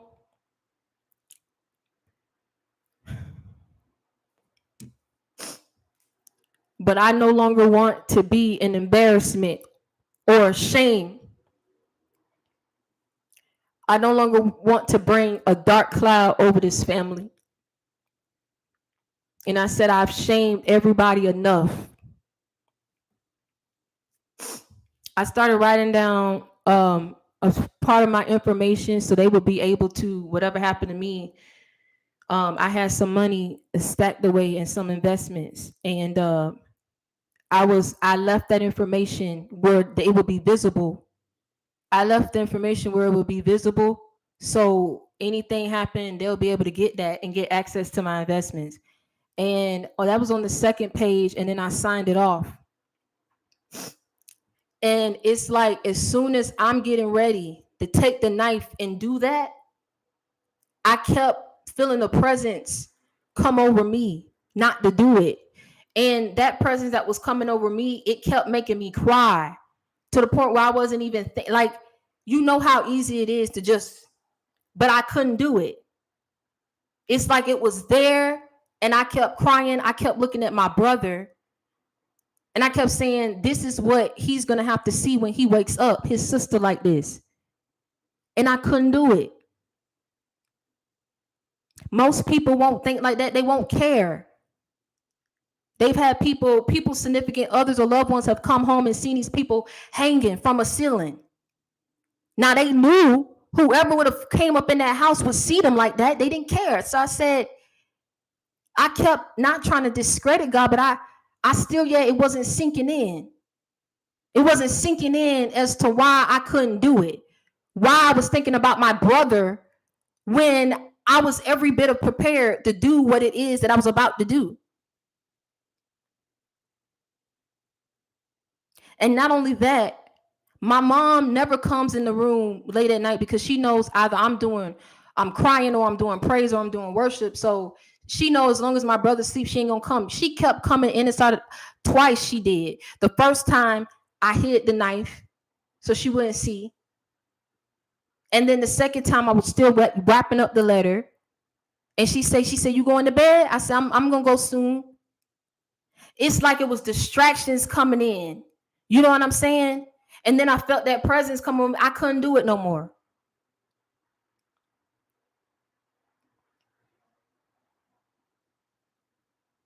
So all I'm gonna say is I know that this is a real long live. Like I said, I didn't do this for views. I know there's no way if people want to go back, they want to sit through 4 hours of, but for those of you who I was able to reach on this live today, I thank you for listening to this message, because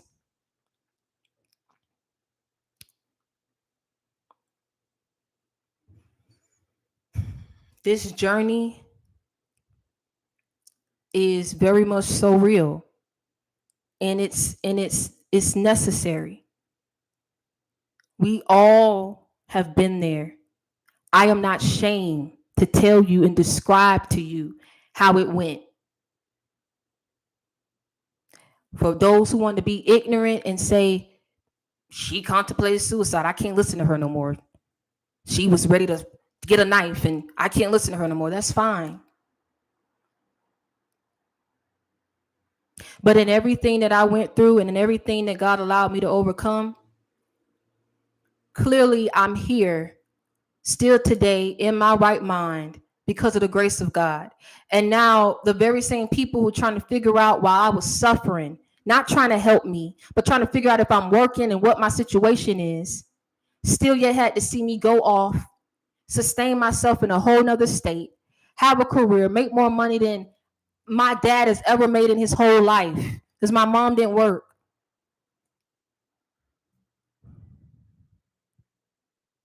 Had to see me keep coming up with stuff. Being a hustler, God was telling me, don't put all your eggs in one basket. Don't put all your eggs in one basket. I'm not going to let you think the way that you used to think. I'm not going to let you move the way that you used to move. You won't have to worry about living the way that you used to live. It was temporary. It's okay. Breathe. I was scared to open up. I was scared to spend money, and the money was there. I was scared to spend money, and the money was there. I was acting like it wasn't there. You know what I'm saying? Till I looked up and I said, I was just with TD Bank. They had to close my bank account. My account was in the negatives. When the people had to close my account and my dad had to come in and pay off, I don't know how much he had to pay off to keep them people from putting that on my credit, right? I felt my dad just,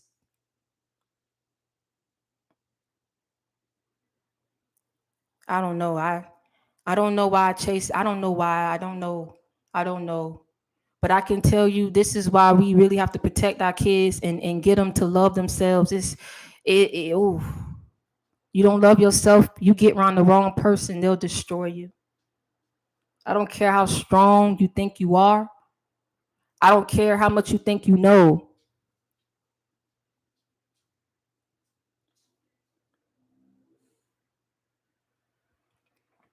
The lesson learned is by you waiting on God, He flipped the script on your enemies who wanted a different and unfavorable outcome to play out in your life.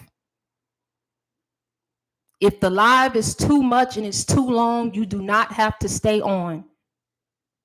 I'm not trying to rush or make somebody stay on, but don't rush me either. Don't rush me, because there's times I'm trying to wrap it up and God will put something else in my spirit to say. So the lesson learned, bottom line, what you went through, it was temporary. Yes, it was a lot because that devil was trying to lay it on thick because he knew he only had a certain time frame. He knew he only had a certain amount of time.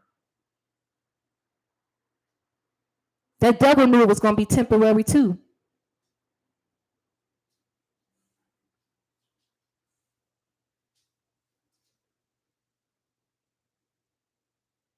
So whoever, like I said, Carolyn, I don't know. I'm not going to assume, but like I said, a lesson never discussed finances. I discussed my finances. This is my life story that I am incorporating. I don't know if you're trying to understand or you're trying to critique, but you don't have to continue listening. Okay? What I am telling you is what God has done for me. Okay? And as it pertains to my finances, yes, I was in the negatives. But where God brought me right now today, when I check my bank account today, I am far from being in the negatives. Because I waited on God.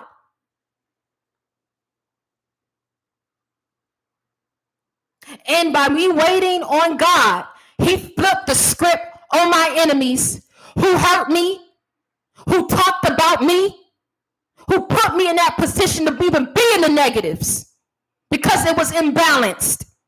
They kept taking from me and not giving back to me. They knew I had bills that needed to be paid. They knew I had a little brother that I was looking after.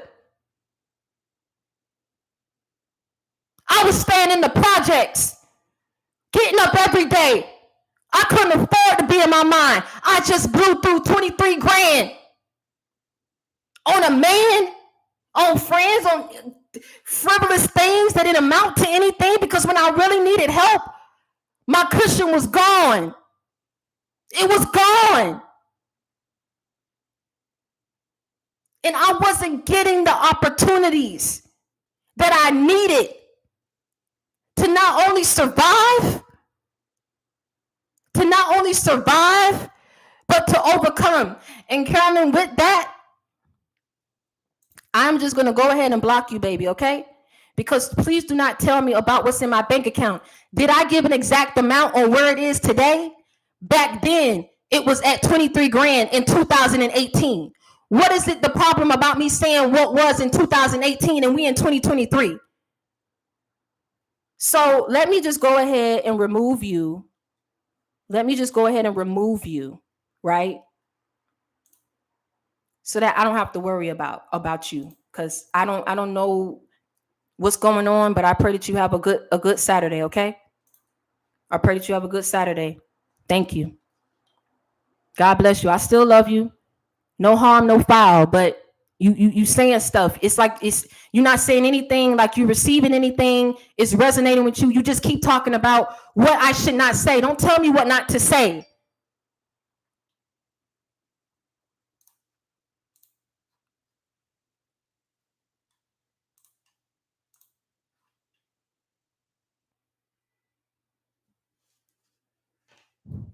So at the end of the day, I am going to be as detailed as I want to be, because I'm as real can get.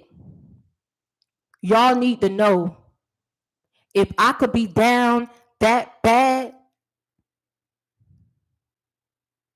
and God can turn around my situation, if he did it for me, he could do it for you. Wait on him. Continue to believe in him and walk with him. I don't mind waiting. I don't mind waiting. I don't mind waiting on you, Lord. I don't mind waiting. I don't mind waiting. I don't mind waiting on you, Lord. I don't mind waiting. I don't mind waiting. I don't mind waiting on you, Lord.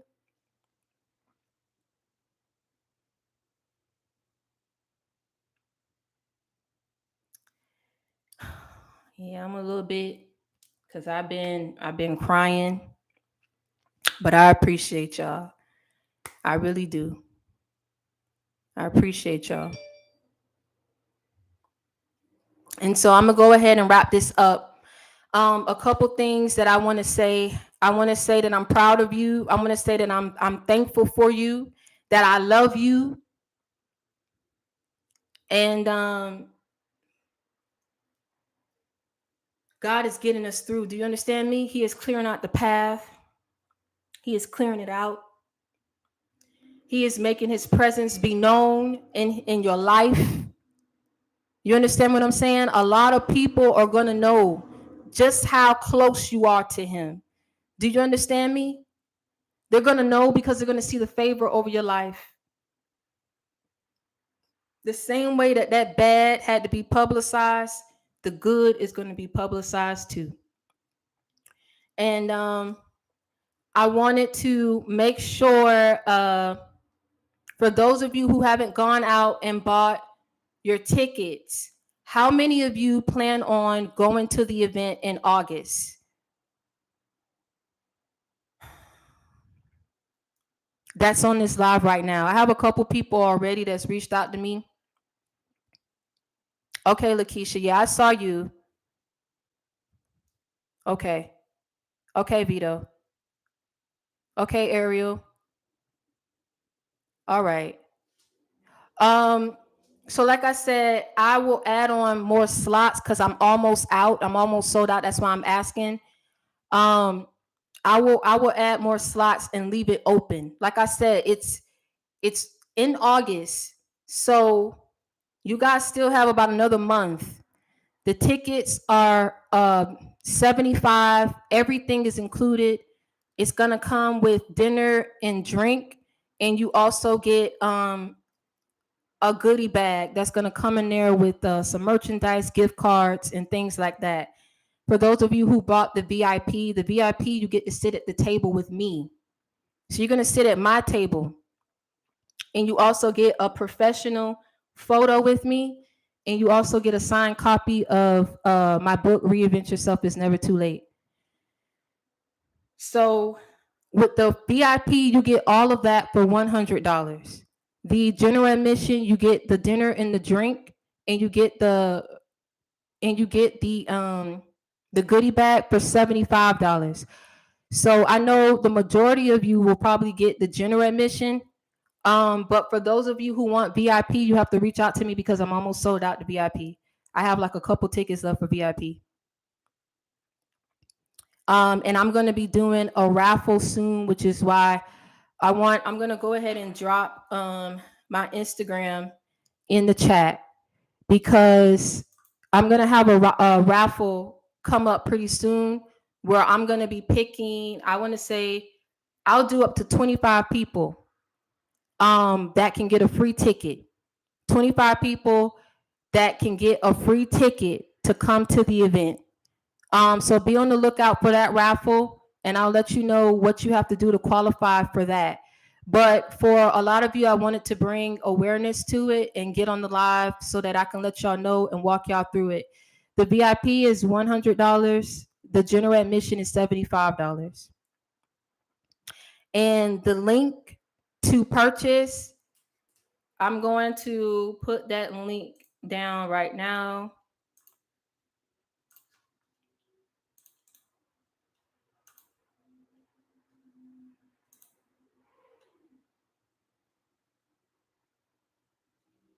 And then let me just go ahead and place the pin, because most of y'all went on ahead and y'all followed my brother. Y'all follow J Dub. So I just pinned the link. So you guys can click that and just save that on your phone, or save that however you're viewing the live. You guys can click that link. That will take you directly to where you need to go. Make sure that y'all come out and y'all see me, okay? I want y'all to see me in person. My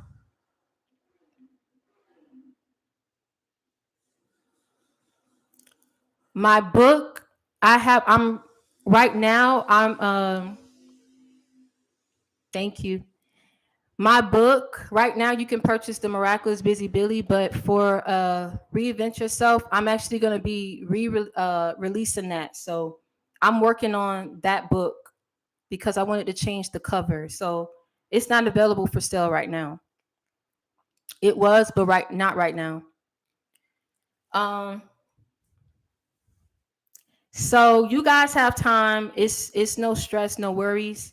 But it's gonna be really nice. Definitely gonna have it decked out. We're gonna have a DJ. I'm gonna have like a photographer set up there as well.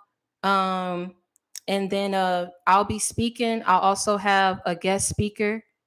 So I want to keep that as a surprise. So just make sure that you guys pop up and show out.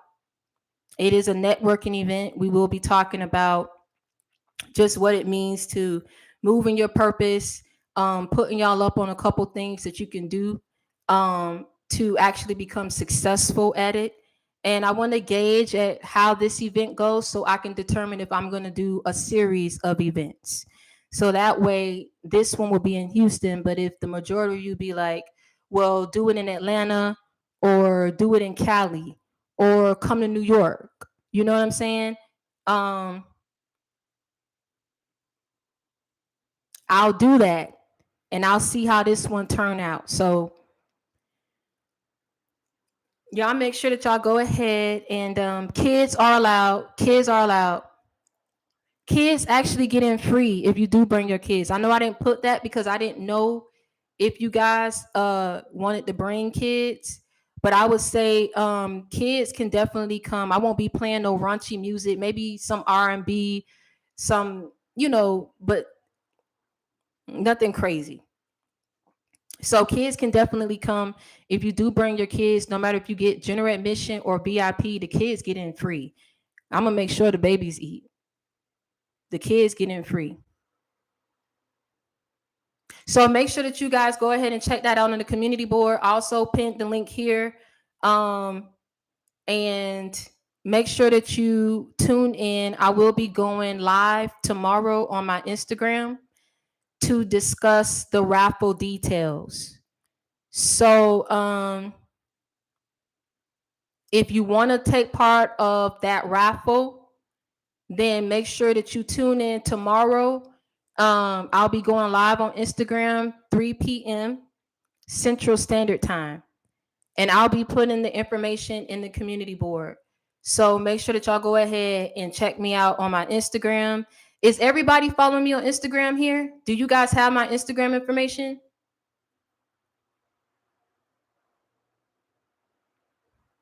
Do you guys have my Instagram information? Let me know if I need to.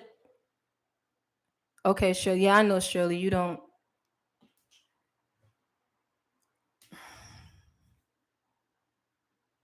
Okay, Faith. You're following me. Okay. Are we going to get that Monopoly game? I mean, we could, we should, we could. I'll probably set up a game area. Um, if that's what you want to do, and probably set that up for the kids.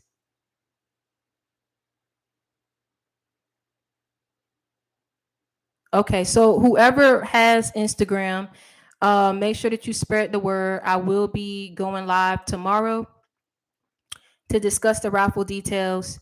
And so stay tuned for that. But I'm gonna go ahead and let y'all go. Just make sure, like I said, a couple things. Check out that community board so that you can go ahead and purchase the Miraculous Busy Billy. It is available for purchase on Google Play, Amazon, and where else do I have it? Barnes and Nobles. So make sure that you go ahead and check the community board to click that link, as well as if you want the shirt, like the shirt that I have on, for those who didn't see, this is, and it say JC Gang for L. We ride together, we slide together. So if y'all like this shirt, then I have more on my store. I have like new merchandise that I've created for y'all. So make sure that y'all go ahead and check out my store tab, and you can check that. It's available for purchase.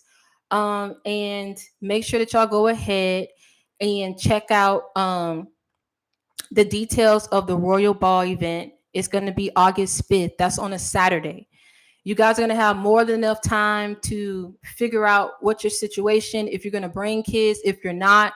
However you do purchase, like I said, just make sure that you screenshot, or you can actually print it out and bring it with you to the event so I can see. And then the kids get in free. Okay. Everything included. You guys are going to have a good time. If you guys are trying to come in and leave the same day, you can do it, because I'm going to rent out the venue for like half a day. Um, so it won't be like you won't be able to come, depending on your financial situation. It won't be like a 2-day event where you have to get a hotel and stay overnight and things like that. It won't be that. So if you guys wanted to fly in really quick to Houston, come and show up, stay for a couple hours, you can do that, and then you will be able to fly back out.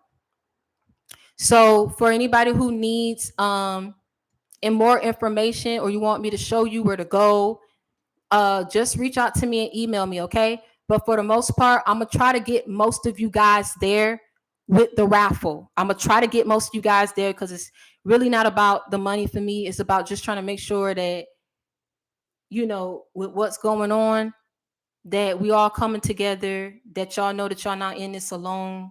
And so we gonna make it happen. We gonna make it work. But just make sure that you go ahead and purchase your tickets. And until next time, stay prayed up and be blessed. Know that I love y'all. Um, I did not expect this live to be this long. This is 4 hours. It's probably gonna take a long time to upload. But I think and I love every single last one of y'all. Continue to stay grounded. My Instagram is the Bohemian Beauty. Okay. And I think some of y'all following me now. Okay. Oh yeah, some of y'all following me now. But yeah, y'all make sure that y'all go ahead and tune in. I will be going live tomorrow. I love every single last one of y'all. I sending you peace, love, blessings, positive energy. You are beautiful. You are handsome. You popping. You got it going on. Continue to hold your head up high. Never let nobody see you sweat. Don't focus on what people have done to you. Focus on becoming a better person. Focus on healing and understanding and seeing the bigger picture. They went up against you because of who you are and what you stand to accomplish. Okay? You waited on God. You walk with Him. You continuously walk with Him. And He's going to always place you in a position to win and succeed. He is the best lawyer, the best friend that you will ever have in your entire life. Okay? So stick and hold on to Him. And until next time, stay prayed up and be blessed. I love y'all.